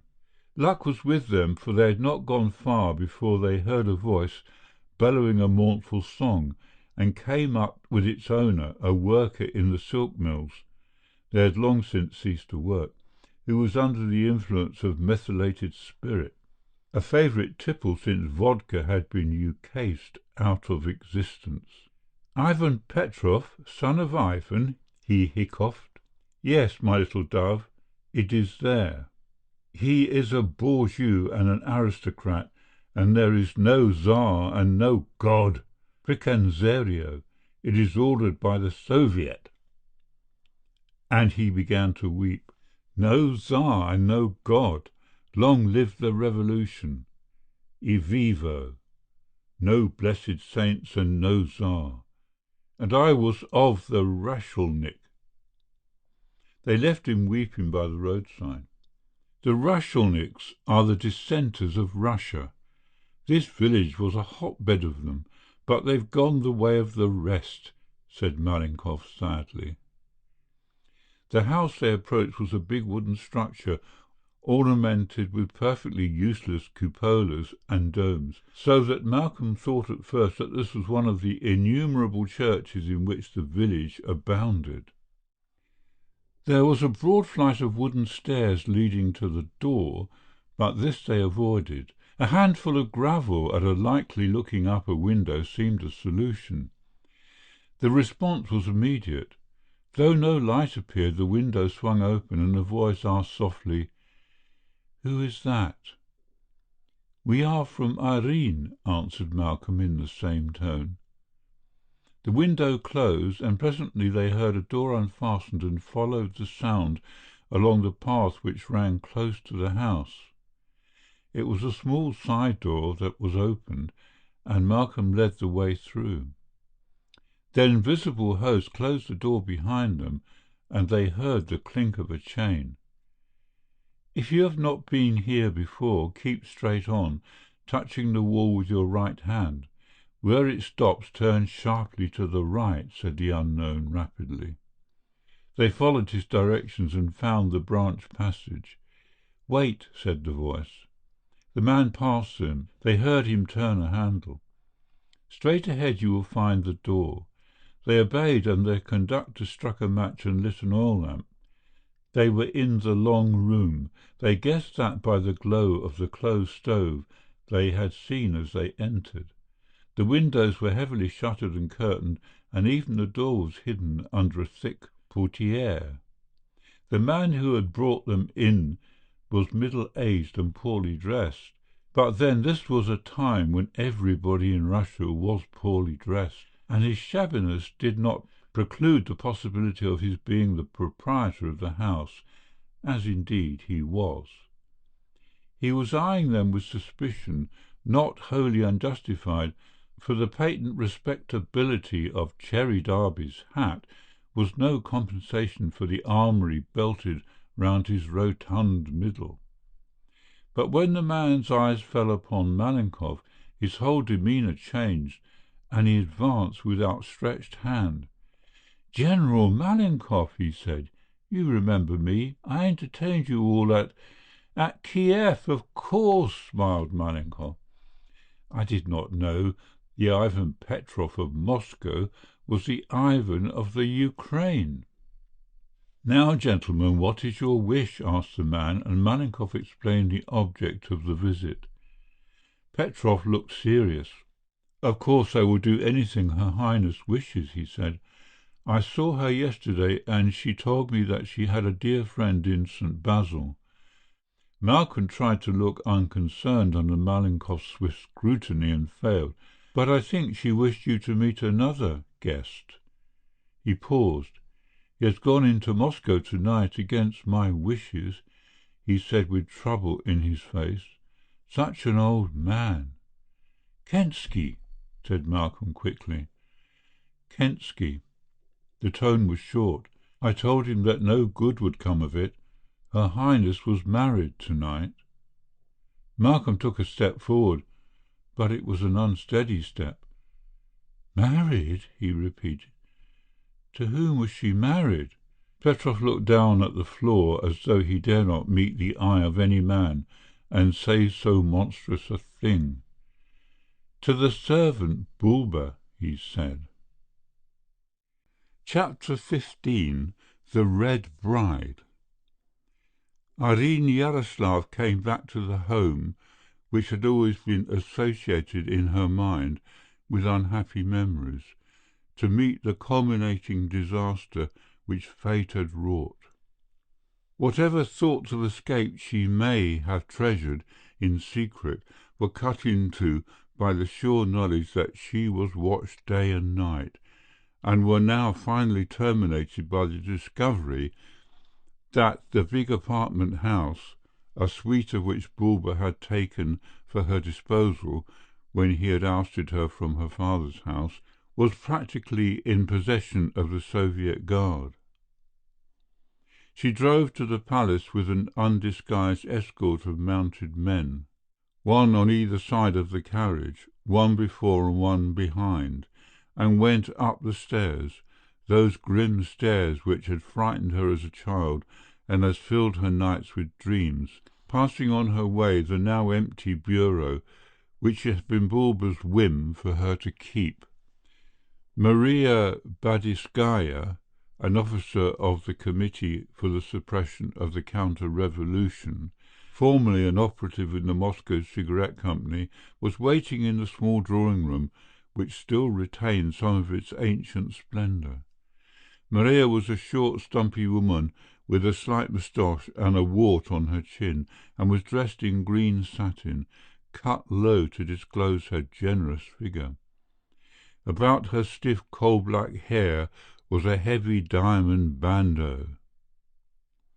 She was sitting on a settee, her feet hardly touching the ground, cleaning her nails with a little pocket-knife as the girl entered. Evidently this was her maid of honor, and she could have laughed. The woman glowered up at her and jumped briskly to her feet, closing the knife and slipping it into her corsage. "You are late, Irene Yaroslav," she said shrilly. "I have something better to do than sit here waiting for a bourgeois. There is a committee meeting at 10 o'clock tonight. How do you imagine I can attend that? Come, come." She bustled into an anteroom. "Here is your dress, my little bride. See, there is everything, even to stockings. Bulba has thought of all, yet he will not see. La, la, what a man!" Numerous articles of attire were laid out on chairs and on the back of the sofa, and the girl, looking at them, shuddered. It was Bulba's idea. Nobody but Bulba would have thought of it. Every garment was of red, blood red, a red which seemed to fill the room with harsh sound. Stockings of finest silk, shoes of Russian leather, cobweb underwear, but all of the same hideous hue. In Russian, the word red is also the word beautiful. In a language in which so many delicate shades of meaning can be expressed, this word serves a double purpose, doing duty for that which, in the eyes of civilized people, is garish, and that which is almost divine. Maria's manner changed suddenly. From the impatient, slightly pompous official, conscious of her position, she became obsequious and even affectionate. Possibly she remembered that the girl was to become the wife of the most powerful man in Moscow, whose word was amply sufficient to send even Gregory Prodol to the execution yard, and Gregory's position seemed unassailable. "I will help you to dress, my little dear," she said. "Let me take your hat, my little dove." "I would rather be alone," said the girl. "Will you please wait in the next room, Maria Badiskaya?" "But I can help you so, my little darlings," said the woman, fussing about. "A bride has no luck for 30 years if she puts on her own stockings." "Go," said the girl imperiously, and the woman cringed. "Certainly, excellent," she stammered, and went out without another word. The girl changed quickly and surveyed herself in the pier-glass at the end of the room. It was striking but horrible. There came a tap at the door, and the agitated Maria entered. "He has sent for you, my little dove," she said. "Come, take my arm. Do not tremble, my little pretty. Bulba is a good man and the greatest man in Moscow." She would have taken the girl's arm, but Irene waved her aside and walked swiftly from the drawing-room into the grand saloon. She wanted the ordeal over as soon as possible. The room was crowded, and though many of the electric lamps in the great glass chandelier were not in working order, and a broken fuse had put half the wall brackets in darkness, the light was almost dazzling. This wonderful saloon, where 10 Tsars had eaten bread and salt with 10 generations of Yaroslavs, was thick with humanity. Some of the men were in uniform, some were in a nondescript costume, which was the Soviet compromise between evening dress and diplomatic uniform. One man wore a correct evening jacket and a white waistcoat with a perfectly starched shirt over uniform trousers and top boots. The women were as weirdly clothed. Some were shabby to the point of rags. A few wore court dresses of the approved pattern, and there was one woman dressed like a man who smoked all the time. The air was blue with tobacco smoke and buzzing with sound. As she came into the saloon, someone shouted her name, and there was vigorous applause. Not for her, she knew, nor for the name she bore, but for the novelty and the beauty of her wedding gown. At the farther end of the room was a table covered with a red cloth, and behind it sat a man in evening dress, whom she recognized as one of the newly appointed magistrates of the city. Nudged behind by Maria, she made her way through the press of people, whose admiring comments were spoken loud enough for her to hear. "What a little beauty! Too good for a blind man, eh? We have knelt for her many times. Now she shall kneel for us. Such a dress! This Bulber is a wonderful fellow." She halted before the table, her hands clasped lightly in front of her. Her head was high, and she met every glance steadily and disdainfully. The clock struck 10:15 when Bulwer made his entrance amidst a storm of applause. They had never seen him in such a uniform before. Some thought it was a new costume which had been sanctioned by the Supreme Soviet for its commissaries, others that it had been planned especially for the marriage. Irene alone knew it, and a cold, disdainful smile lit for a moment her expressionless face. She had seen Bulwer in knee breeches and white silk stockings before. She knew the coat of green and gold which the retainers of the House of Yaroslav wore on state occasions. Bulwer was marrying her in his butler's livery, a delicate piece of vengeance. The ceremony was short and, to the girl, unreal. Religious marriages, though they had not altogether been banned, were regarded by the official Russia as unnecessary, and a new marriage service had been designed, which confined the ceremony to the space of a few minutes. The attempts to abolish marriage altogether had been strenuously opposed, not so much by the public women who were on the innumerable councils and committees, but by the wives of the more important members of the organization. Bulwer was led to her side and reached out his hand gropingly, and in very pity of his blindness she took it. Questions were asked him, to which he responded, and similar questions were asked her, to which she made no reply.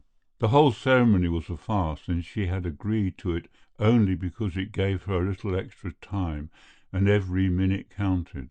From the moment the magistrate pronounced the formula which made them, in the eyes of the Soviet law at any rate, man and wife, Bulwer never loosened his hold of her.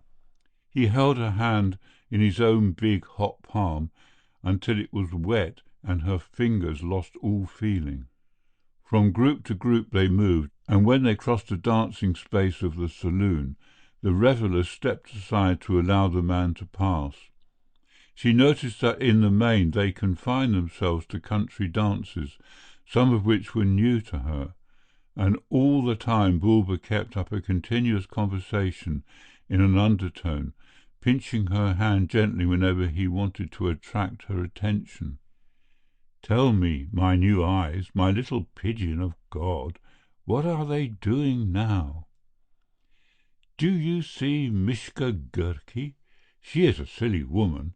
Tell me, my little pet, if you see her. Watch her well and tell me how she looks at me. That woman is an enemy of the revolution and a friend of Sophia Kensky. Ah, it is sad about your poor friends." The girl turned cold and clenched her teeth to take the news which was coming.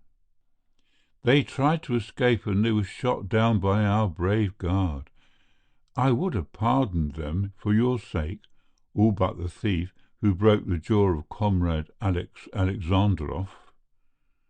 Yes, I would have pardoned them tonight, because I am happy, else they would have died with Sophia Kensky in the morning. Do it not please you that I put away this woman, who was my eyes and saw for me, all for your sake, my little pigeon, all for your sake? Do you see a big man with one eye? He has half my misfortune, yet he sees 1,000,000 times more than Bulwer. That is the butcher Kreml. Some day he shall see the Kreml." Footnote: Kreml is literally Kremlin, one of the places of detention in Moscow. End of footnote. "Why should you not speak, my darling little mamma? Are you thinking of the days when I was Bulwer, the slave? Na, stoi! Think of today, tonight, my little child of Jesus." There were times when she could have screamed, moments of madness when she longed to pick up one of the champagne bottles which littered the floor, and at intervals were thrown with a crash into the corner of the room, and striking him across that great brutal face. There were times when she was physically sick and the room spun round and round, and she would have fallen but for the man's arm. But the hour she dreaded most of all came at last, when, one by one, with coarse jests at her expense, the motley company melted away and left her alone with the man. "They have all gone?" he asked eagerly. "Every one?" He clutched more tightly. "To my room. We have a supper for ourselves. They are pigs, all these fellows, my little beautiful." The old carpet was still on the stairs, she noticed dully. Up above used to be her own room, at the far end of the long passage. She had a piano there once. She wondered whether it was still there. There used to be a servant at the head and at the foot of these stairs, a long green-coated Cossack, to pass whom, without authority, was to court death. The room on the left had been her father's. Two big saloons, separated by heavy silken curtains. His bureau was at one end, his bedroom at the other. It was into the bureau that the man groped his way. A table had been set, crowded with bottles and glasses, piled with fruit, sweetmeats, and at the end the inevitable samovar. "I will lock the door," said Bulba. "Now you shall kiss me on the eyes, and on the mouth, and on the cheeks, making the holy cross." She braced herself for the effort and wrenched free. In a flash he came at her, and his hands caught the silken gown at her shoulder. She twisted under his arm, leaving a length of tattered and torn silk in his hand, and the marks of his fingernails upon her white shoulder. He stopped and laughed, a low, gurgling laugh, and it was to the girl like the roar of some subterranean river heard from afar. "Oh, Highness," he mocked, "would you rob a blind man of his bride? Then let us be blind together."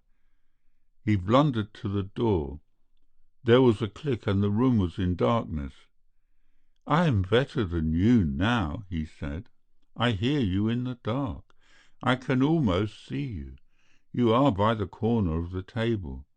Now you are pushing a chair. Little pigeon, come to me."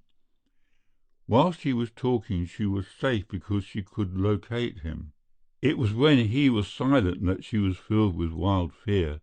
He moved as softly as a cat, and it seemed that his boast of seeing in the dark was almost justified. Once his hand brushed her, and she shrank back only just in time. The man was breathing heavily now, and the old mocking terms of endearment had changed. "Come to me, Arina Yaroslav," he roared. "Have I not often run to you? Have I not waited throughout the night to take your wraps and bring you coffee? Now you shall wait on me, by Innocente. You shall be eyes and hands for me, and when I am tired of you, you shall go the way of Sofia Kensky." She was edging her way to the door. Once she could switch on the light, she was safe, at any rate for the time being. There was a long silence, and, try as she did, she could not locate him. He must have been crouching near the door, anticipating her move, for as her hand fell on the switch and the light sprang into being, he leapt at her. She saw him, but too late to avoid his whirling hands. In a second he had her in his arms. The man was half mad. He cursed and blessed her alternately, calling her his little pigeon and his little devil in the same breath. She felt the tickle of his beard against her bare shoulder, and strove to push him off. "Come, my little peach," he said. "Who shall say there is no justice in Russia when Yaroslav's daughter is the bride of Bulba?" His back was to the curtain, and he was half lifting, half drawing her to the two grey strips which marked its division, when the girl screamed. "Again, again, my little dear," grinned Bulba. "That is fine music." But it was not her own danger which had provoked the cry. It was that vision, twice seen in her lifetime, of dead white hands, blue-veined, coming from the curtain and holding this time a scarlet cord. It was about Bulber's neck before he realized what had happened. With a strangled cry he released the girl, and she fell back again on the table, overturning it with a crash. "This way, Highness," said a hollow voice, and she darted through the curtains. She heard the shock of Bulber's body as it fell to the ground, and then Israel Kensky darted past her, flung open the door and pushed her through. "The servants' way," he said, and she ran to the narrow staircase which led below to the kitchen and above to the attics in which the servants slept. Down the stairs, two at a time, she raced, the old man behind her. The stairway ended in a square hall. There was a door half ajar leading to the kitchen, which was filled with merrymakers, and a second door leading into the street, and this was also open. She knew the way blindfolded. They were in what had been the coach-yard of the palace, and she knew there were half a dozen ways into the street. Israel chose the most unlikely, one which led to the front of the house. A drosky was waiting, and into this he bundled her, jumping in by her side, holding her about the waist as the driver whipped up his two horses and sped through the deserted streets of Moscow. Chapter 16. The Book of All Power. Malcolm was the first to hear the sound of wheels on the roadway, and the party listened in silence till a low whistle sounded and their host darted out of the room. "What was that?" asked Malenkov. "Somebody has come to the front door." A few minutes later Petrov staggered through the doorway, carrying the limp figure of Irene. It was Malcolm who took the girl in his arms and laid her upon the sofa. "She is not dead," said a voice behind him. He looked up. It was Israel Kensky. The old man looked white and ill. He took the glass of wine which Ivan brought him with a shaking hand, and wiped his beard as he looked down at the girl. There was neither friendliness nor pity in his glance, only the curious tranquillity which comes to the face of a man who has done that which he set out to do. "What of Bulwer?" asked Petrov eagerly. "I think he lives," said Kensky, and shook his head. "I am too weak and too old a man to have killed him. I put the cord about his neck and twisted it with a stick. If he can loosen the cord he will live. If he cannot, he will die. But I think he was too strong a man to die." "Did he know it was you?" asked Petrov. Kensky shook his head. "What is the hour?" he asked, and they told him that it was 2 o'clock. "Sophia Kensky dies at 4, he said, in such a tone of unconcern that even Malenkov stared at him. "It is right that she should die," said Kensky, and they marvelled that he, who had risked his life to save one of the class which had persecuted his people for hundreds of years, should speak in so matter-of-fact tones about the fate of his own blood. "She betrayed her race and her father. It is the old law of Israel, and it is a good law. I am going to sleep." "Is there a chance that you have been followed?" asked Malenkov, and Kensky pulled at his beard thoughtfully. "I passed the watchman at the barricade, and he was awake. That is the only danger." He beckoned to Malcolm, and, loath as the young man was to leave the girl's side, now that she was showing some signs of recovering consciousness, he accompanied the old man from the room. "Gospodar," said Israel Kensky. It sounded strange to hear that old title. "Once you carried a book for me."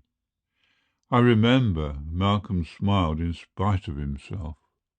"The Book of All Power," repeated the Jew quietly. "It is in my room, and I shall ask you to repeat your service. That book I would give to the Grand Duchess, for I have neither kith nor child, and she has been kind to me." "But surely," Kensky protested Malcolm, "you, as an intelligent man, do not believe in the potency of books or charms of incantations." I believe in the book of all powers, said Kensky calmly. Remember, it is to become the property of the Grand Duchess Irene. I do not think I have long to live, he added. How my death will come I cannot tell, but it is not far off. Will you go with me now and take the book? Malcolm hesitated. He wanted to get back to the girl, but it would have been an ungracious act not to humour the old man, who had risked so much for the woman he loved. He climbed the stairs to the little bedroom and waited at the door whilst Kensky went in. Presently the old man returned. The book was now stitched in a canvas wrapping, and Malcolm slipped the book into his pocket. The very act recalled another scene which had been acted 1,000 miles away, and, it seemed, 1,000,000 years ago. Now let us go down, said Kensky. Lord, he asked, as Malcolm's foot was on the stair, do you love this young woman? It would have been the sheerest affectation on his part to have evaded the question. Yes, Israel Kensky, he replied, I love her. And the old man bowed his head. You are two Gentiles, and there is less difference in rank than in race, he said.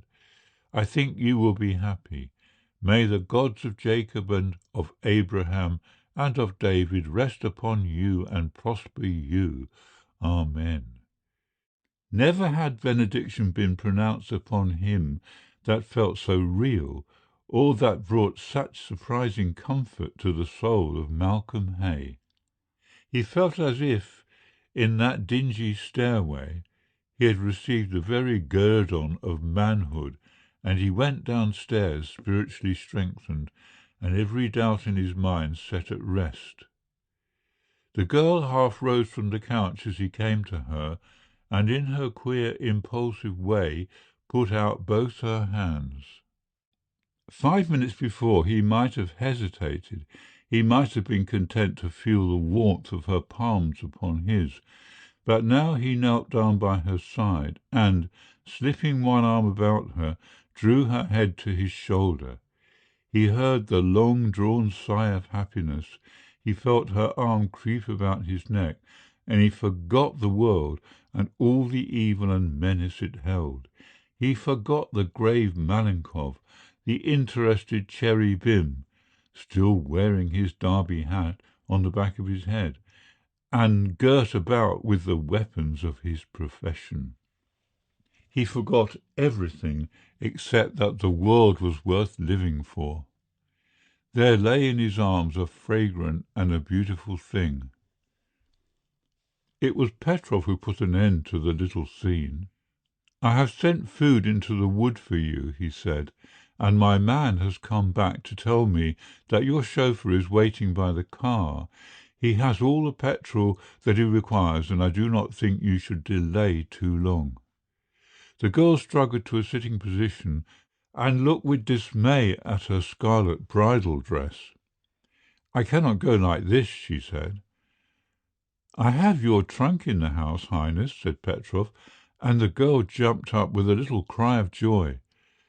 I had forgotten that, she said. She had forgotten also that she was still weak, for she swayed and would have stumbled had not Malcolm caught her. Go quickly, Highness, said Petrov urgently. I do not think it will be safe to stay here, save for you or for Kensky. I have sent one of my men on a bicycle to watch the Moscow road. Is that necessary? Asked Malenkov. Are you suspect?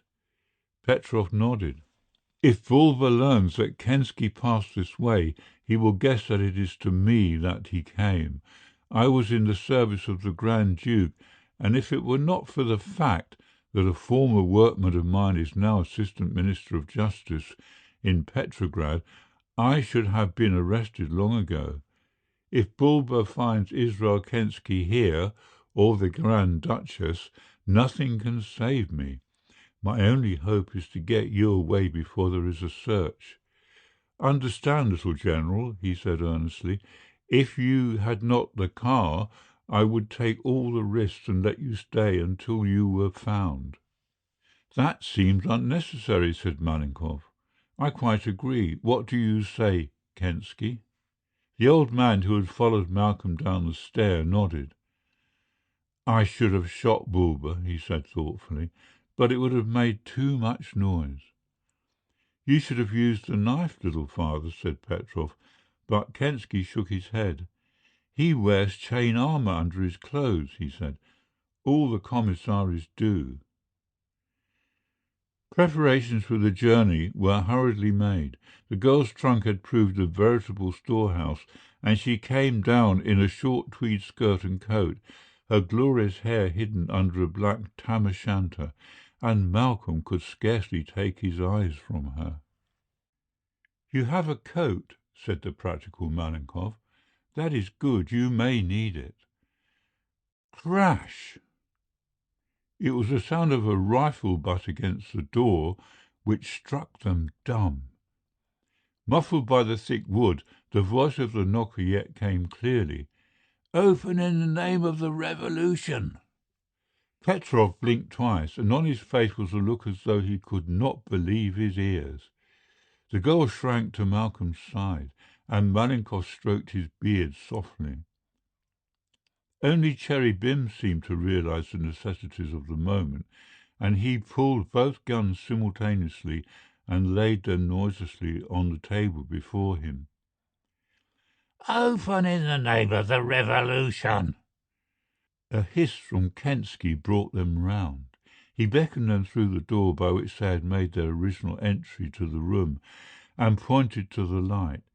He gripped Petrov by the shoulder. "Upstairs to your bedroom, friend," he said. "Put on your nightshirt and talk to them through the window." Down the two passages they passed and came to the little door which Kensky unchained and opened. He put his lips close to Malenkov's ears. "Do you remember the way you came?" he asked, and the general nodded and led the way. Last but one came Cherry Bim, a 45 in each hand. There were no soldiers in view at the back of the house, but Malenkov could hear their feet on some unknown outside road, and realized that the house was in process of being surrounded, and had the man who knocked at the door waited until this encirclement had been completed, there would have been no chance of escape. They struck the main road and found the cart track leading to the wood, and none challenged them. There was no sound from the house, and apparently their flight had not been discovered. Kensky brought up the rear in spite of Cherry's frenzied injunctions, delivered in the 4 words of Russian which he knew, to get a move on. They had reached the fringe of the wood when the challenge came. Out of the shadow rode a horseman and brought his charger across the path. "Halt!" he cried. The party halted, all except Cherry, who stepped from the path and moved swiftly forward, crouching low to give the sentry no background. "Who is that?" asked the man on the horse. "Speak or I'll fire." He had unslung his carbine, and they heard the click of the bolt as the breech opened and closed. "We are friends, little father," said Malenkov. "Give me your name," said the sentry, and Malenkov recited with glib ease a list of Russian patronymics. "That is a lie," said the man calmly. "You are bourgeois. I can tell by your voices." And without further warning he fired into the thick of them. The second shot, which came from the night, followed so quickly upon the first that for the second time in like circumstances the girl thought only one had been fired. But the soldier on the horse swayed and slid to the earth before she knew what had happened. "Go right ahead," said the voice of Cherry Bim. He had caught the bridle of the frightened horse and had drawn him aside. They quickened their steps and came up to the car, which the thoughtful chauffeur had already cranked up at the sound of the shots. "Where is Kensky?" asked Malcolm suddenly. "Did you see him, Cherry?" A pause.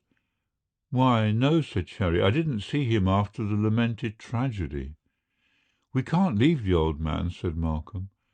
Wait, said the little gunman. I will go back and look for him. 5 minutes, 10 passed, and still there was no sign or sound of Israel Kensky or of Cherry. Then a shot broke the stillness of the night, and another and another. 2 rifles and 1 revolver, said Malenkov. Get into the car, Highness. Are you ready, Peter? There was another shot and then a fusillade. Then came slow footsteps along the cart track and the sound of a man's windy breathing. Take him, somebody, said Cherry. Malenkov lifted the inanimate figure from Cherry's shoulder and carried him into the car. A voice from the darkness shouted a command. There was a flash of fire and the zip of a bullet. Let her go, Percy, said Cherry, and blazed away with both guns into the darkness.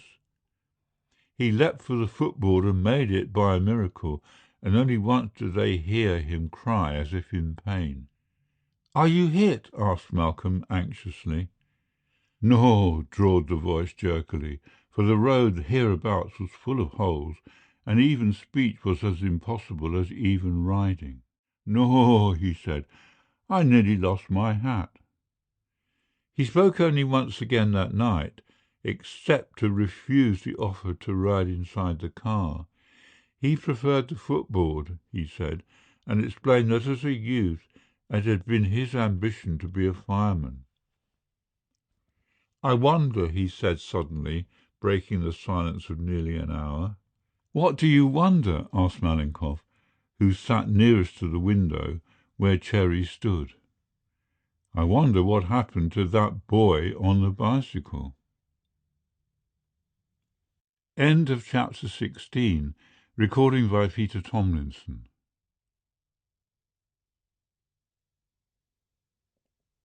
Chapter 17. On the Road.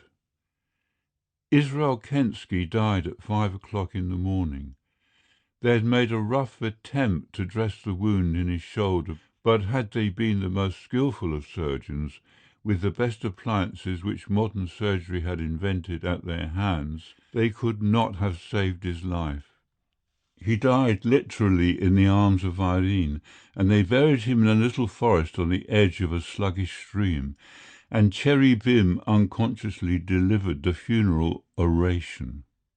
This poor old guy was a good fellow, he said.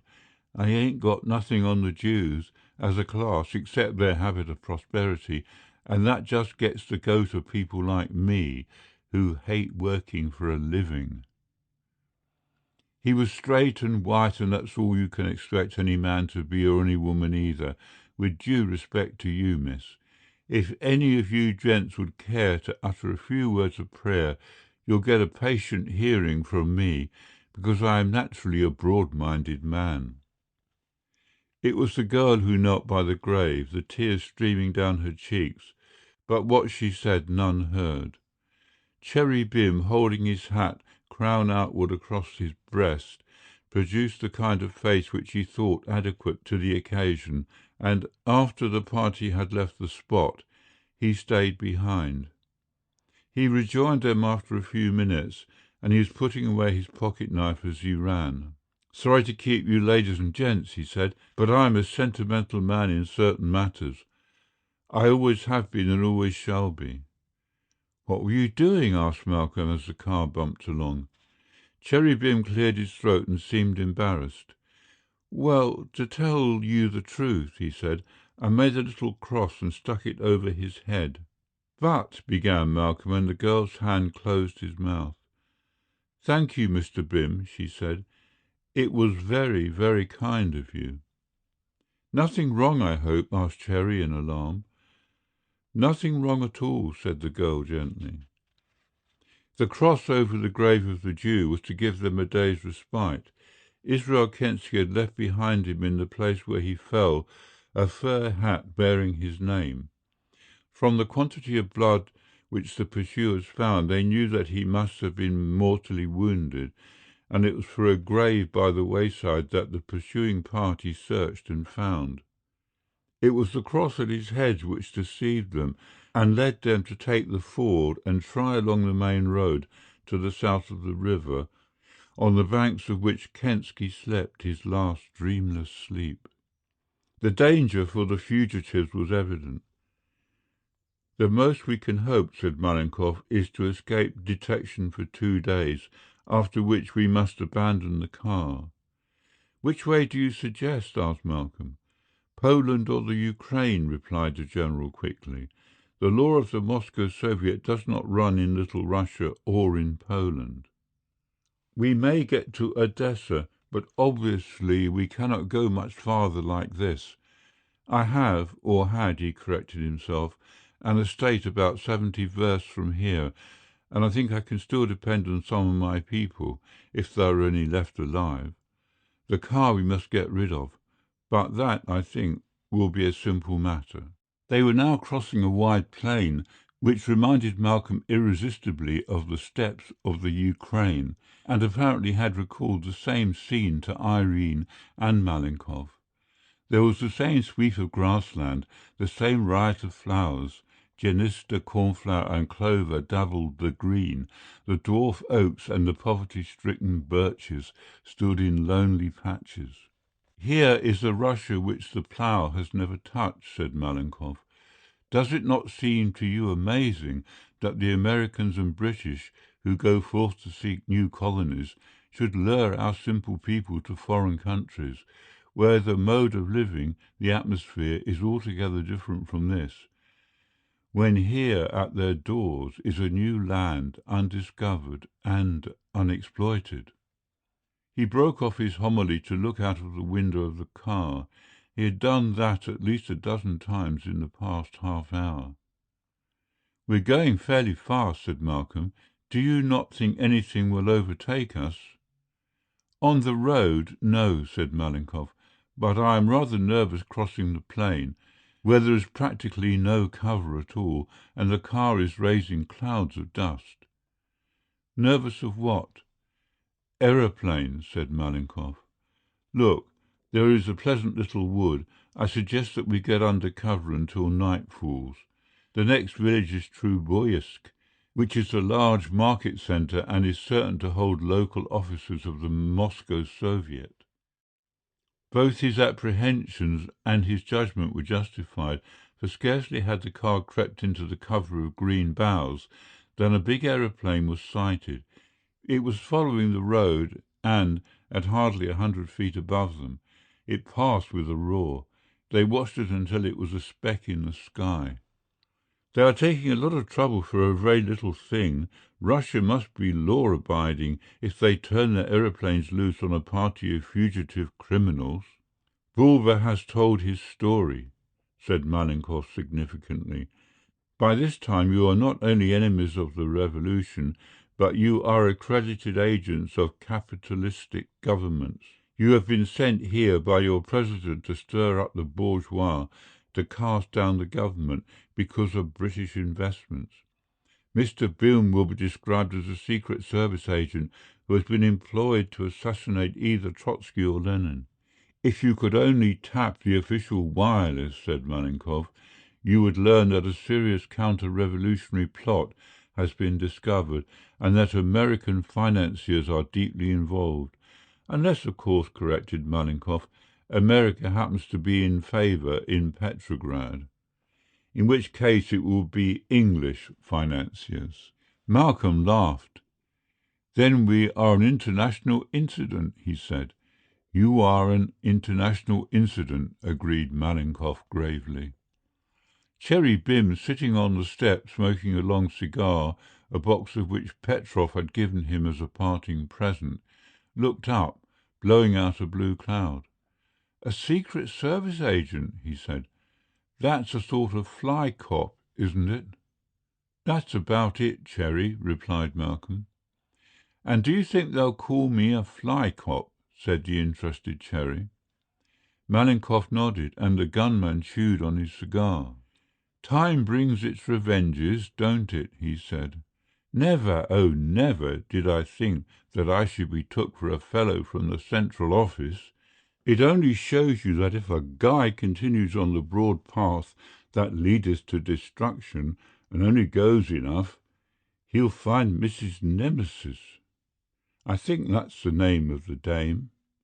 Malenkov strolled to the edge of the wood and came back hurriedly. "The aeroplane is returning," he said, "and it is accompanied by another." This time neither machine took the direct route. They were sweeping the country methodically from side to side, and Malenkov particularly noticed that they circled about a smaller wood 2 miles away, and seemed loath to leave it.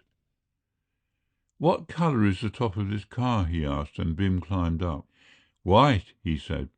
"Is there time to put on a little of this camouflage I've heard so much about?" The party set to work in haste to tear down small branches of trees and scraps of bushes and heap them on top of the car. Cherry Bim, who had the instinct of deception, superintending the actual masking of the roof, and as the sun was now setting, detected a new danger. "Let all the windows down," said Cherry. "Put a coat over the glass screen and sit on anything that shines."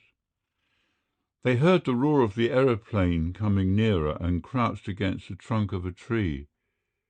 Suddenly there was a deafening explosion which stunned the girl and threw her against Malcolm. She half rose to run, but he pulled her down. "What was it?" she whispered. "A small bomb," said Malcolm. "It is an old trick of airmen when they are searching woods for concealed bodies of infantry. Somebody is bound to run out and give the others away." Cherry Bim, fondling his long colt, was looking glumly at the cloud of smoke which was billowing forth from the place where the bomb had dropped. Round and round circled the aeroplane, but presently, as if satisfied with its scrutiny, it made off, and the drone of the engine grew fainter and fainter. "War's hell," said Cherry, wiping his pallid face with a hand that shook. "I can't quite understand it," said Malenkov. "Even supposing that Bulba has told his story, there seems to be a special reason for this urgent search. They would, of course, have communicated." He fell silent. "Has Bulba any special reasons other than those we know?" he asked. Malcolm remembered the Book of All Power and nodded. "Have you something of Kensky's?" asked Malenkov quickly.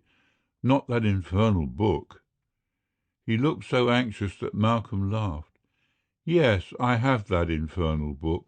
As a matter of fact, it is the infernal book of the Grand Duchess now." "Mine?" she said in surprise. "Kensky's last words to me were that this book should become your property," said Malcolm, and she shivered. "All my life seems to have been associated with the search for that dreadful book," she said. "I wonder if it is one of Kensky's own binding. You know," she went on, "that Israel Kensky bound books for a hobby.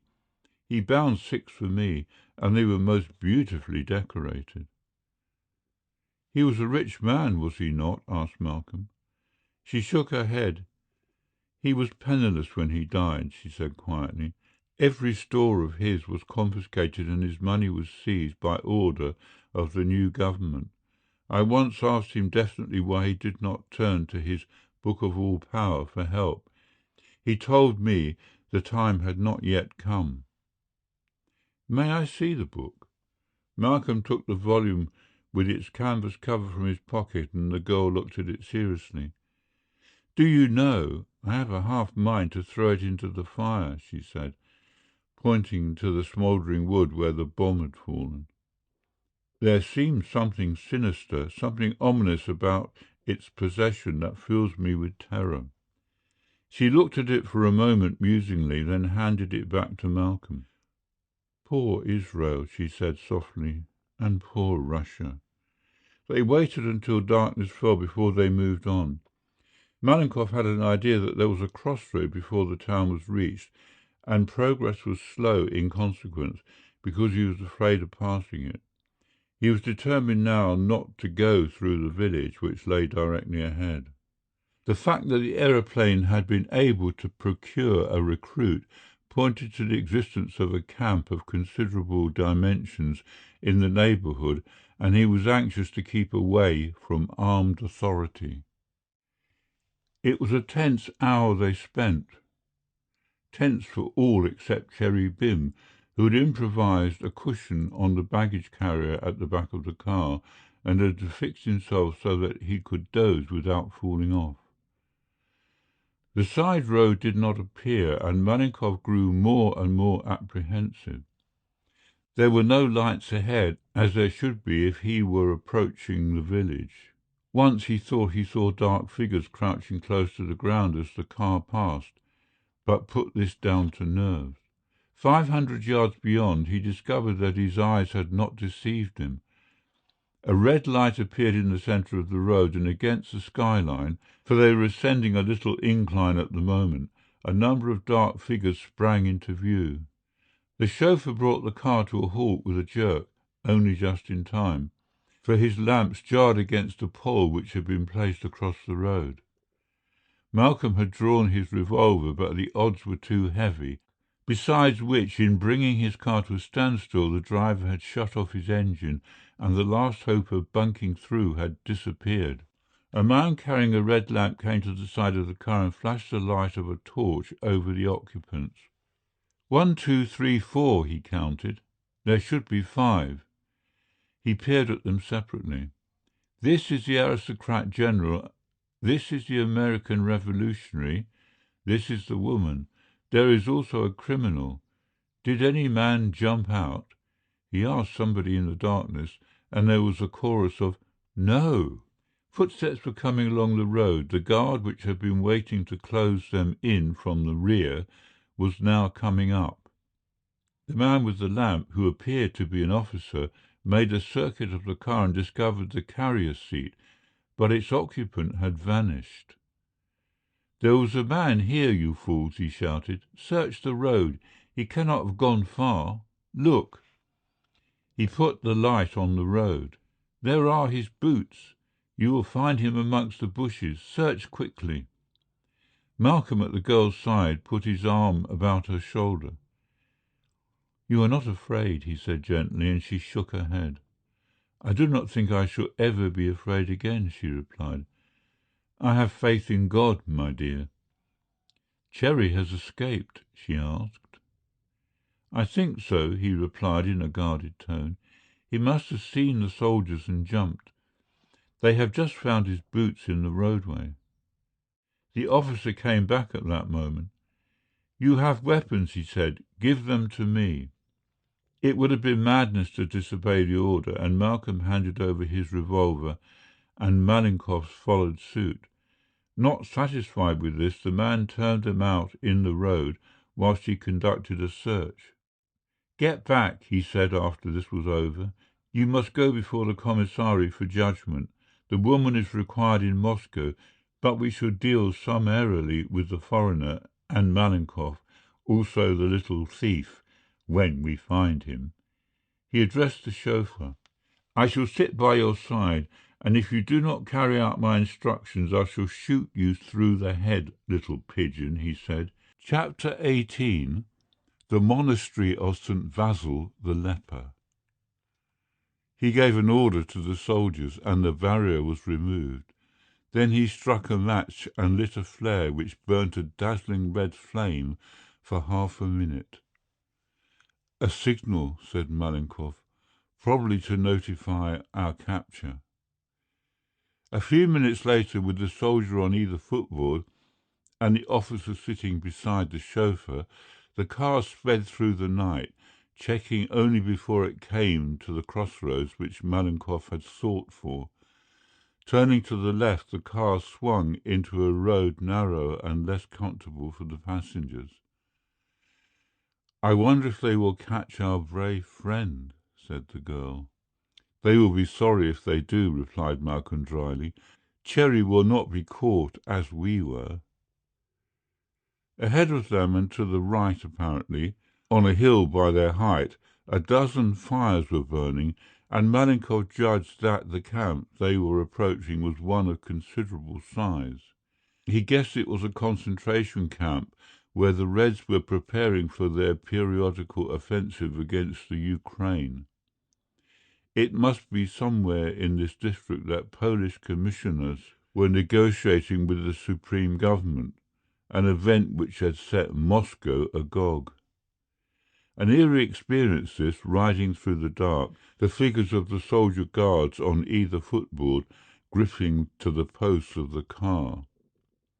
Bump, bump, bump, bump it went, swaying and jolting, and then one of the guards fell off. They expected him to jump on the footboard again, for the auto was going at a slow pace, but to their surprise he did not reappear. Then a similar accident happened to the man on the other footboard. He suddenly let go of his hold and fell backwards. "What on earth?" said Malcolm. "Look, look," whispered the girl. A foot and a leg had appeared opposite the window, and it came from the roof of the car. Then another foot and the bulk of a body against the night. "It's Cherry," whispered the girl. Swiftly he passed the window and came to the side of the officer, whose head was turned to the chauffeur. "Ruski," said Cherry. "Stoi!" Stop was one of the 4 Russian words he knew, and the chauffeur obeyed just at the moment when the car came to where the road split into 2, one running to the right, and apparently to the camp, the other to the older road dipping down to a misty valley. The red officer saw the gun under his nose and took intelligent action. His 2 hands went up and his revolver fell with a clatter at the chauffeur's feet. Deftly, Cherry relieved him of the remainder of his arms. By this time Malcolm was out of the car, and a brief council of war was held. To leave the man there would be to ask for trouble. To shoot him was repugnant even to Cherry, who had constituted himself the official assassin of the party. "We shall have to take him along," said Malenkov. "There are plenty of places where we can leave him in the night, and so long as he does not know which way we go, I do not think he can do us any harm." The red officer took his misfortune with a philosophy which the chauffeur had displayed in similar circumstances. "I have no malice, little general," he said. "I carry out my orders as a soldier should. For my part I would as soon cry 'Long live the Tsar' as 'Long live the Revolution.'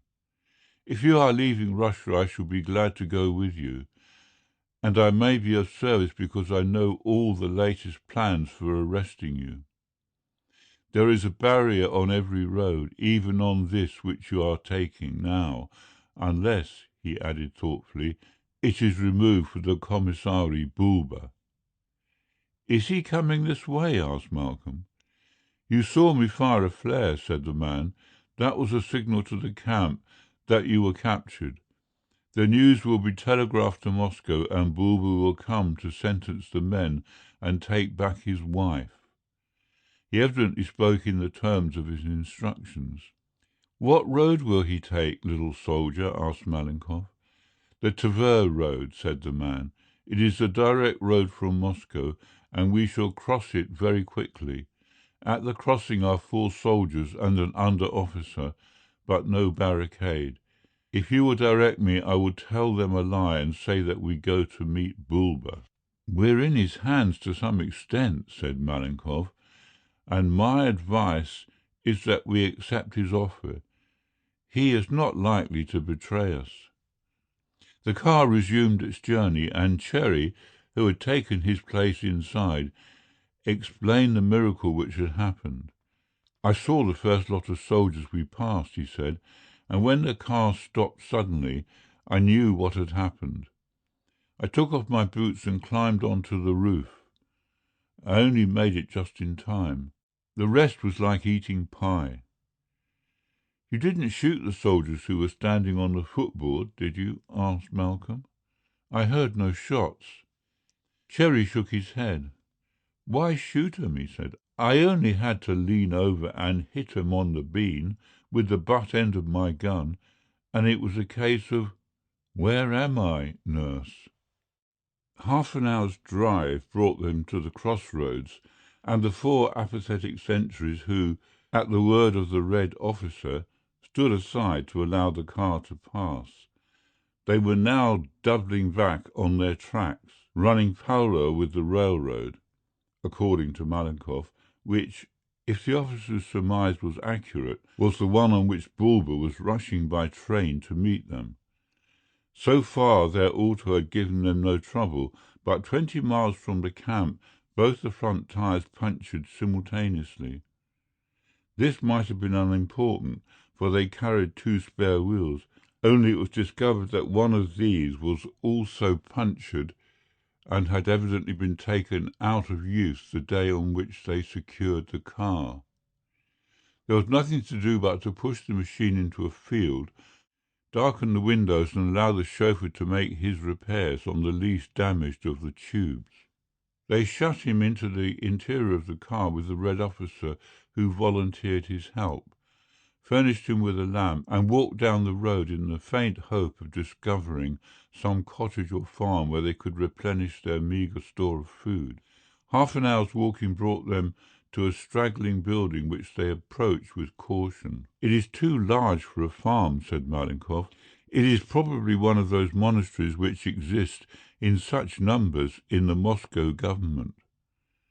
The place was in darkness, and it was a long time before they found the entrance, which proved to be through a small chapel sited in one corner of the walled enclosure. The windows of the chapel were high up, but Malcolm thought he detected a faint glow of light in the interior, and it was this flicker which guided them to the chapel. The door was half open, and Malenkov walked boldly in. The building, though small, was beautiful. Green malachite columns held up the groined roof, and the walls were white with the deadly whiteness of alabaster. A tiny altar on which burnt the conventional 3 candles fronted them as they entered, and the screen glittered with gold.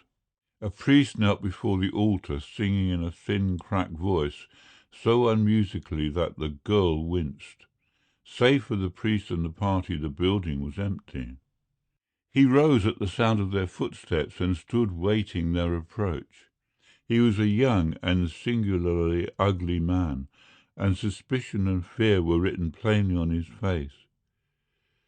"God save you, little brother of saints," said Malenkov. "God save you, my son," replied the priest mechanically. "What is it you want?" "We need food and rest for this little lady, also hot coffee, and we will pay well." Malenkov knew that this latter argument was necessary. The priest shook his head. "All the brethren have gone away from the monastery except Father Joachim, who is a timid man. Father Nicholas and myself," he said. "We have very little food and none to spare. They have eaten everything we had and have killed my pretty chickens." He did not say who "they" were, and Malenkov was not sufficiently curious to inquire. He knew that the priests were no longer the power in the land that they were in the old days, and that there had been innumerable cases where the villagers had risen and slaughtered the men whose words hitherto had been as a law to them. A third of the monasteries in the Moscow government had been sacked and burnt, and their congregations and officers dispersed. He was surprised to find this beautiful chapel still intact, but he had not failed to notice the absence of the sacred vessels which usually adorned the altar, even in the midnight celebrations. "But you can do nothing for our little mamma?" asked Malenkov. The priest shook his head. "Our guests have taken everything," he said. "They've even turned Brother Joachim from the refectory." "Your guests?" said Malenkov. The priest nodded. "It is a great prince," he said in awe. "Terrible things are happening in the world. Antichrist is abroad, but we know little of such things in the monastery. The peasants have been naughty and have broken down our wall, slain our martyred brother Matthias. We could not find his body," he added quickly, "and Brother Joachim thinks that the Jews have eaten him, so that by the consecrated holiness of his flesh they might avert their eternal damnation." "Who is your prince?" asked Malcolm, hope springing in his breast. There were still powerful factions in Russia which were grouped about their representatives and relatives of the late reigning house. "I do not know his name," said the priest, "but I will lead you to him. Perhaps he has food." He extinguished 2 of the candles on the altar, crossing himself all the while he was performing the ceremony, then led them through the screen and out at the back of the chapel. Malcolm thought he saw a face peering round the door as they approached it, and the shadow of a flying form crossing the dark yard. Possibly the timid Father Joachim, he thought. Running along the wall was a low-roofed building. "We are a simple order," said the priest, "and we live simply." He had taken a candle lantern before he left the chapel, and this he held up to give them a better view. Narrow half-doors, the tops being absent, were set in the face of the building at intervals. "Look," he said, and pushed the lamp into the black void. "A stable," said Malenkov. He might have added, "a particularly draughty and unpleasant stable." There were straw-filled mangers, and straw littered the floor. "Do you keep many horses?" The priest shook his head. "Here we sleep," he said, "as directed in a vision granted to our most blessed saint and founder, St. Basil the leper. For to him came an angel in the night, saying these words, 'Why sleepest thou in a fine bed, when our Lord slept lowly in a stable?'" He led the way across the yard to a larger building. "His lordship may not wish to be disturbed, and if he is asleep I will not wake him." "How long has he been here?" asked Malcolm. "Since morning," repeated the other. They were in a stone hall, and the priest hesitated. Then he opened the door cautiously and peeped in. The room was well illuminated. They could see the hanging kerosene lamps from where they stood. "Come," said the priest's voice in a whisper. "He is awake." Malcolm went first. The room, though bare, looked bright and warm. A big wood fire blazed in an open hearth, and before it stood a man dressed in a long blue military coat, his hands thrust into his pockets. The hood of the coat was drawn over his head, and his attitude was one of contemplation. Malcolm approached him. "Excellence," he began, "we are travellers who desire—" Slowly the man turned. "Oh, you desire!" he bellowed. "What do you desire, Comrade Hay? I will tell you what I desire, my beautiful little lamb, my pretty little wife." It was Bulba. Chapter 19. The End of Bulba. Cherry Vim, the last of the party to enter the room, made a dash for the door and came face to face with the levelled rifle held in the hands of a soldier, who had evidently been waiting the summons of Bulba's shout. Behind him were 3 other men. Cherry dropped to the ground as the man's rifle went off, shooting as he fell, and the man tumbled down. Scrambling to his feet, he burst through the doorway like a human cannonball, but not even his nimble guns could save him this time. The hall was full of soldiers, and they bore him down by sheer weight. They dragged him into the refectory, bleeding, and the diversion, at any rate, had had one good effect. Only Bulba was there, roaring and raging, groping a swift way round the walls, one hand searching, the other guiding. "Where are they?" he bellowed. "Come to me, my little beauty. Hey, I will burn alive. Where are they?" "Little Commissary," said the leader of the soldiers, "she is not here. They did not pass out." "Search! Search!" shouted Bulba, striking at the man. "Search, you pig!" We have the other Borshu," stammered the man. "Search!" yelled Bulba. "There is a door near the fire. Is it open?" The door lay in the shadow, and the man ran to look. "It is open, comrade," he said. "After them! After them!" Bulba howled the words, and in terror they left their prisoner and flocked out of the door. Cherry stood in the centre of the room, his hands strapped behind his back, his shirt half ripped from his body, and looked up into the big blinded face which came peering towards him as though, by an effort of will, it could glimpse his enemy. "You are there!" Bulber's hands passed slightly over the gunman's face, fell upon his shoulders, slipped down the arm. "Is this the thief? Yes, yes, this is the thief. What is he doing?" He turned, not knowing that the soldiers had left him alone, and again his hands passed lightly over Cherry's face. "This is good," he said, as he felt the bands on the wrists. "Tomorrow, little brother, you will be dead."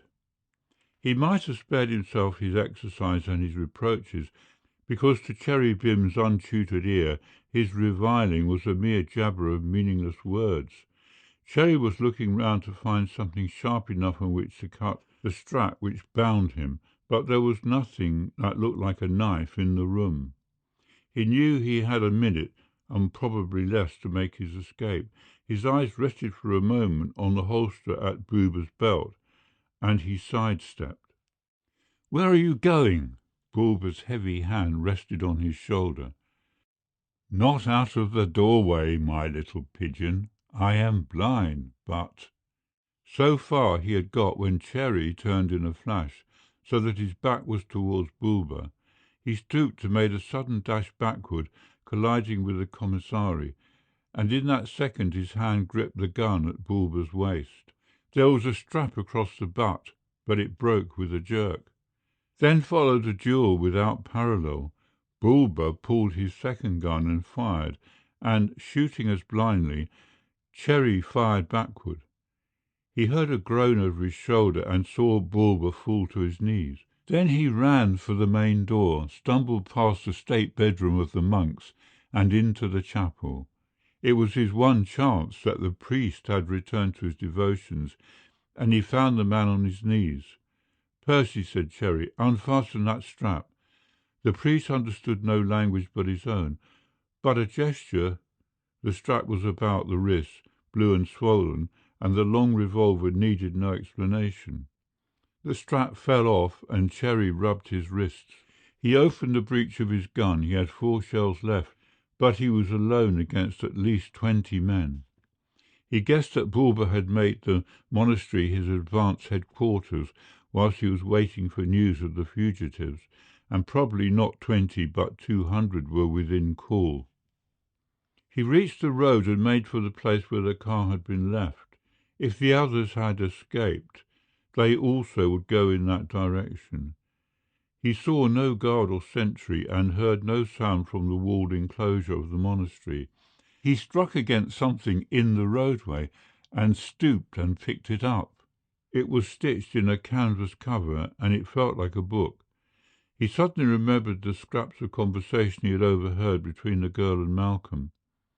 This, then, was the Book of All Power. "Foolishness," said Cherry, and put it in his pocket. But the book showed one thing clearly. The others had got away. He had marked the place where they had stopped, but the car was gone. It was too dark to see the tracks, but there was no question that it had been here, for he found an empty petrol tin and the still air reeked of rubber solution. He had need of all his philosophy. He was in an unknown country, a fugitive from justice, and that country was teeming with soldiers. Every road was watched, and he had 4 cartridges between him and capture. There was only one thing to do, and that was to go back the way the car had come, and he stepped out undauntedly, halting now and again to stoop and look along the railway line, for he was enough of an old campaigner to know how to secure a skyline. Then in the distance he saw a regular line of lights, and those lights were moving. It was a railway train, and apparently it was turning a curve, for one by one the lights disappeared and only one flicker, which he judged was on the engine, was visible. He bent down again and saw the level horizon of a railway embankment less than 200 yards on his left, and remembered that Malenkov had spoken of the Warsaw Line. He ran at full speed, floundering into pools, breaking through bushes, and finally scrambled up the steep embankment. How to board the train seemed a problem which was insuperable if the cars were moving at any speed. There was little foothold by the side of the track, and undoubtedly the train was moving quickly, for now the noise of it was a dull roar, and he, who was not wholly unacquainted with certain unauthorized forms of travel, could judge within a mile an hour the rate it was travelling. He fumbled in his pocket and found a match. There was no means of making a bonfire. The undergrowth was wet, and he had not so much as a piece of paper in his pocket. The book! He pulled it out, ripped off the canvas cover with his knife, and tried to open it. The book was locked, he discovered, but locks were to Cherry like pie crusts, made to be broken.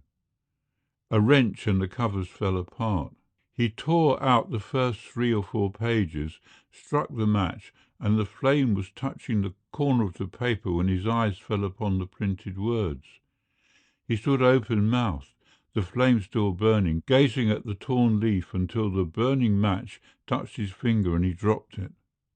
Torn between doubts, and dazed as he was, the train might have passed him, but the light of a match in the still dark night could be seen for miles, and he heard the jar of the brakes. He pushed the book and the loose leaves into his pocket and ran along the embankment to meet the slowing special, for special it was. He managed to pass the engine unnoticed. Then, crouching down until the last carriage was abreast, he leapt up, caught the rail and swung himself onto the rear footboard, up the steel plates which serve as steps, to the roof of the carriage, just as the train stopped. There were excited voices demanding explanations. There was a confusion of orders, and presently the train moved on, gathering speed, and Cherry had time to think. It was still dark when they ran into a little junction, and, peeping over the side, he saw a group of officers descend from a carriage to stretch their legs. To them came a voluble and gesticulating railway official, and again there was a confusion of voices. He was telling them something, and his tone was apologetic, almost fearful. Then, to Cherry's amazement, he heard somebody speak in English. It was the voice of a stranger, a drawling English voice. "Oh, I say, let them come on, General. I wouldn't leave a dog in this country, really I wouldn't." "But it is against all the rules of diplomacy," said a gruffer voice in the same language. "Moses!" gasped Cherry. The road led into the station yard, and he had seen the car. There was no doubt of it. The light from one of the train windows was sufficiently strong to reveal it, and behind the station master was another little group in the shadow. "It is a matter of life and death." It was Malcolm's voice. "I must get this lady to the Polish frontier. It is an act of humanity, I ask." "English, eh?" said the man called the General. "Get on board." Malcolm took the girl in his arms before them all. "Go, darling," he said gently. "I cannot go without you," she said, but he shook his head. "Malenkov and I must wait. We cannot leave Cherry. We are going back to find him. I am certain he has escaped." "I will not leave without you," she said firmly. "You'll all have to come or all have to stay," said the Englishman briskly. "We haven't any time to spare, and the train is now going on. You see," he said apologetically, "it isn't our train at all. It belongs to the Polish Commission, and we're only running the food end of the negotiations. We've been fixing up terms between the Red Army and the Poles, and it is very irregular that we should take refugees from the country at all." "Go!" Malcolm heard the hoarse whisper, and it was as much as he could do to stop himself looking up. He remembered the motor car and Cherry's mysterious and providential appearance from the roof, and he could guess the rest. "Very well, we will go. Come, Malenkov, I will explain in the car," said Malcolm. They lifted the girl into the carriage and the men followed. A shriek from the engine, a jerk of the cars, and the train moved on. Before the rear carriage had cleared the platform, a car rocked into the station yard, dashing through the frail wooden fencing onto the platform itself. "Stoy! Stoy!" Bulber stood up in the big touring car, his arms outstretched, the white bandage about his neck showing clearly in the car lights. Cherry Bim rose to his knees and steadied himself. Once, twice, 3 times he fired, and Bulber pitched over the side of the car, dead. "I had a feeling that we should meet again," said Cherry. "That's not a bad gun." Chapter 20. Chapter the Last. "All my life," said Cherry Bim, fondling his derby hat affectionately, "I have been what is called by night court reporters a human parricide." He occupied a corner seat in the first-class compartment which had been placed at the disposal of the party. To the peace commissioners in their saloon, the fugitives had no existence. Officially they were not on the train, and the hot meal which came back to them from the commissioner's own kitchenette was officially sent to extra train men and was entered as such in the book of the chef. The girls smiled. There was cause for happiness, for these dreary flats which were passing the window were the flats of Poland. "I've often thought, Mr. Bim, that you were a human angel." Cherry beamed. "Why, that's what I was named after," he said. "Ain't you heard of the Cherry Bims? My sister Sarah was named the same way. You've heard of Sarah Bims?" "Seraphims," laughed Malcolm. "True, it's near enough. But why this dissertation on your moral character, Cherry?"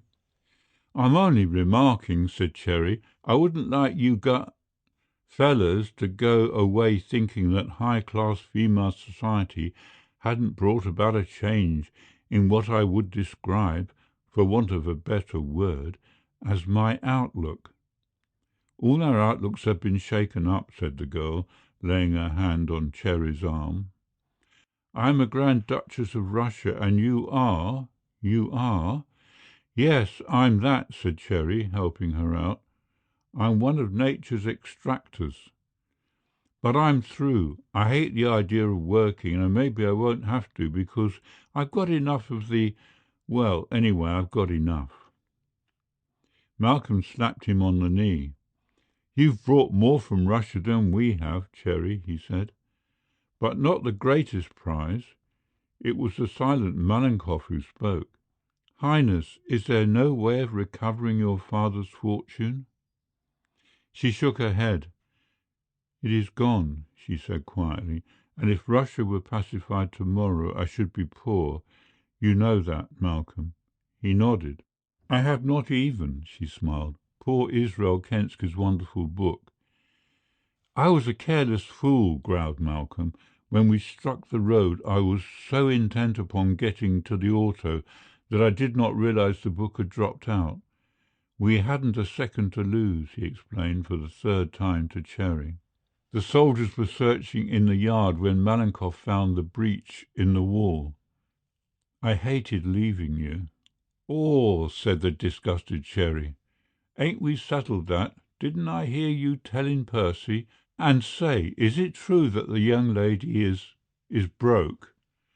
"Broke is exactly the word," she said cheerfully. "I am going to be a nice Scottish wife and live within my husband's means. Why, Cherry?" He had a book in his hand, the Book of All Power. "Where?" "Found it in the road," he said. "I broke the lock and tore out a couple of leaves to light a flare. I wanted to flag the train, but I've got 'em, the leaves, I mean." "You found it?" She reached out a hand for the volume, but he did not give it to her. "I can't read Russian," he said. "What does this say?" And he pointed to the inscription on the cover, and she read, translating as she went on. "The Book of All Power. Herein is the magic of power and the words and symbols which unlock the sealed hearts of men and turn their proud wills to water." Cherry was silent. "That's a lie," he said quietly, "for it didn't turn my will to water." "Take it, miss." She took it from his hand, wondering, and turned the broken cover. She could not believe her eyes, and turned the leaves quickly. Every page was a Bank of England note worth £1,000. "That was how Kensky kept his money, evidently," said Mallinkoff. "In such troublesome times as the Jews passed through, he must have thought it safest to convert his property into English money, and when he had reached the limit of his hoard he bound the notes into a book." The girl turned her bewildered face to Cherry. "Did you know that this was money?" she asked. "Sure," he said. "Didn't I start in to burn it?" End of chapter 20. Recording by Peter Tomlinson.